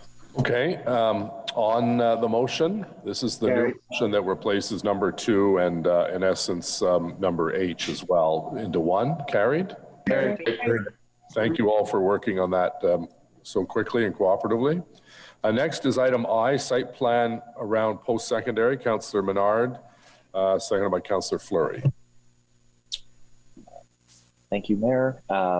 This is raising an issue with regard to several of our post-secondary institutions in Ottawa and the importance of site plan to mitigate later on the costs of inspection or issues that arise around property standards.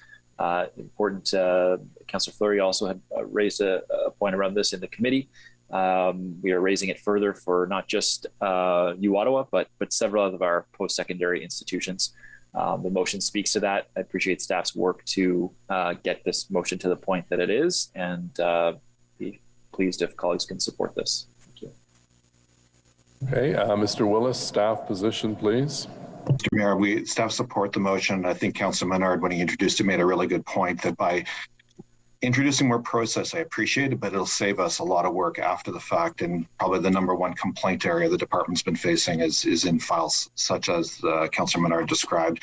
And if it's narrowly applied in these areas around the post-secondaries, we address the matters that Councillor Menard discussed, staff absolutely support it.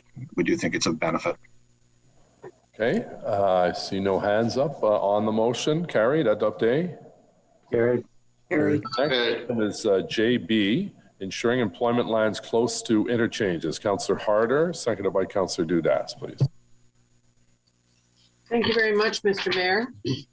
And as many of you will know, Councillor El Shantiria, Councillor Dudas, and myself are representing you with the mayor on the Economic Recovery Task Force. So with that in mind, and with the opportunity with the official plan, this makes a lot of sense. You know, we have been a serious contender for much activity in economic growth as a city in this province. And we look for continued opportunities along our 400 series highways, which the province refers to as moving corridors, goods moving corridors. And I know that recently, Councillor Meehan has talked about having land available at interchanges and that sort of thing.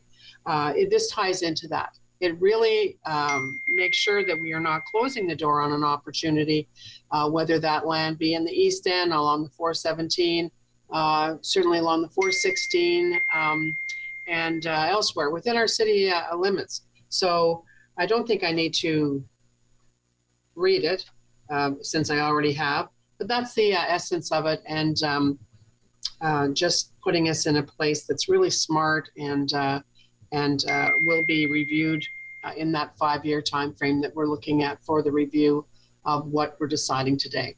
Thank you.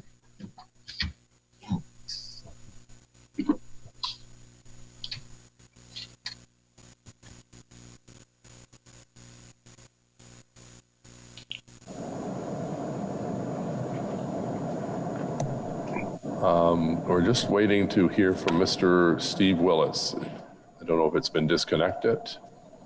Nice. Oh, Don, I think, is staff okay with the Harder-Dudas motion? I think you're on mute. Staff are fine with the motion, Mayor. Sorry? Staff support the motion. Okay. Councillor Fleury on the motion. Yes, thank you, Mr. Mayor. I too have no red flags, but I do have a question to staff. As part of the committee work, I did bring forward a public lands motion, and one of the aspects of that was looking at transportation corridors by the MTO, which would be captured in Councillor Harder's motion, but maybe in a different spirit, in the spirit of residential developments. We know there are employment nodes, and those interchanges are vital. I'm not ignorant to that, and that's essential. But in the core, if you come downtown recently, you would have seen that near Bronson, the old storage building was demolished, and eventually there is a unique opportunity to bring residential closer in those core segment. I see potential, for example, at the Nicholas off-ramp and other on and off ramps, including the Vanier Parkway one. So, Mr. Willis, I just want to make sure, or could you clarify that this motion is not in competition to that ask of increasing residential opportunities along those public lands? Mr. Mayor, we don't believe that they're in competition at all. They're very different and meet different objectives. The harder motion is focused on large parcels in the vicinity of interchanges. If our inventory depletes, the types of sites that Councillor Fleury is talking about that could be converted to other uses such as housing would tend to be smaller and would not be suitable in the least for what Councillor Harder's talking. So they both operate independently. They don't conflict with one another. They're both valid public policy objectives. Excellent. Thank you, Mr. Willis, and thank you, Councillor Harder, for moving. Merci, Councillor Fleury. Councillor Moffat, please. Thanks. Just a quick question on my favorite topic, agricultural resource area. Obviously, being in Ward 21, we have 3.5 highway interchanges along the 416, 2 of which are completely surrounded by agricultural resource area lands, Bankfield and Roger Stevens.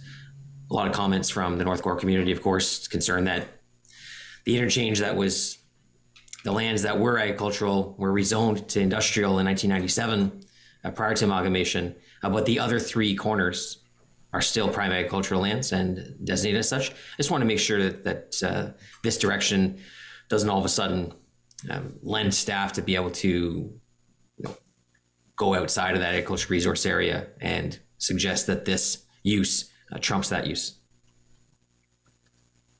Mr. Mayor, it absolutely does not. The agricultural resource lands are protected. They're not eligible for consideration under this motion. We see this as looking at lands that are general rural or other elements. And we even have some of our lands that are designated as employment but unserviced. So it might be that we want to service one that's not currently serviced in order to meet this need. It protects the flexibility, but it does not trump Council's prioritization of agricultural lands. All right, thanks, Dan. I think there's obviously a lot of potential at Councillor Harder's and our shared interchange at Fallowfield and Moody. So thanks for that response. Appreciate that.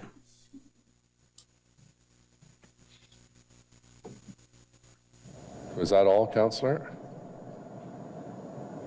I see no other hands open at this point. So on the motion? Carried. Next is a direction to staff from Councillor Fleury, seconded by Councillor McKenney. Councillor Fleury, if you'd like to introduce the direction. Oui, merci, Monsieur le Maire. J'ai eu la direction tout à l'heure. Thank you, Mr. Mayor. I got the direction earlier. We could see the same situation throughout North America and the problem of affordable rental units. Some cities are a little more resilient than others in the Canadian context. One of the best examples in terms of resiliency and the variety of units is the city of Montreal, and has almost 2/3 of the population are renters. So in order to make our city more resilient, to have more options for people, the strategy here would be to offer a clearer direction on our goal of promoting the building of rental units throughout the city. And that would offer a unique opportunity to increase the programs of affordability whenever appropriate. We had a goal in the past, and we still have now, to have 3% of rental units to be vacant. And we are rethinking this approach now because we want to make sure to have the policies in place, the strategies to promote the building of more rental units in Ottawa. So, Mr. Mayor, if you have questions, I'm ready to answer, but I work with Mr. Willis and a colleague, Catherine McKenney, on this direction. Mr. Willis, your comments on the direction? Yes, Mr. Mayor, I'll give introductory comments if Said wants to add to what I have to say. First of all, we support the motion, the direction. We ask the councillor to reflect on the fact that in Ontario, we're not allowed by law to distinguish between whether someone owns or rents a building. So this is not about a regulatory tool, it's about carrots, not sticks. To try to get people to build more rental housing. We've seen some very encouraging signs in the last number of years, but we are very concerned about the overall inventory and want to continue to seek more opportunities. And Mr. Saya's work plan involves looking at certain areas for affordability and rental. And I think this is one of the areas we want to keep a close eye on. So we support the direction. Said, would you like, if you're still on the line, if you'd like to add to what I had to say? Yep. Mr. Mayor, thank you, Steve. That's correct, Steve. We do have in our work plan for housing services to look into this area, for example, at CIP. So this motion does correlate well with some of the work that we're planning to do. And we think we can work this in well with, with our future work in early 2022. Okay, thank you. On the direction, carried? Adopté? Carried. Our next item is, I believe we're down to the last two items on technical amendments. Councillor Moffat, if you'd like to introduce the first one, which is K, and seconded by Councillor El-Shantiri. Thanks. Whereas the report for the new official plan presents the details of the new official plan volume 1 and volume 2, secondary plans and area specific policies, as well as supporting documents and annexes with the objective to guide planning for the city's growth and redevelopment over the next 25 years. And whereas omissions and corrections for the new official plan report have been identified since it was published on September 22nd, 2021 and revised at joint committee on October 18th, 2021, therefore be it resolved that the council approve the new official plan modifications listed in document 13. So these, Mr. Willis, you can confirm are all technical in nature, errors, omissions, and so on? Mr. Mayor, I recommend Mr. Mark answer this question. Mr. Mark? Yes, Mr. Mayor, I can so confirm. Okay. Est-ce qu'il y a des questions, commentaires? So on the motion, carried. Adopté? Carried. The last motion that we have is motion L, moved by Councillor Moffat, seconded by Councillor El Shantiri. Councillor Moffat, please. You don't worry, I didn't sneak any, special policies into these things to hide it from you guys. So whereas the report for the new official plan was considered by the Joint Committee meeting of Planning and Agricultural Affairs on October 14th, 15th, and 19th, 2021, and presented to Council for consideration on October 27th, 2021. And whereas the new official plan as amended by Joint Committee and Council meets all the Planning Act requirements, therefore be it resolved that the Council approve that the official plan as amended, A, has regard to the matters of provincial interest listed in the Planning Act, Section 2, and B, is consistent with policy statements issued under the Planning Act, subsection 3.1. Okay. And I'm assuming, Mr. Willis, this has been drafted by staff? Mr. Mark can explain the motion. Mr. Mayor, this is a statutory requirement that when council conducts a comprehensive review of its official plan, it must by resolution make the two statements that are made in this motion. Okay, thank you. So on wrap up, who would like to speak to? Yes. Oh, I'm sorry, did we not carry the last one? I apologize. Carried on the Moffat motion? Sorry, Chair, I do want to take a look at those sections of the Planning Act. I'm sorry? I do want to, it's Councillor Leeper, I do want to take a look at those sections of the Planning Act and just make a determination as to whether or not I feel that they do have regard for those sections of the Act and the PPS. Are you going to do that now? If you give us 7 minutes. Okay, but you heard from Mr. Mark, this is a statutory requirement. Anyways, we can hold it if you want to take some time, but we'll have to keep going with the rest of the agenda. That would be great. Thank you, Mayor. We'll hold that one.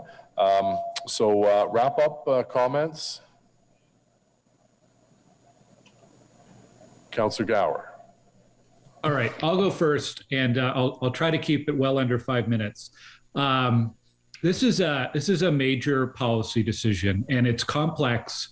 And I think what's the most important thing when we're looking at these big policy pieces is what direction we're heading. We don't know what our city is going to look like 25 years from now, but I think this document gives us a pretty good idea of how we're going to change in the direction that we're going. So we're growing from 1 million people now to 1.4 million and beyond.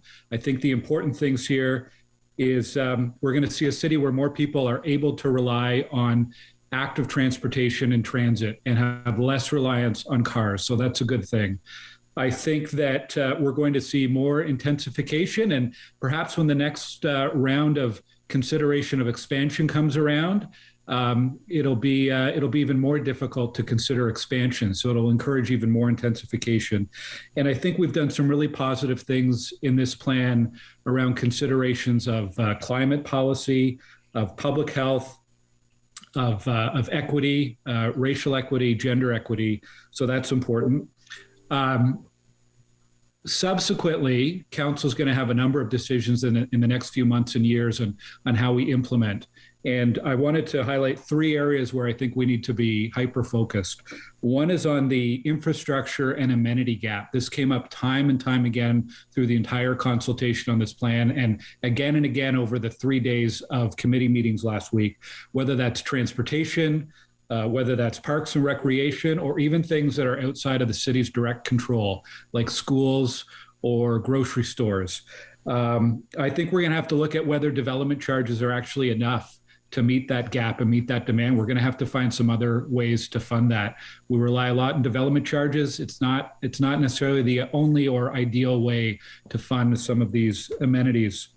The other one is how we balance local planning concerns. Councillor Kitts spoke very well, I thought, at our committee meeting around change in the community. I think we have to understand community concerns around change and how we can address that. And then the third one, and perhaps the most important, is housing supply and affordable housing. We have some good targets, some good language, some good aspirations, but we have quite a bit of work we're going to need to do as a council to put in the right implementing policies to make sure we can reach those goals.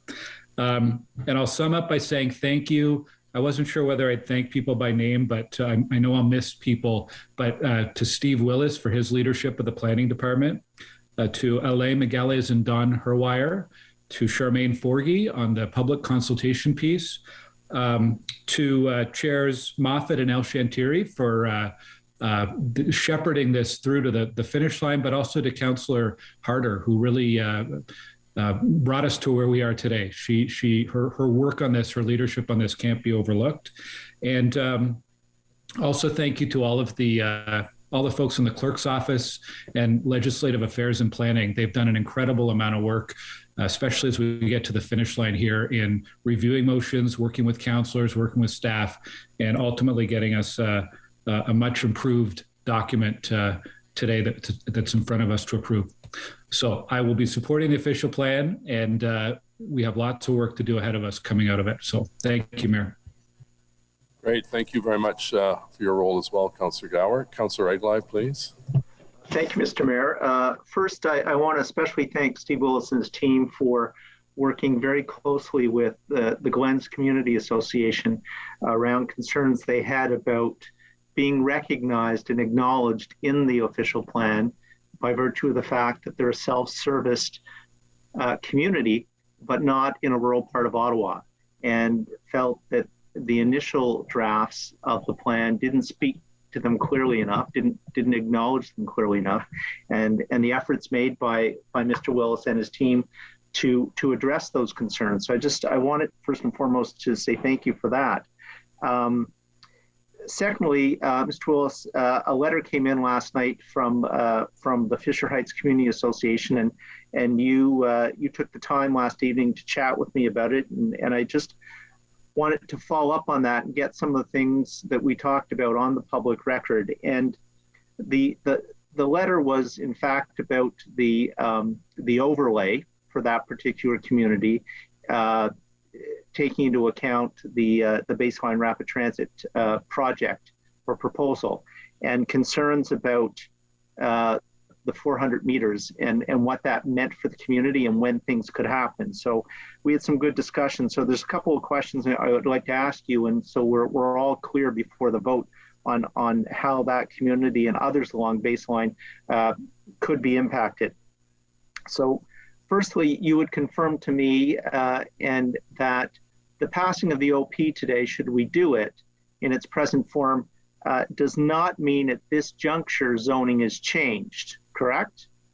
That is correct, Mr. Mayor. The council will have to adopt a new zoning bylaw after the minister approves the official plan, and there will be a work plan coming forward to planning and ARAC to indicate the work plan for the new zoning bylaw, but this is a multi-year effort. So in that regard, until that happens, applications cannot come in under the new zoning and extend farther into the community than they currently can today, correct? So, Mr. Mayor, until the minister approves the plan and the new zoning comes, applications could come in, but we have recommended, and there is a motion through Councillor that came through committee through Councillor Brockington, that we proceed with a secondary plan for the baseline corridor, because it is different than other areas along the growth area. Along major transit, and you have an approved EA for a transportation infrastructure, but you don't have a secondary plan backing it up. And we've acknowledged that that is a gap and it needs to be addressed and the priority has to happen. So we would strongly urge that we start the secondary planning process as soon as possible, which can put nuance into all these policies and how they apply along the corridor. And by nuance, one of the nuances could be that 400 meter overlay doesn't happen everywhere, correct? There may be circumstances, Mr. Mayor, where it's not appropriate. That's what will come out in the secondary planning work. And there are also, I should add, because it's also Councillor Brockington's work, that we're also supposed to do an engineering review as it relates to support that secondary plan related to some of the servicing drainage issues, and it may influence this as well. So in short, passing the OP today doesn't mean tomorrow there's going to be immediate intensification within the Fisher Heights area, the City View area, based on the passing of the OP. There's a lot of work that still needs to be done, a lot of steps that still need to be taken, and more importantly, there's a lot of opportunity still for the community to engage with the city on what they want to see in their communities, such as through the secondary plan, through the consultation process for the new zoning. Correct? Just to be perfectly clear, applicants can apply for rezonings, but council can deem those premature if there's a secondary planning work going ahead as well. So the intent is we get on with the secondary planning work, we get these local community consultations and involvement, because there are a number of communities along that corridor that want input into it. And staff are recommending we approach this as a corridor, much like we're doing in Orleans with the 174 corridor, and treating it as one batch of a study. So that's our recommendation to deal with it. And more practically in that regard, Mr. Willis, when could we see the process starting to develop the secondary plan for that area? So, Mr. Mayor, I'm going to have to defer to Planning Committee in that instance to set the priority of work we do. That's Planning Committee's jurisdiction to give us approval of the work plan. I've been on record quite publicly is recommending that this be a high priority because of the gap that we've identified. And I believe it's fair to say Councillor Brockington's motion, which was adopted by committee and part of what's before you today, does elevate that to a high priority. We have a few plans we need to finish off that are in progress, but I see that as one of the next ones we would be starting. And finally, I'm just trying to find the other document that came in. There was a motion brought by Councillor Leeper for some changes to wording, and we received an email, I believe you did as well, Mr. Willis, this morning from the City View Community Association that was concerned that change was going to negatively impact what we just talked about. I'm wondering if you could elaborate on that and speak to that. Mr. Mayor, it's rather unusual, but I might defer to Councillor Leeper to explain what he explained in the email, because I thought he did a very good job as he originated the motion. The intent of the motion was actually to clarify the ambiguity of the original language that might have said things are more open than they are. So, Mr. Mayor, with your indulgence, I might ask Councillor Leeper to relay what he explained. That's fair. Thanks. And colleagues who were at committee will remember that I brought a motion forward to amend the language of section 3.6. I'm trying to remember 5.6.113A. I changed the language from what it originally stated, that the city will be supportive of applications for low-rise intensification that seek to move beyond the development standards of the underlying zone, where the proposal demonstrates that the development achieves objectives of the applicable transect with regards to density, built form, and site design in keeping with the sections 3 and 5 of this plan.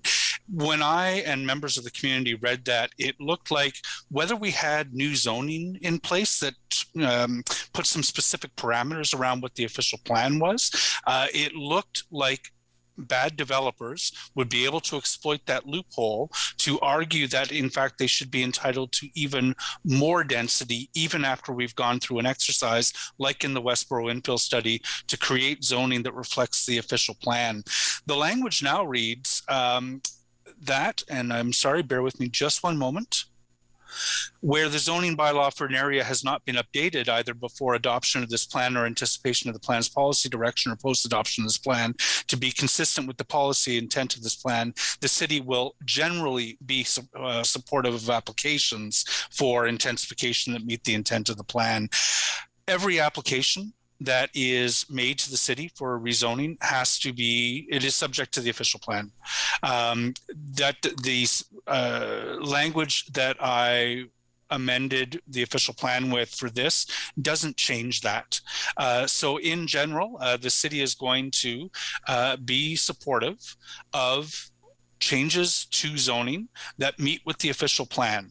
And I think all of you know, having gone through many planning files, that that is exactly what the city is doing anyways. But the language as it existed in the draft official plan created a loophole so that when we have new zoning, that everyone is agreed better meets or defines what the official plan intent is. Developers don't have a loophole to seek even greater density. So Councillor Aguilar, do you have other comments? You still have another minute or so. Yes, very, very quickly. So thank you, Councillor Leeper, for that explanation, and Mr. Willis. And again, Mr. Mayor, I'd be remiss if I didn't acknowledge the work done by Councillor Brockington with his motion around servicing, and also to move the secondary plan as a priority. So I just wanted to acknowledge the work that he put in, not only for his community, but for all the communities along the baseline corridor. So in short, I think there's been a lot of good work done by staff and by councillors, quite frankly, in engaging the community through the official plan process.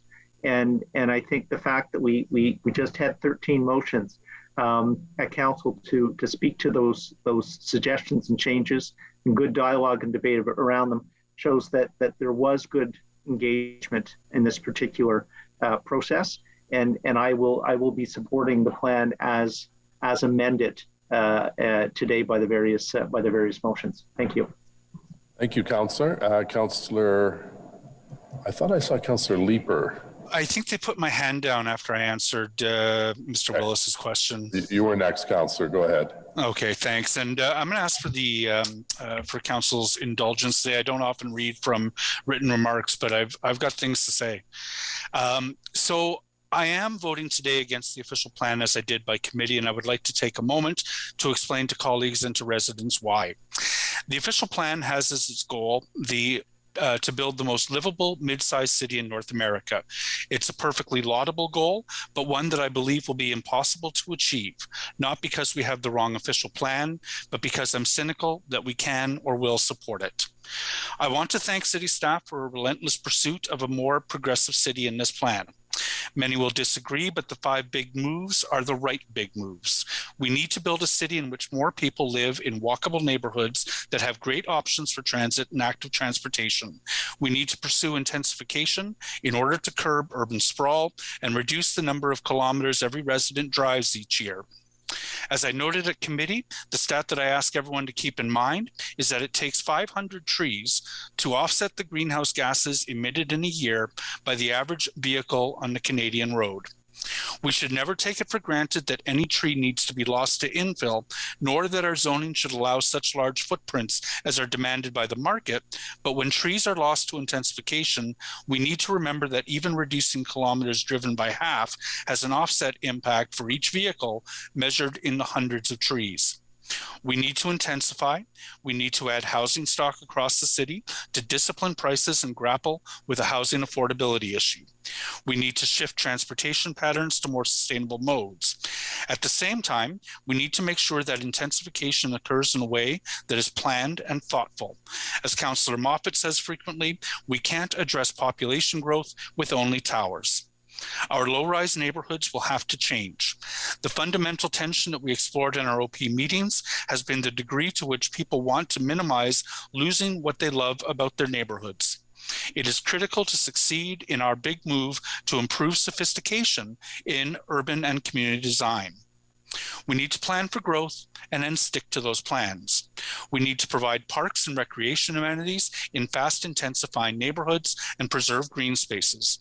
We need to ensure that density is still livable on walkable, tree-canopied streets, and to ensure that dense urban neighborhoods are every bit as attractive as suburban neighborhoods. A lot of work has gone into this OP to move us in that direction, squaring some difficult circles as best as possible. But I believe that its view of the city, chopped into transects in which intensification at one rate will be acceptable here, but not there, means that intensification will continue to affect a few neighborhoods disproportionately. I believe that the high-level language of the OP will give developers and their consultants exactly what they need to constantly push the envelope and never provide the kind of sophistication in urban and community design that they should. I believe that this council has neither the tools nor the will to support intensification with the equitable distribution of amenities such as parks and modern recreational facilities. I don't believe that we will prioritize our transportation dollars on the solutions that achieve sustainability and quality of life goals. I believe that as intensification targets mostly the inner urban transect will simply exacerbate existing affordability issues. I'd like to vote in favor of this OP, but ultimately I can't. In order to succeed in its good intentions, it is going to require an investment of will and resources that I don't believe we'll make. The advantages of this OP will accrue mostly to developers, and I believe ultimately it is residents who will pay the price of inadequately supported and inequitably distributed density. Thank you very much. And I also want to make sure I thank the Kitchissippi Community Associations who have been working very hard for months as they've wrestled with the official plan. Thank you, Mayor, for letting me do that. Thank you, Councillor. Have you had a chance to deal with the Moffat El Chantiri motion? I have. I'm going to dissent on that, Mayor.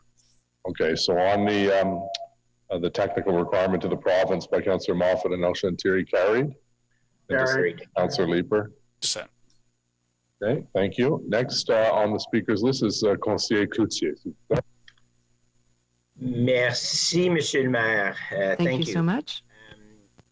Well, colleagues, this has been a long and extensive process, and if this is passed and then approved by the Minister, more work begins on zoning and other implementation actions.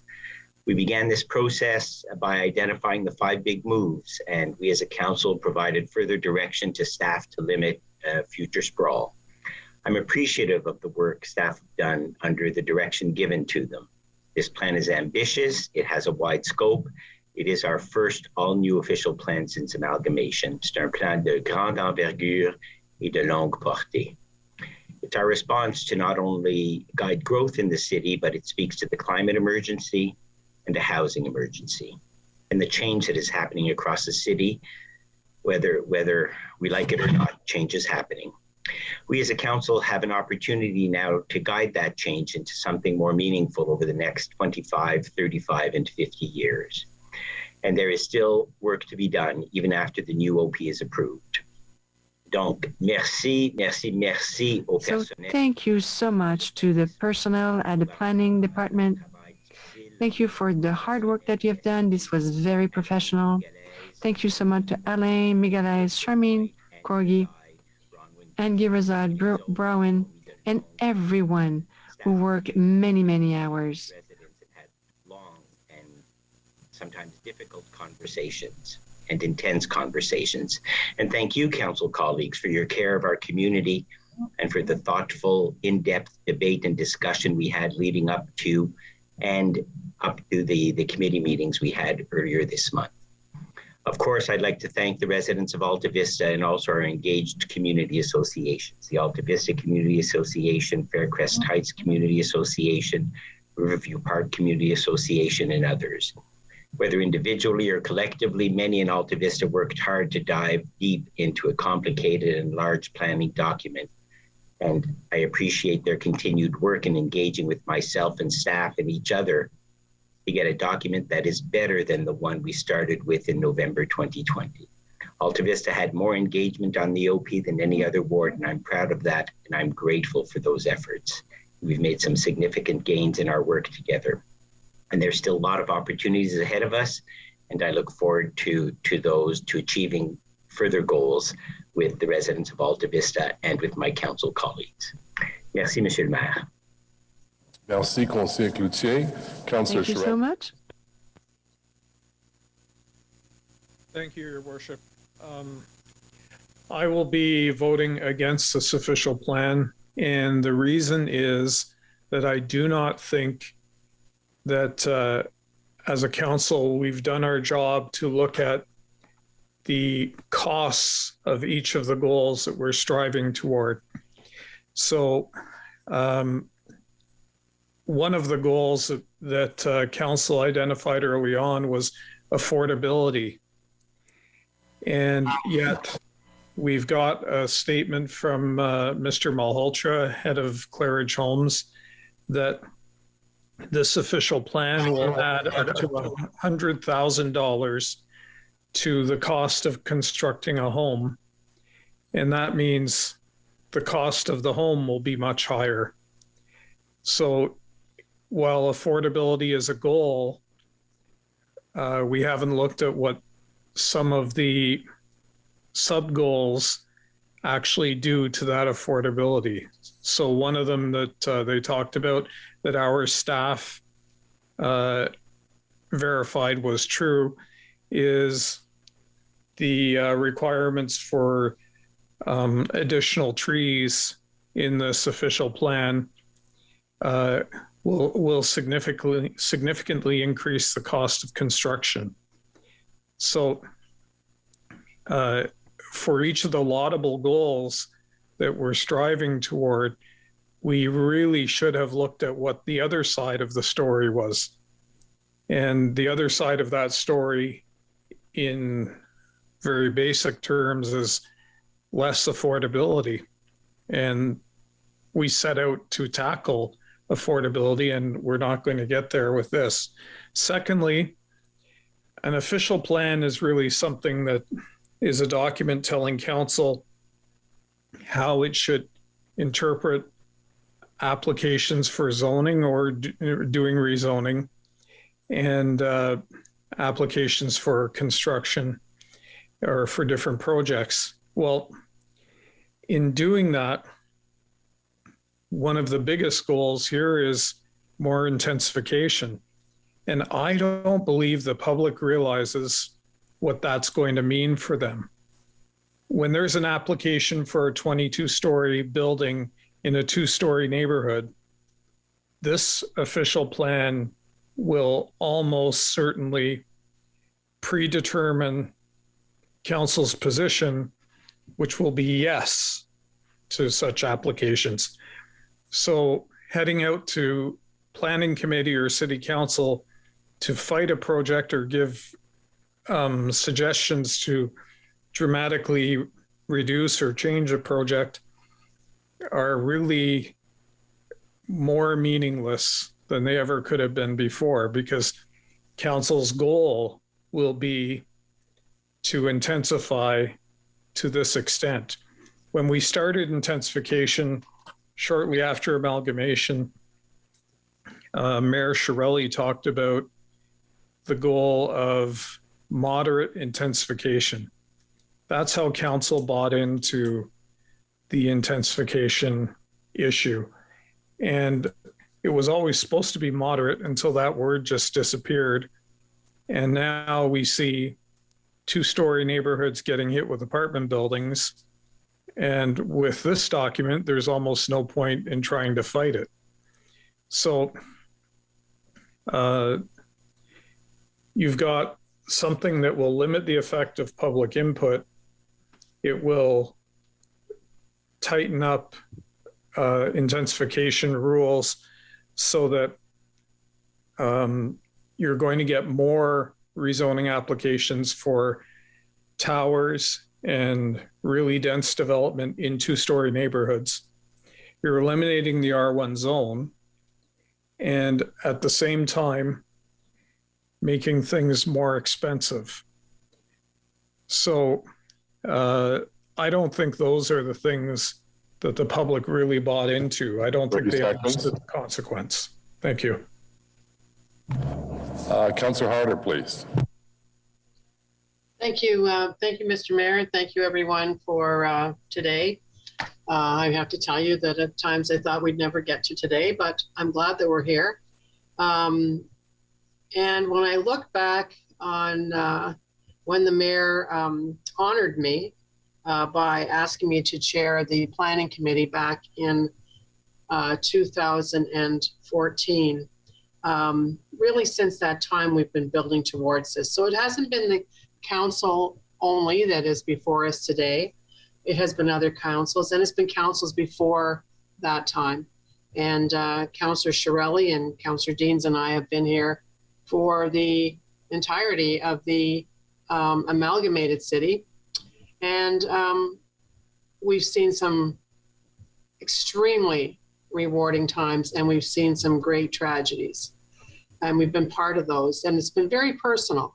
This trip has been very personal. When I ran in this last election in 2018, I was very clear. I mean, before, when we were at the Shaw Center, before I was sworn in, I think I was on CTV saying, I am not running again. And we hadn't even been sworn in. But I made a promise that for me, it was about running, leading this official plan and completing the official plan. You really have to have some history in order to get us to, I think, to where we are today.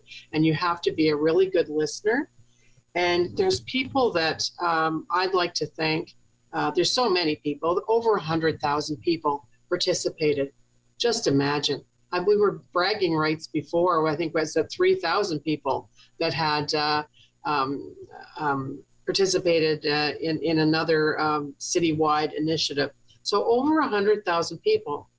That's really important. When I was chosen to be the chair of planning, I remember meeting with the PED team out at the Nepean Sportsplex, and I was asked to speak. And I said that you need to start thinking of me as a member of your team. That's who I am. If you think you have a good idea, tell me. If you think that I'm going down the wrong path, tell me. That's the kind of relationship that I built with those folks. And I couldn't be more proud of the work that they've done. I thank you all who have made comments today on how hard our team has worked. Certainly Steve Willis and Don Herwire, Alain Migalis, Royce Fu, a whole bunch of other people that led this, Charmaine.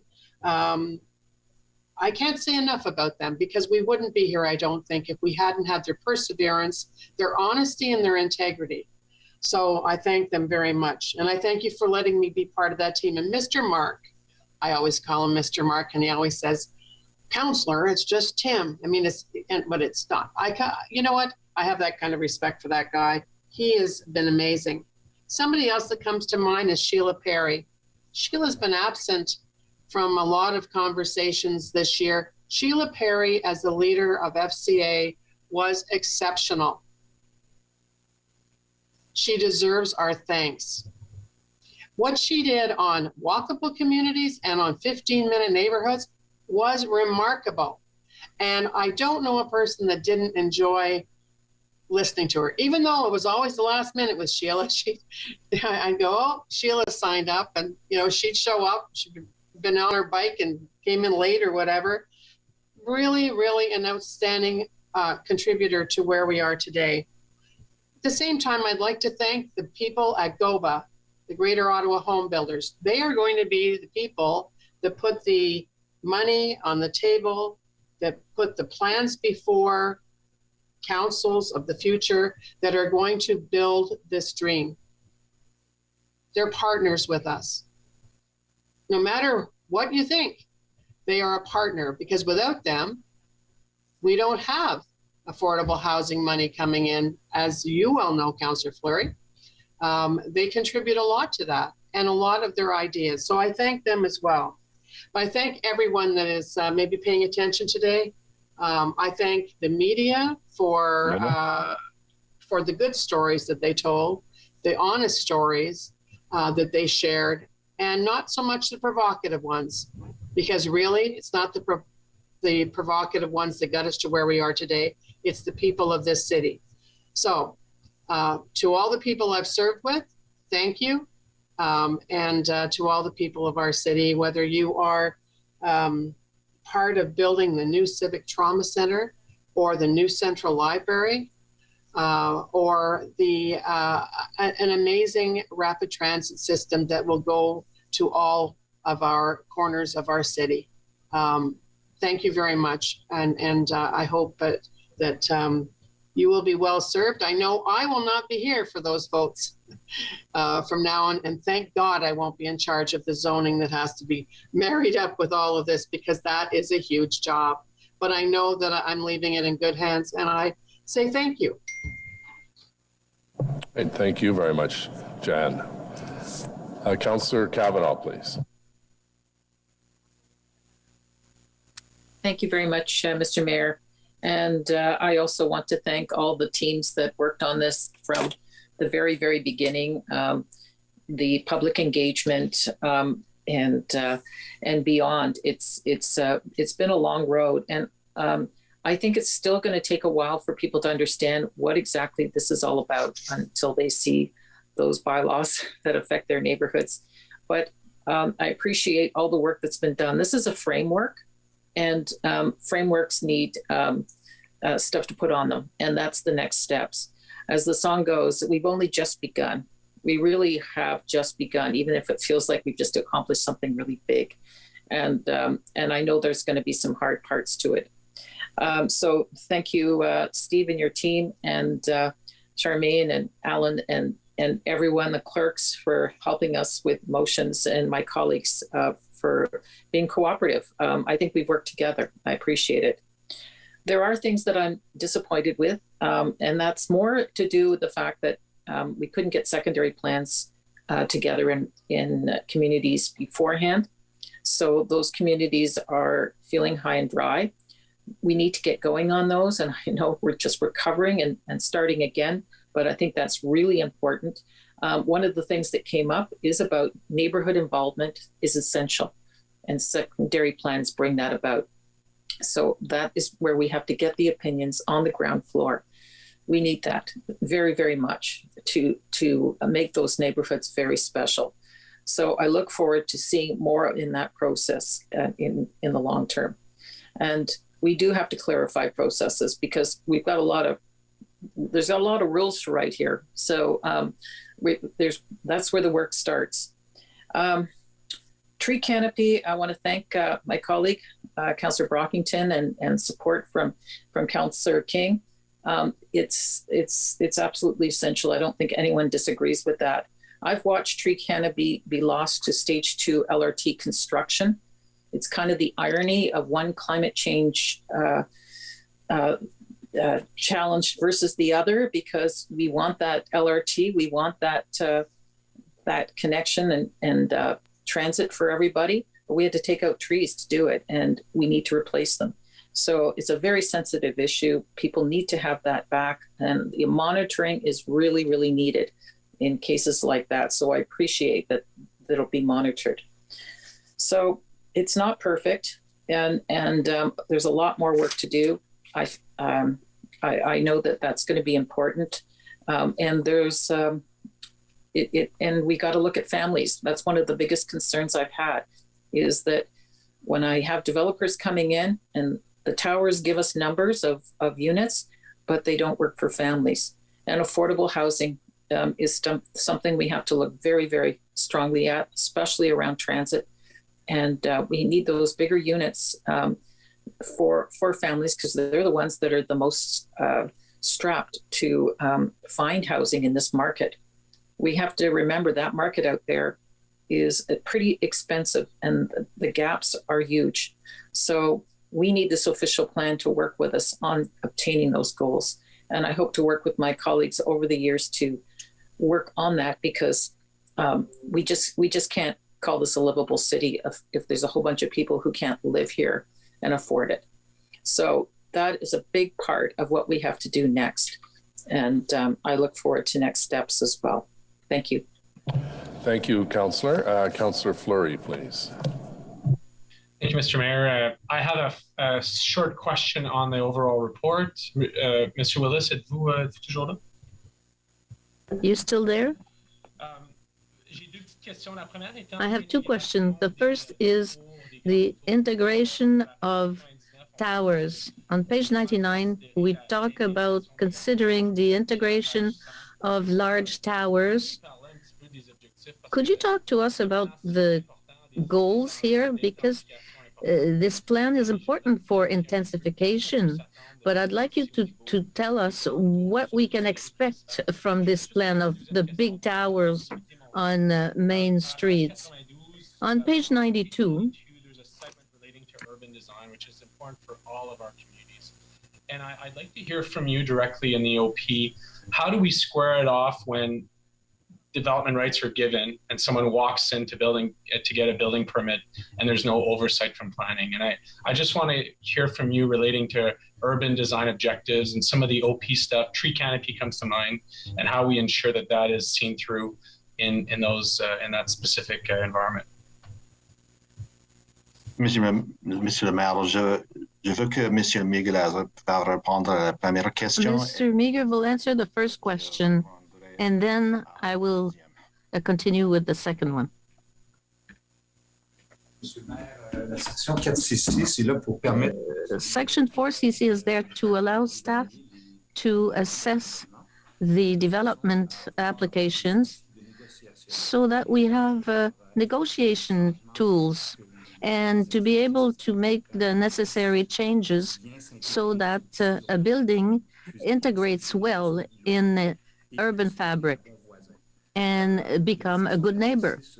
Section 466 is on the design section, urban design section, and we're talking about the public space, making sure that we have a transition in the built form so that there is harmony between the various scales of development of buildings. So this is a very important part to integrate these towers to the built form in a And if I just can add to what Mr. Miguel has said, I mean, with the tools the city has on urban design, in Ontario, we have a confined box of tools that the province has given us, but we are using quite effectively our urban design review panel, which we've identified design priority areas. And for the first time in the official plan, because the old plan didn't do this, we actually explain why those areas are important and what they're relevant for, so we can provide greater guidance in the different parts of the city, what the significance of the design priority areas are. And we will continue to use the site plan process to achieve many of the objectives of sensitivity in the design of new areas. I mean, if we had our way, it's both a good thing and a bad thing. I mean, the province could give us more tools in this area, and we've talked about this in the past. The challenge is always in the complexity of trying to administer it. But we, in areas, for example, that are heritage conservation districts, we have more tools there to put more things in to guide the design forms. But we're going to be using that entire set of tools that we have. I want to maybe just do a quick wrap up and thank you, Mr. Willis and Mr. Miguelez. I too want to thank staff. It's been very enjoyable experience to work with Mr. Wise, Mr. Miguelez, and the entire team, Mr. Willis, Charmaine, Alexandre, the entire team who've been open and on the ground, working with communities, understanding communities, working and defining unique neighborhoods, character and issues. So I really want to thank staff too in capturing the essence of each community and reflecting that through the number of changes and motions that were supported by staff at Planning Committee and again today. I want to thank the community. We have, as Councillor Harder said, 100,000 residents. That is a lot of people. That's 10% of our population in Ottawa that cared enough about this to get engaged. And that's amazing. Like 10% and of that big figure, we can be proud collectively of the engagement, and I think that extends to council. Council has been on the ground on these, making sure that communities was engaged and that their community associations were properly involved in the process. I support Councillor Moffat's point earlier. We're going to get to a banning of R1 at some point. I know today's not the day that everyone's comfortable with that. But as we are not able to meet the intensification goals that we've set out for ourselves, watch out, future councils. That's going to come our way, and it's going to transform communities in meeting those intensification goals. I think we have to look bigger and think of, we're a mature city, we're a capital city. We have good debates on council on different perspectives, and we can have that. But I hope that at some point the province also rethinks the way it allows municipalities to bring in their character, their vision, and unique elements. Like, we're faced with major challenge on affordability. So we need the tools that are important and flexibility to implement it locally. And I hope that we collectively signify that in the future. Thinking back, 5 big moves. a simple and understandable way for us to share with the community what was going to happen. We have over 100 neighborhoods all involved.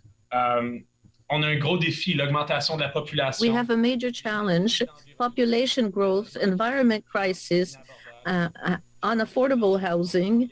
And I think that the scope of the engagement of the perspective is trying to promote all these 5 great measures. So it's not a perfect plan. It's just giving us a good foundation and will allow us as a city to make important decisions for the years to come to ensure affordability, respectful development, and respect the various characteristics of the wards and respect the will of the population. So thank you all. I won't be supporting the increase of the urban belt. I asked the city clerk to I think it's item 4C17, but I'll need some guidance here to make sure that I don't support this part of the report. Thank you, Mr. Mayor. Thank you, Mayor. I will repeat my thanks to staff. Many of my colleagues have mentioned staff by name, but I do want to appreciate all members of the planning staff and all those maybe not under planning, but contributed to where we are today. My huge thanks to staff. I only have one question. I have a lot of comments, but my question to Mr. Willis is, can you just explain, once the city provides the official plan to the minister, is he expected to say, yes, I approve it, no, I don't? Do we expect that there'll be questions that have to be followed up on? Is there a possibility that there'll be sections of the OP that they want further refined? What exactly do we expect to get back from the minister? So, Mr. Mayor, Mr. Mark may add to what I have to say. The minister has several powers in the Act. The minister can receive the plan and approve it. The minister can refuse it. The minister can modify the plan. So the minister can make changes unilaterally to the plan. So these are the powers of the minister under the Act, and they have been done in previous official plans. We've had modifications back in OPA 76. The ministry made modifications. They've made modifications in the past. So Mr. Mark, he has more history on this, and perhaps I could ask him to supplement my answer. Mr. Mayor, the one thing that I would add is that in the past, and we expect this time, we expect the minister to provide to us his draft modifications in advance of formally issuing it as a decision, and council will be invited to comment on the modifications. So that has happened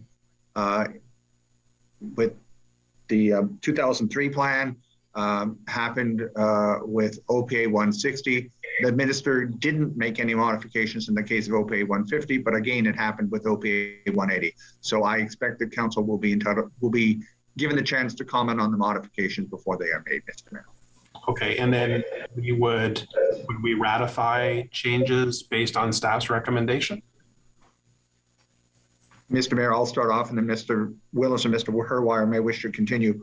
I wouldn't say ratify. It is commented upon because it's the minister's decision. And so what has happened in the past is that staff, it would be on a short time frame, but staff bring forward the draft modifications with their recommendations, and then council would take into account staff's recommendations, as they always do, and consider whether council wants to make further comments itself. Okay. Mr. Mayor, I really don't have anything to add to what Mr. Mark just said. Thank you for that clarification. So again, to thank staff, we went through, as Councillor Fleury stated, the 5 position papers to set the table to inform the community where we wanted to go. We had the 15-minute neighborhood conversation, realizing communities that aren't 15-minute neighborhoods will not happen right away as soon as the OP is passed. This is about a destination that we want communities to evolve and get to that objective. Had the debate about the urban expansion, and really appreciate, after the final draft came out, the in-depth conversations with staff to refine it.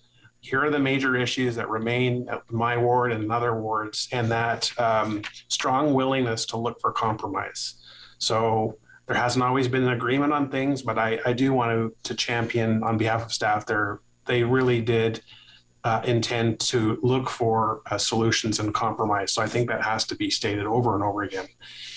The people in my ward who have been engaged since the beginning are all volunteers. People who serve on community associations, people who serve on working groups, people who have been engaged, who have been hosting meetings, writing their own papers. I want to say thank you. Thank you to them for their engagement, their input. Their input helped make this OP better. The public's input helped make this OP better. So I want to recognize that. I want to say that I moved earlier this year the most aggressive infill amendments to our urban boundary expansion. I said we needed to go past 60%. And it wasn't until that the final OP report comes out and community members and leaders who support even more aggressive infill start to think about, how is that going to happen? How is that going to be facilitated? What is that going to look like? That some people had reservations. Some people were apprehensive. Some people feared what that would look like. So it's easy to aim for targets. It's a lot more challenging to accommodate and facilitate that intensification. So that was one dilemma that I certainly witnessed in my ward, is that when push comes to shove, when we have to talk about how are we going to facilitate this intensification, that some of those yellow and red flags appeared in the neighborhood.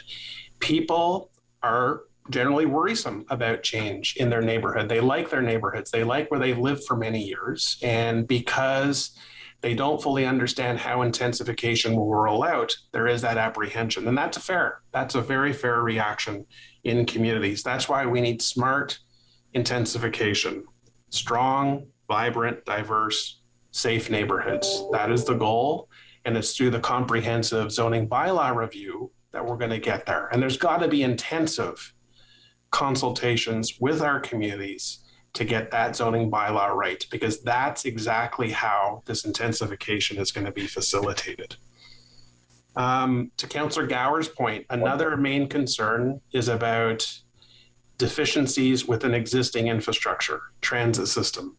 If we don't keep pace now, how will adding to that be facilitated? Again, very legitimate questions, concerns have been raised. Some have been addressed through motions, but again, some of that remains within the community. So in addition to that, active transportation, which isn't fully built out, at least in my ward, bike infrastructure, these are things that must be addressed, that are part of vibrant communities.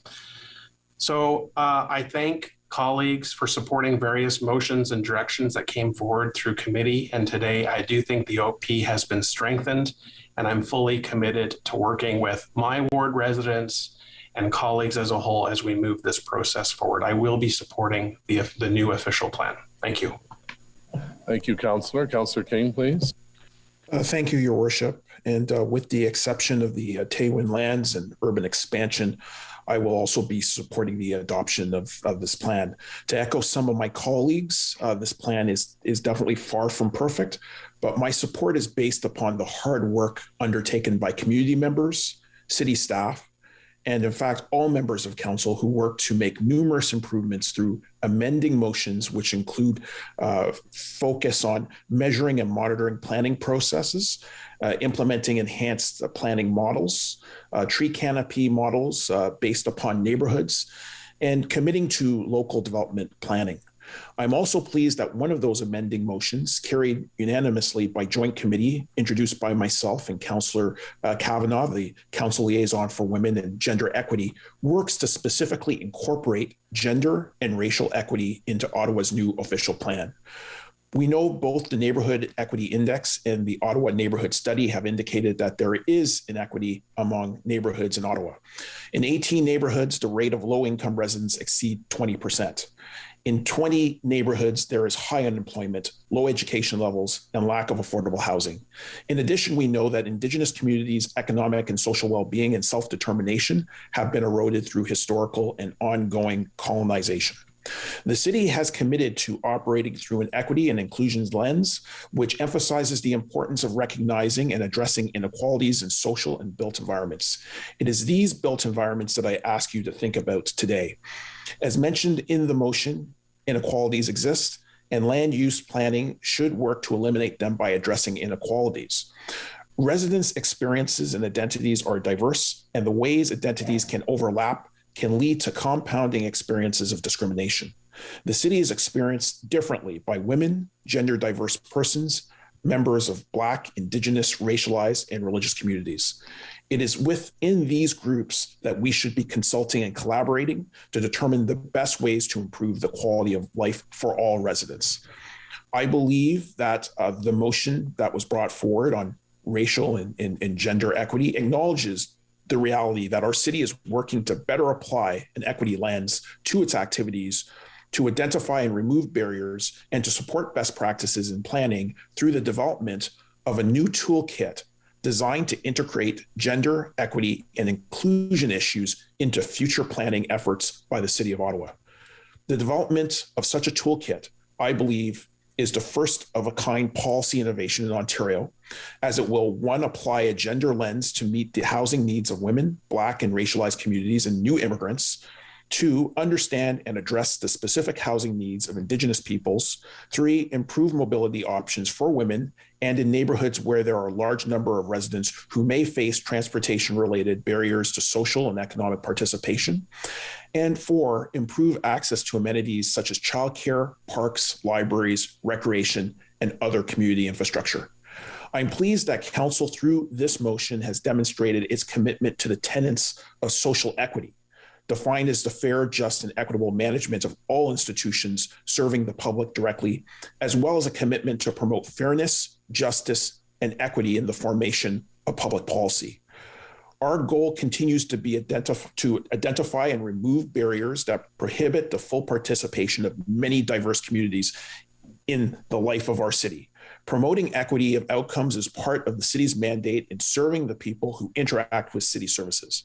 I'm happy that this mandate has been extended to our official plan, and I would like to thank community members for advocating for this innovation to be incorporated into the official plan.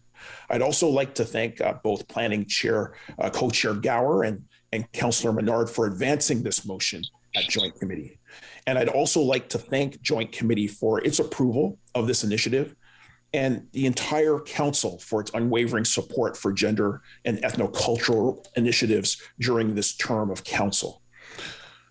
In terms of other motions, I was also pleased to move a motion that focused on protecting hydrologic features because these are becoming closer in proximity to intensification.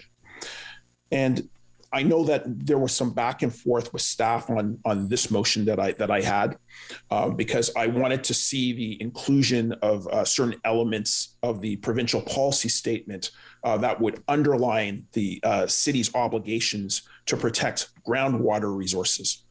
So I just wanted to ask a question of staff. I know that we moved forward with a motion that really looks at vulnerable surface and groundwater and their hydrologic functions, and we're working towards ensuring that we protect these resources as they come closer to the forces of intensification. I just wanted to ask staff and see if they would be willing to undertake studies through directions in the future around communities and looking at communities and evaluating communities as vulnerable areas and looking at these resources and how we can protect them. So that was a question to staff. Yeah, it'll have to be the last because you're over your time, but if staff would like to answer Councillor King's question. Mr. Mayor, Councillor King raises a very valid issue about an area of his ward that is privately serviced as opposed to publicly serviced, and some of the environmental feature around this. Very similar to the issue Councillor Aglai raised about the Glens. We believe there's robust policy in the new plan to look at both the situations, and absolutely, if anybody tried to do intensification in those areas, the new plan is enormously stronger than the old plan in terms of giving us tools to make sure that those features are protected. So I often want to compare this to the 2013 plan. The 2013 plan did not have this level of protection. We believe this is much stronger. Okay, thank you. We have Councillor Moffat. Thank you very much. I don't have a speech. I The last time I wrote a speech was in grade 8, and surprising to none of you, I got in trouble for my sense of humor back then too. But I just want to take some moments and thank some other folks that helped us get here, mainly from the committee perspective. So the committee meeting we had last week, 2 weeks ago and last week, was a pretty great example of collaboration between members of council and staff and community members. I know that Charmaine Forgy and her team, Alex LeBlanc, Tim Rowe, John McLean, obviously Tim Mark, who we've spoken about today, were quite helpful for members of council and their staff in finding ways to get to a point where we could bring forward a motion with staff support. And I think that's important, to have that collaboration and to work together, and LA and Don and Steve and their willingness to collaborate with members of council and be flexible in our plan as it pertains to the comments that we heard on the Thursday and the Friday from 90 some odd members of the community. And I can't think of a single delegation that didn't provide some sort of benefit to the discussion. It was a positive experience, I think, all around. The clerk's office too, obviously. Kelly Crozier sat there with Eli and I, as Eli shared a bunch of odd exotic foods with everyone, and Eric Pillow and Caitlin Salter McDonald, Mark Desjardins. We're losing Mark Desjardins. He's going to be retiring soon, right on the heels of losing Melody Dufresne. Of course, Tim Mark can't retire. We passed that motion last term that says he works with us for eternity. So that's unfortunate for him, but good for us. Melissa Jort Conway as well in our climate resiliency team, working with Andrew Flowers, former planner, well, still a planner, used to be the planning department, now works over with our climate team and helped on a lot of motions as well. So I just think it's important to recognize the folks that helped to get us through the 3 days of committee, following the 3 previous days of committee that Councillor Harder chaired with Councillor Chantier. I almost did that Councillor Chantieri thing. Geez, I'm like George Drews over here. Councillor El Chantieri back in May of 2020. And thank you to Councillor Harder. I don't think there's a single member of council I've spoken about with planning policy more in my 11 years on council than Councillor Harder, and appreciated every conversation that we've had on that front. And specifically with the development of this official plan. This is our, believe it or not, this is our first City of Ottawa official plan that we've developed for the City of Ottawa. The previous official plan was really just an amalgam of other official plans. And that's a testament to the community, the 6 years of work that staff have put into it. Every one of you, all the work that you've done to contribute to this official plan with your communities and with staff, and working through, I think 17, 18 of you were pretty much in regular attendance at that committee meeting, which is much appreciated. The next step, of course, being the zoning bylaw. And that's a significant step. Every time that we pass a zoning amendment, it's an amendment to zoning bylaw 2008-250, which tells you the one that we have now is 13 years old. The one that we draft next term of council will be around for a while, and it has to implement this official plan. So a lot of work to be done by the next term of council. We still have work to do this term of council on the zoning bylaw next in 2022. But I just appreciate the work to date. Know there's a lot more to do, and appreciate your cooperation through all that. Thank you. Thank you, Councillor. Councillor El Chantieri, please. Thank you, Mr. Mayor, and thank you to my colleague, Co-Chair Moffat, for really, it was not an exotic food though, it was Lebanese food. So I just want to echo my thanks to Councillor Harder as well, because when we started together with Councillor Harder as well at Ben Franklin during the pandemic. And I want to say thanks to all joint committee, both Planning and Agricultural Rural Affairs Committee, for bonding together and working together the 3 days marathon, listening to all our residents. There was 94 delegates who we heard from in the 3 days, and we debate the motions, and we kept the we kept the respect among each other, even when we disagree, even when we voted 12-1 or 13-0, we still managed to do it with grace. I'd like to echo all my thanks to staff, whether the clerk's office, legal, plan, and everyone what's so unique about this, our staff, Mr. Mayor, they work with all of us, even knowingly they will not be supporting those motions, but they still say we'll help draft the motion. But if the mayor asks us or the chair asks us, we're not going to support those motions. But nevertheless, they never stop helping drafting those motions. And for that, it showed that the leadership and the level of staff we have. We work with the housing staff, public health staff that were involved with this unique official plan. What's so good for me as a chair of the Agricultural Rural Affairs Committee, as a rural councillor, this plan will protect 93,000 hectares of designated agricultural land in the city of Ottawa. Everybody brag about the green belt, but the green belt's only 15,000 hectares. Ours is 93. So I want to say thanks to Vice Chair of Agricultural Rural Affairs Committee. Early last year, we moved a motion to protect the agricultural land. Also, we put a motion together not to use the word gold belt ever again, and we haven't used that word since.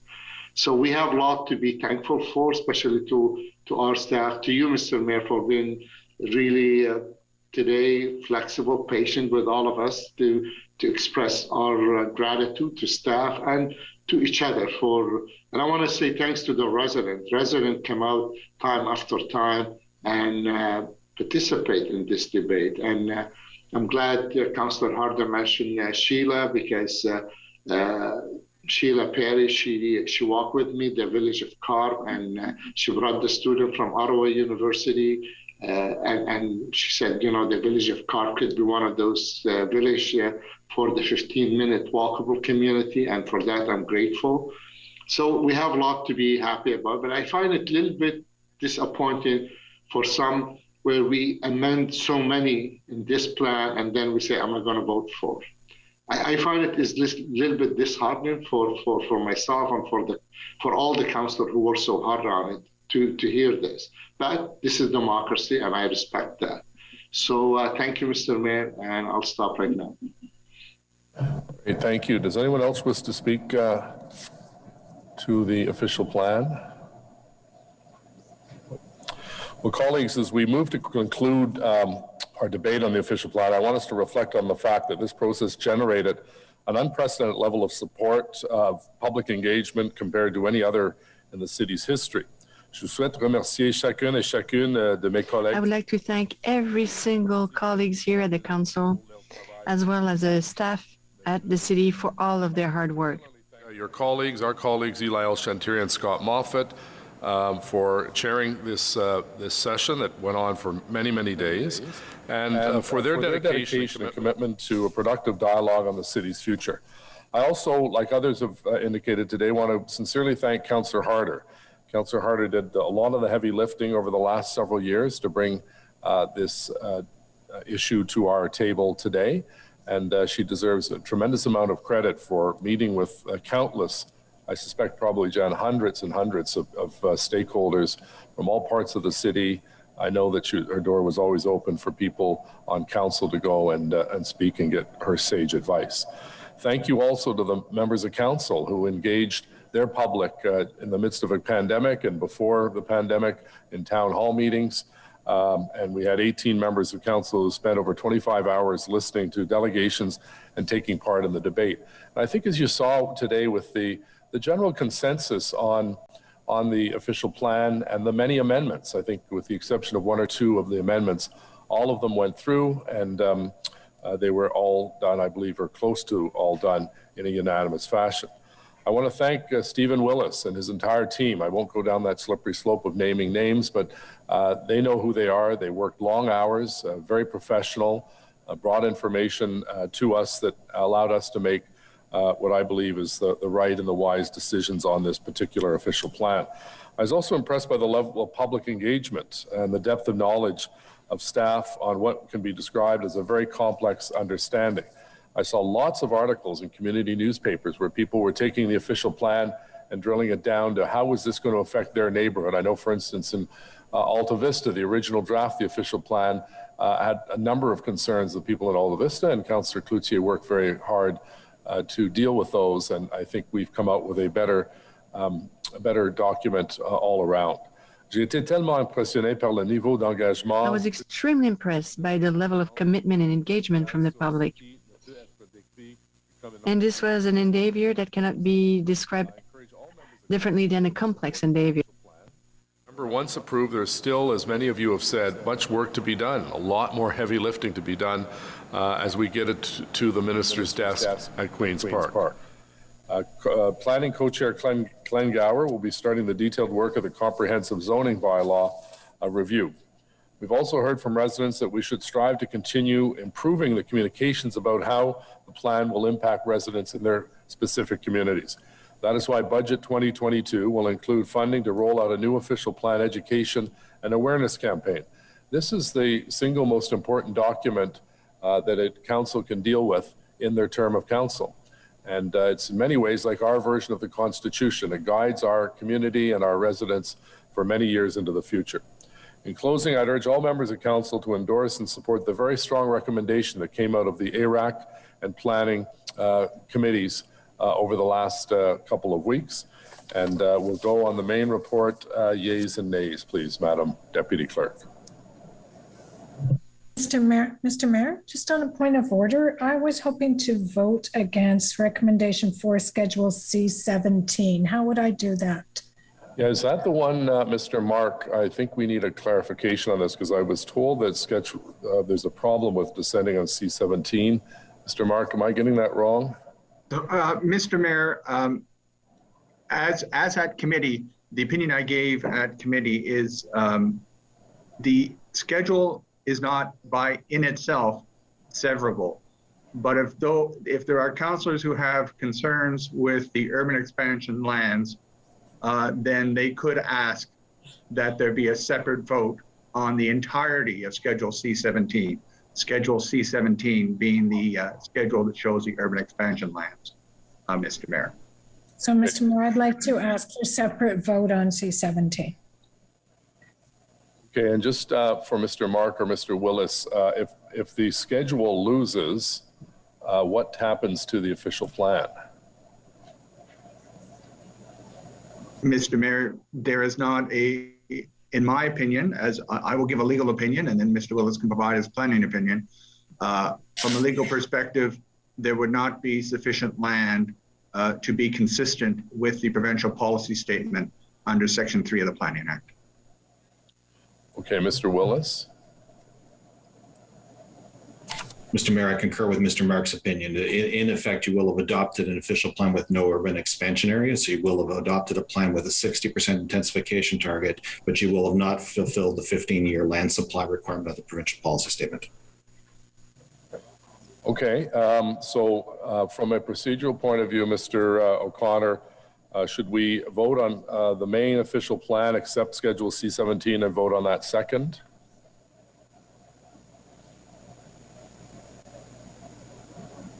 If I may, Mr. Mayor?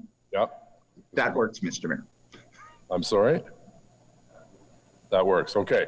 All right, so we will we'll put aside Schedule C17 with in recommendations for contains the urban expansion lands, and we'll call yeas and nays on the main report minus Schedule C17.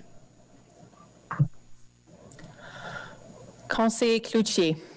Oui. Councillor Moffat. Yes. Councillor Gower. Yep. Councillor Kavanaugh. Yes. Councillor Leeper. Nay. Councillor Shirelli. No. Councillor Harder. Yes. Councillor Dudas. Yes. Councillor McKenney. Yes. Councillor DeRuse. Yes. Councillor El Shantiri. Yes. Councillor Kitts, Yes. Councillor Tierney, Yes. Councillor Eglai, Yes. Councillor Meehan, Yes. Councillor Deans, Yes. Councillor Brockington, Yes. Councillor Luloff, Yes. Councillor King, Yes. Councillor Hubley, Yes. Councillor Menard, Yes. Conseiller Fleury, Oui. Mayor Watson, Yes. 21 yeas, 2 nays. Okay, and now we'll have yeas and nays on Schedule C17. Conseiller Cloutier, Councillor Moffat, Yes. Councillor Gower, Yes. Councillor Kavanaugh, No. Councillor Leeper, No. Councillor Shirelli, No. Councillor Harder, Yes. Councillor Dudas, Yes. Councillor McKenney, No. Councillor Derues, Yes. Councillor El Shantiri, Yes. Councillor Kitts, Yes. Councillor Tierney, Yes. Councillor Eglai, Yes. Councillor Meehan, Yes. Councillor Deans, No. Councillor Brockington, Yes. Councillor Luloff, Oui.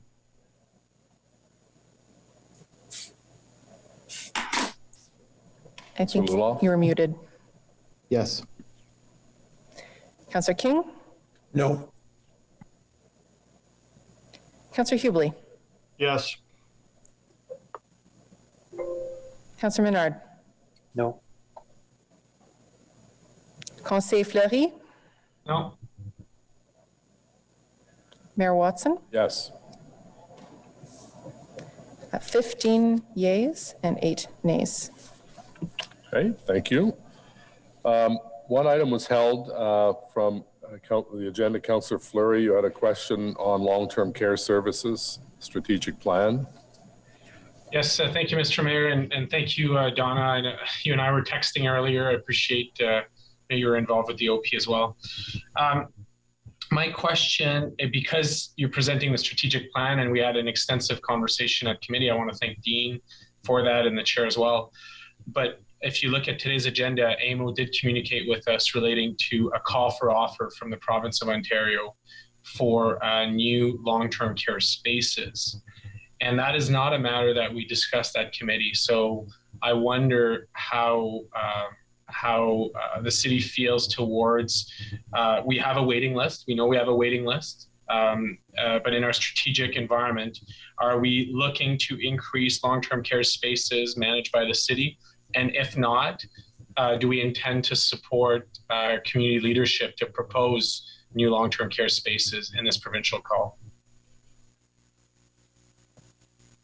Thank you, Mr. Mayor. And yes, the province has announced the creation of 30,000 new beds over the next 10 years. And they have made investments locally in our community. We're seeing investments in long-term beds in the Ottawa Hospital, the Pearly, the Montfort Hospital, and the ARC.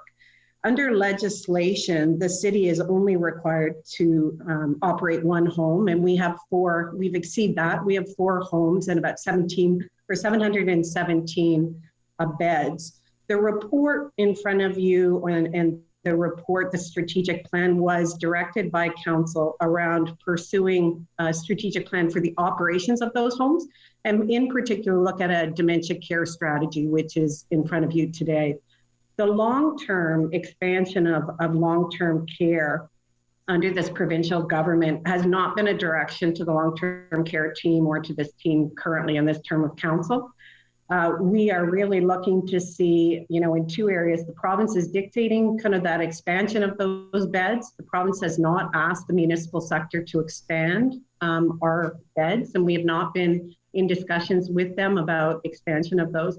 And I think the two pieces of information that we would need or council, I think, would need in order to debate or discuss that is the financial model, which is currently being reviewed with the province, as right now the municipal sector for municipal-led homes pays a significant portion of the cost of long-term care in the municipal sector.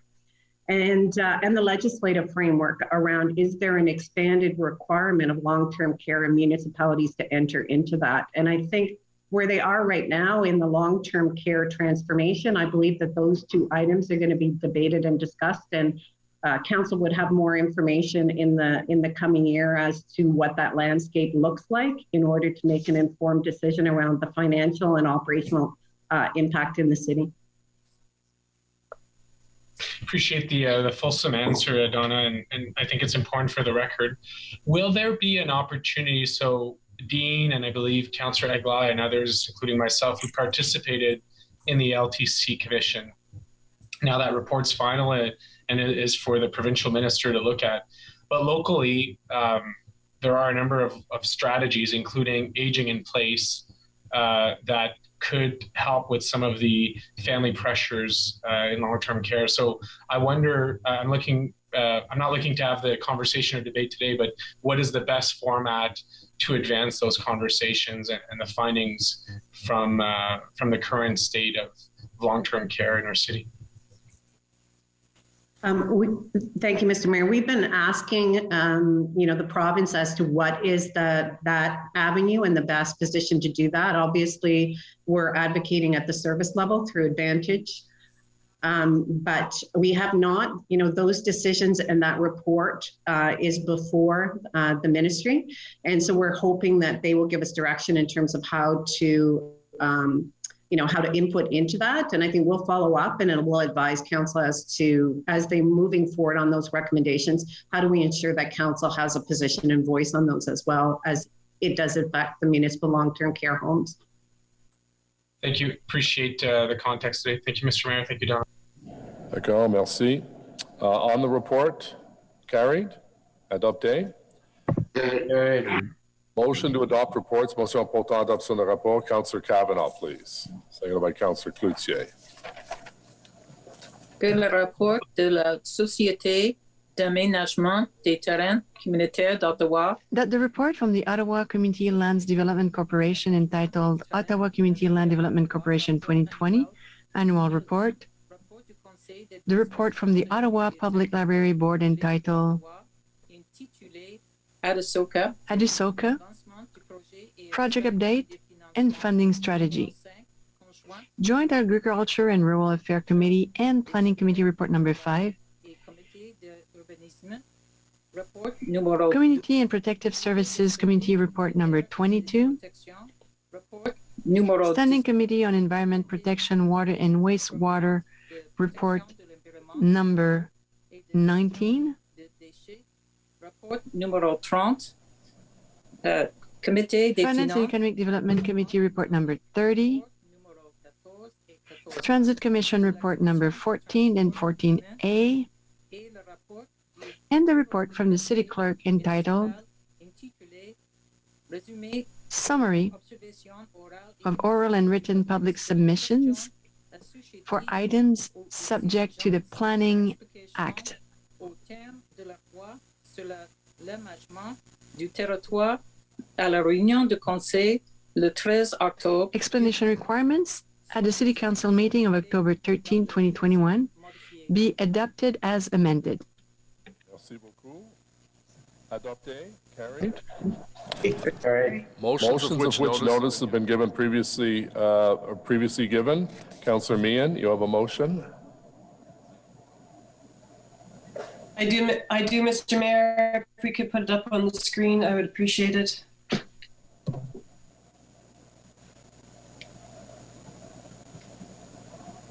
Just one moment.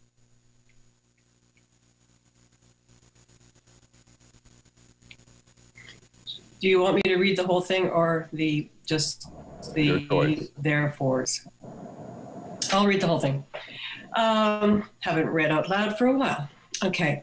Whereas light rail transit stage 2, the Trillium Line, is an integral extension of Ottawa's light rail system that will provide service to Carleton University, the Ottawa International Airport, and the growing suburbs in Ottawa South End. And whereas SNC-Lavalin is part of Transit Next, the consortium chosen to design and build the Trillium Line, and was also involved in the construction of the Confederation Line.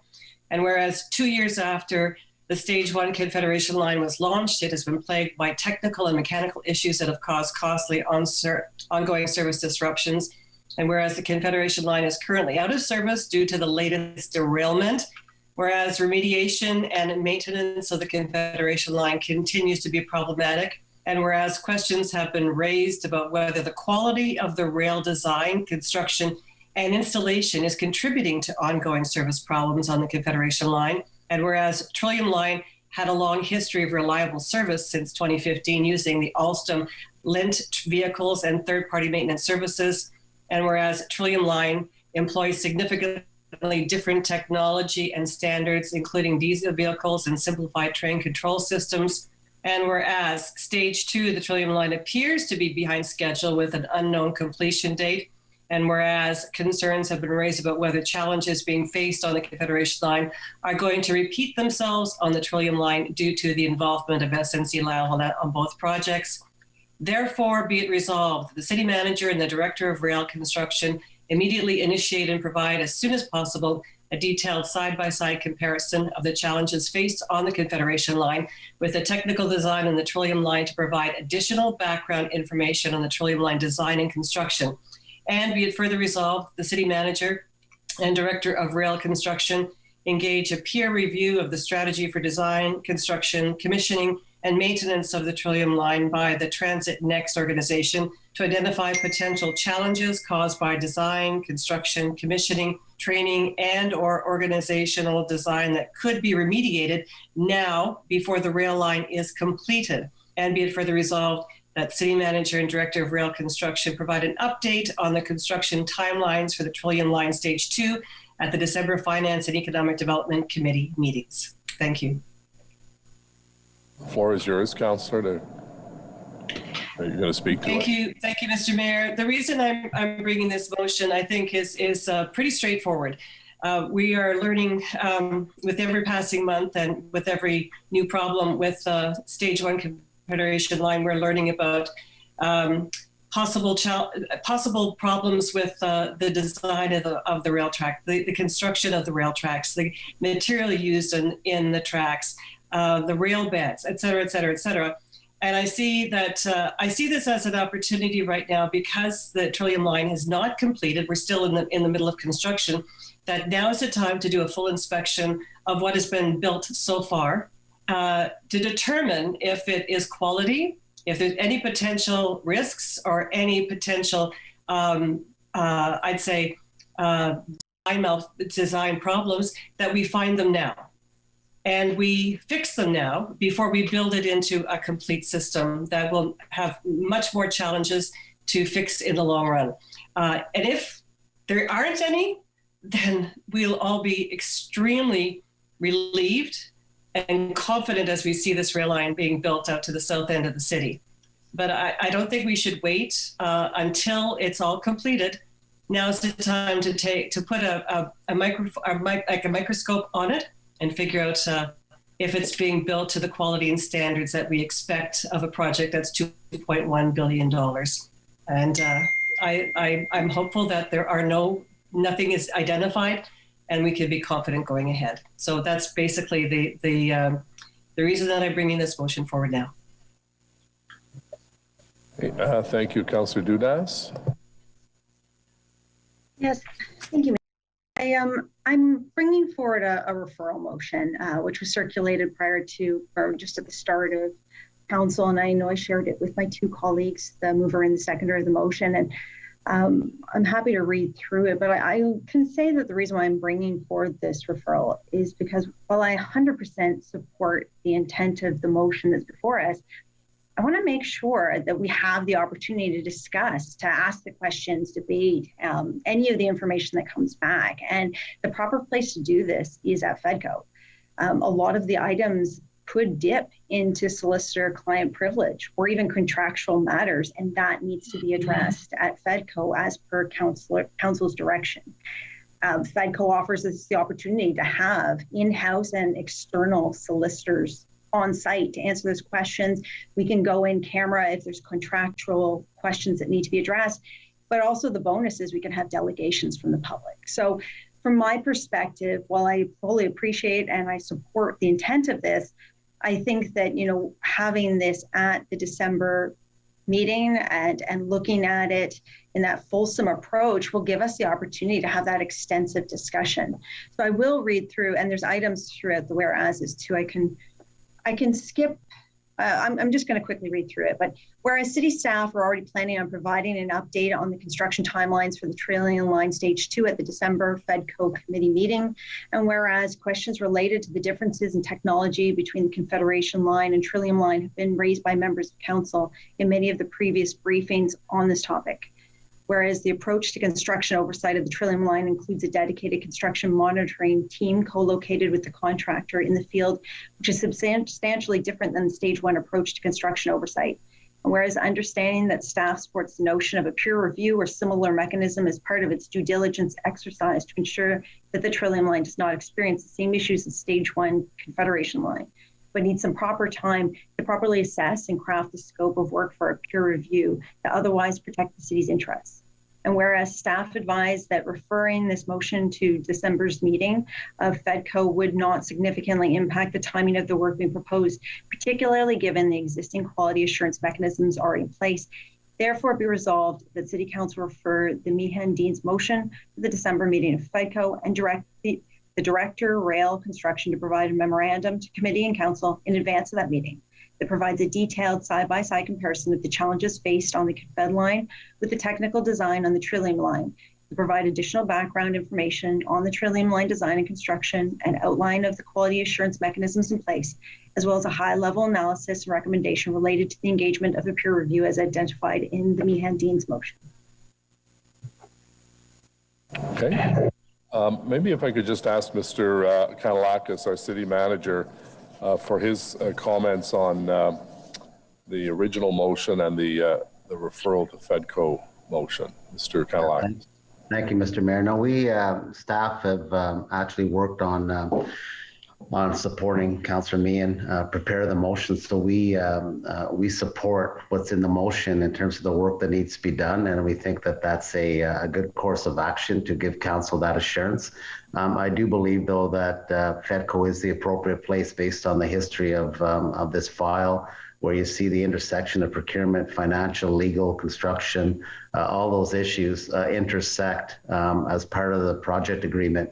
And I think that going to FEDCO would be consistent with what our past practices have been. So I support the referral, and I also support the work that needs to be done. Whether we can have the detailed analysis required by December is still to be seen, because we have to retain our consultants, get the scope of work, and it might take a little bit longer to do that, but we are committed to bringing back certainly the construction schedule update by December. It might just take us a little bit longer to do the side-by-side comparison to the other things that are in the motion based on my discussion with Mr. Morgan and the time required. So we were looking at, it could be in the first quarter of 2022 versus in advance of a December FEDCO meeting, Mr. Mayor. Okay. Councillor Meehan, given Mr. Kanalakis' comments, I think there's support for both motions, that yours would be referred to FEDCO, where there could be public delegations, as well as I think Mr. Kanalakis suggested a little bit more space between the December and maybe the January, February timeframe. Is that agreeable to you, Councillor Meehan? No, it's not, Mr. Mayor. I don't understand the concept of public delegations. We saw how the contracts that ensured secrecy over the whole of the Confederation Line has come back to bite us. I think that at this point, I can't understand why this would have to be referred to FEDCO, or I'm simply asking that we undertake a review of what's been constructed so far. And the city manager was in support of that. So I'm not sure why this is being referred back to FEDCO now. I've done my due diligence. I've worked with the staff. I've provided my notice of motion, and I've waited and done everything right on this. So I'm totally baffled as to why this would have to go to FEDCO at this point. If the city staff has supported it, like, what are we afraid of? Have an inspector go through and see the quality of the work. It's not any more complicated than that. Okay, but I think we in the past have referred items such as opioid issue to OPH, the guns issue to the police. So it's not out of the norm. So we're on a motion to refer, which takes precedence. So on referral. Councillor Deans. Thank you, Mr. Mayor. Well, I would just ask my council colleagues to vote against referral of this motion. As Councillor Meehan said, she gave notice of this. We've all had time with it. I don't know about any of you, but I haven't been receiving email from the public on it. This is an issue that's more operational. I guess my concern about things being referred off to FEDCO is that there's a lot more control by some members of council at FEDCO than frankly there is at others. And Councillor Meehan and I and others that are very concerned about the Trillium line, future of it, because it goes through our constituencies, don't have the same access and the same timely ability to ask questions of FEDCO that we do at council. And so when you refer things off, you're really putting the members of FEDCO in an advantage situation. And we have seen that that has not really gone well for all of council in the past. So we would like to have the same opportunity to participate. And, you know, what I heard Councillor Duda say, unless somebody has changed the rules of procedure recently that I'm not aware of, pretty sure we can go in camera at council, pretty sure we can have lawyers come to council. There's nothing that FEDCO can do other than have members of the public come, and I haven't heard from many members of the public that they wanted to come at this point to address this issue. But I mean, I hope if you refer it, I hope members of the public will come out at this point, because it makes me wonder, like it makes Councillor Meehan wonder why this is happening. Thank you. Councillor Dudas, you'll have to wrap up because it's your motion. Councillor Moffat, please. Thanks. Just a question to the clerk. An odd comment I just heard there that members of non-committee members have different ability to ask questions at committee than members of committee. Is there something in the rules of procedure I've never read that would suggest that members of council that don't sit on committee can't ask questions at committee? No, Mr. Mayor. Okay.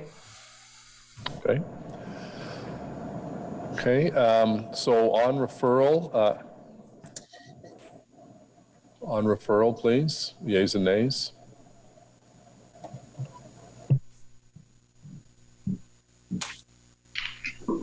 Conseiller Cloutier.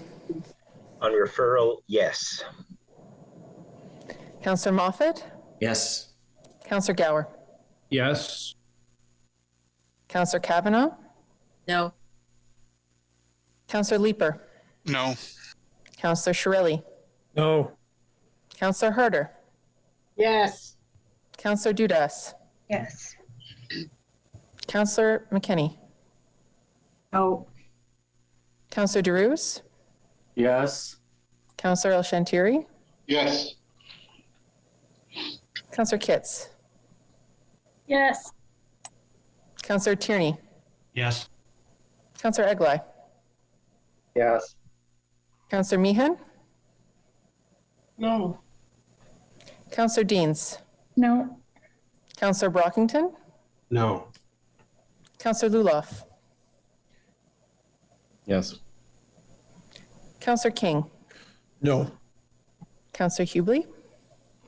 Yes. Councillor Menard. No. Conseiller Fleury. No. Mayor Watson. Yes.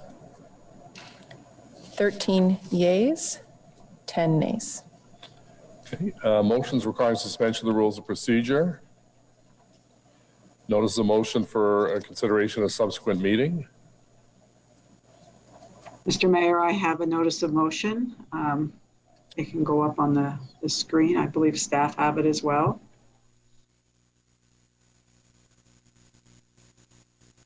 Would you like me to read it out now? Yeah, I think we just received it, Councillor, so they're going to put it up on. Yeah, okay, thank you.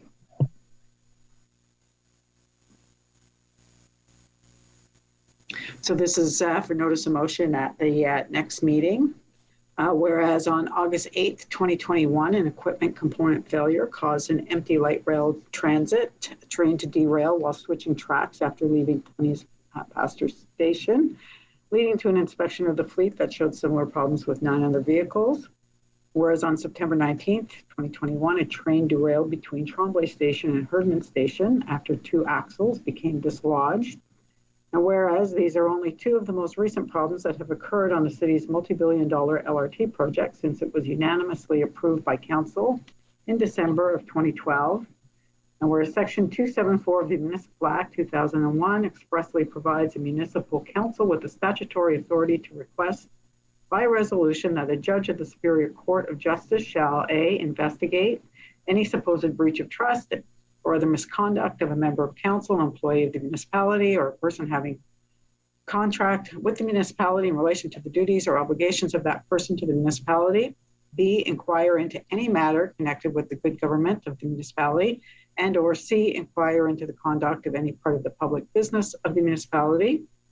And whereas Section 274 of the Municipal Act 2001 remains substantially unchanged from its predecessor section in 1866. And whereas Mr. Justice Ian Binney of the Supreme Court of Canada noted in a case involving the city of Sarnia in 1998 that much of the history of Canada could be interpreted through the work of commissions of inquiry, and that the power to authorize a judicial inquiry is an important safeguard of the public interest, emphasis added. And whereas Justice Binney also observed that Section 274 of the Municipal Act 2001 reflects a recognition through the decades that good government depends in part on the availability of good information, and that a municipality, like senior levels of government, needs from time to time to get to the bottom of matters and events within its bailiwick. And whereas the Toronto Computer Leasing Inquiry and the Toronto External Contracts Inquiry, Madam Justice Denise Bellamy noted that a public inquiry is a public investigation carried out in the public eye. She also emphasized that although the findings of a commissioner may affect public opinion, they cannot have either penal or civil consequences. Again, emphasis added. And whereas subsection 274(3) of the Municipal Act 2001 mandates that a judge shall report the results of the investigation or inquiry to the council as soon as practicable. And whereas on October 13th, 2021, City Council approved motion number 6115, which asked the city's Auditor General to include an audit of city staff's recommended approach that led to the procurement and implementation of the Stage 1 light rail transit system, culminating in the design, build, finance, and maintenance of Ottawa's light rail transit, OLRT project. Report considered and approved by City Council on December 12th, 2012, which resulted in the current system in the Auditor General's work plan to begin as soon as practicable, as further described in the motion. And whereas subsection 223.191 of the Municipal Act 2001 provides that the Auditor General reports to Council and is responsible for assisting the Council in holding itself and its administrators accountable for the quality of stewardship over public funds and for achievement of value for money in municipal operations. And whereas Section 223.22 of the Municipal Act 2001 prescribes a duty of confidentiality with respect to the Auditor General's duties, which includes that the Auditor General and every person acting under the instructions of the Auditor General shall preserve secrecy with respect to all matters that come to his or her knowledge in the course of his or her duties under this part, meaning that much of the Auditor General's work, apart from the reports made by the Auditor General take place in private. Sorry. Whereas the residents of Ottawa both require and deserve to know by way of an independent, open, and transparent public process the complete truth of how and why the LRT transit system became the city's largest flawed capital project. Therefore, be it resolved that City Council approve the following. 1, that a judicial inquiry be formally requested to be conducted pursuant to Section 274 of the Municipal Act 2001, which authorizes a judge of the Superior Court of Justice to investigate or inquire into any matter regarding a supposed breach of trust misconduct by a member of council or former member of council, a city employee or former city employer, or any person having a contract with the City of Ottawa, or to any matter connected to the good government of the conduct of any part of the city's public business, and that the Honorable Jeffrey B. Morowitz, Chief Justice of the Superior Court of Ontario, be requested to designate a judge of the Superior Court of Justice for this statutory inquiry, and that the judge so designated as the commissioner be authorized to conduct the inquiry in 2 stages as follows. A, to obtain, bearing in mind the costs and principles of proportionality, all records and documents necessary to investigate and understand the following. 1, the facts and sequences of events from 2012 to the present regarding the approvals, development, cost, timelines, and operation of the city's LRT system. 2, the nature and extent and application of the delegation of authority provided to the city staff in all these matters. And B, to conduct public hearings into the matters designated in accordance with the principles of fairness, thoroughness, efficiency, and accessibility. And be it further resolved that the terms of reference of the judicial inquiry shall include to inquire into all aspects of the LRT transit system as it relates to the good government of the municipality or the conduct of its public business, including any impacts, financial or otherwise, on the residents and taxpayers of the city, and to make any recommendations as the commissioner considers appropriate and in the public interest as a result of the inquiry. And I would just like to ask the city clerk if he could rule on whether this is, in his view, this motion is in order for consideration in 2 weeks from now. That will be done at Councillor, that will be done when it's debated. It's not on the floor right now. It's for the next meeting. Point of order, Mr. Mayor. Councillor, point of order. Yeah, I just like clarification as what the next meeting is. We do have a meeting on the 3rd, and then we have, or is that we'll just deal with the budget, or what is the next meeting? It's the regular meeting on the 10th. The regular meeting on the 10th. Thank you for that. Okay. Motion to introduce bylaws. Motion portant présentation de règlement. Councillor Kavanagh, please. Que le règlement énuméré that the bylaws listed on the agenda under motion to introduce bylaws, 3 readings, be read and passed. Carried.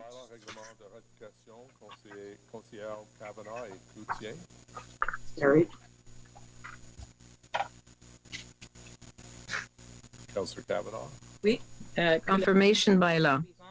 That the following bylaw be read and passed to confirm the proceedings of the council meeting of October 27, 2021.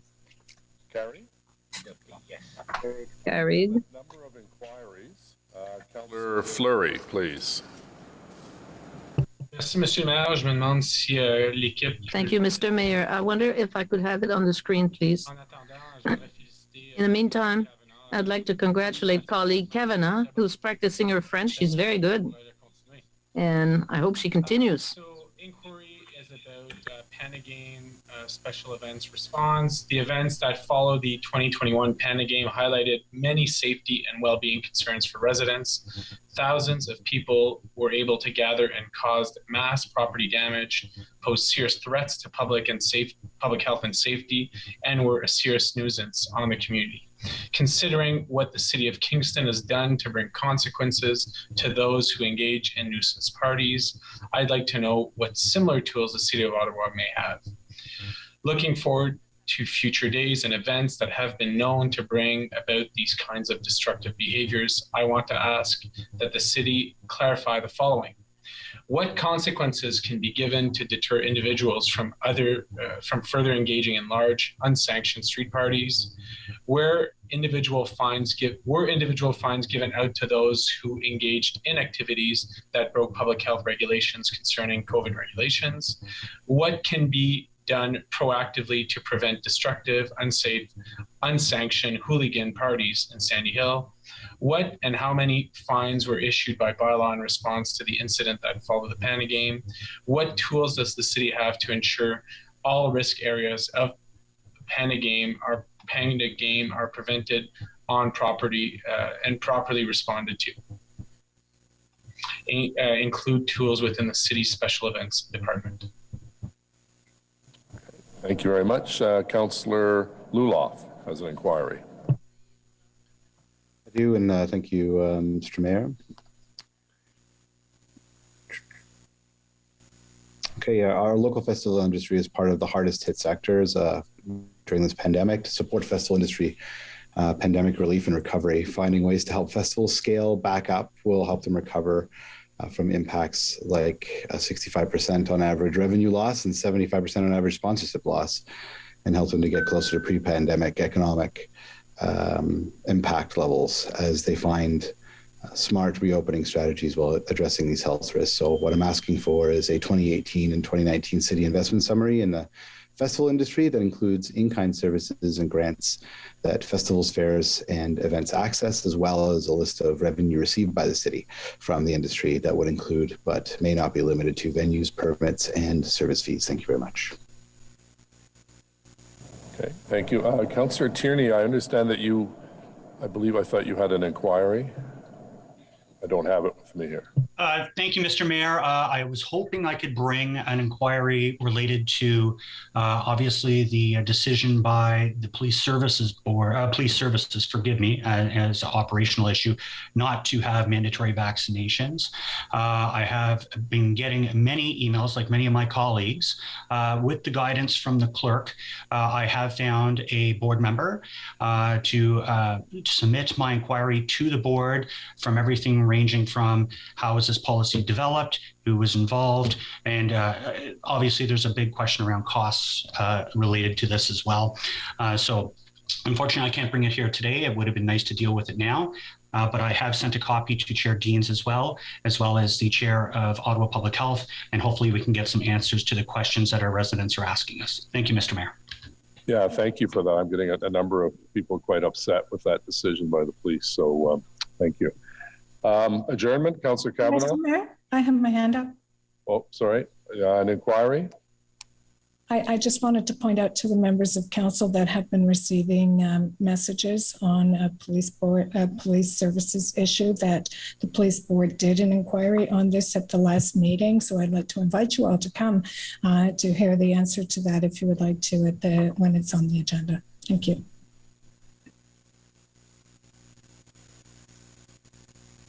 Okay. Councillor Kavanaugh, please, adjournment.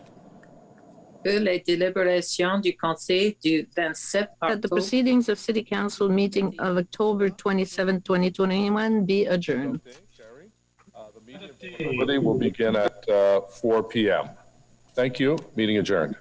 Merci. Bye.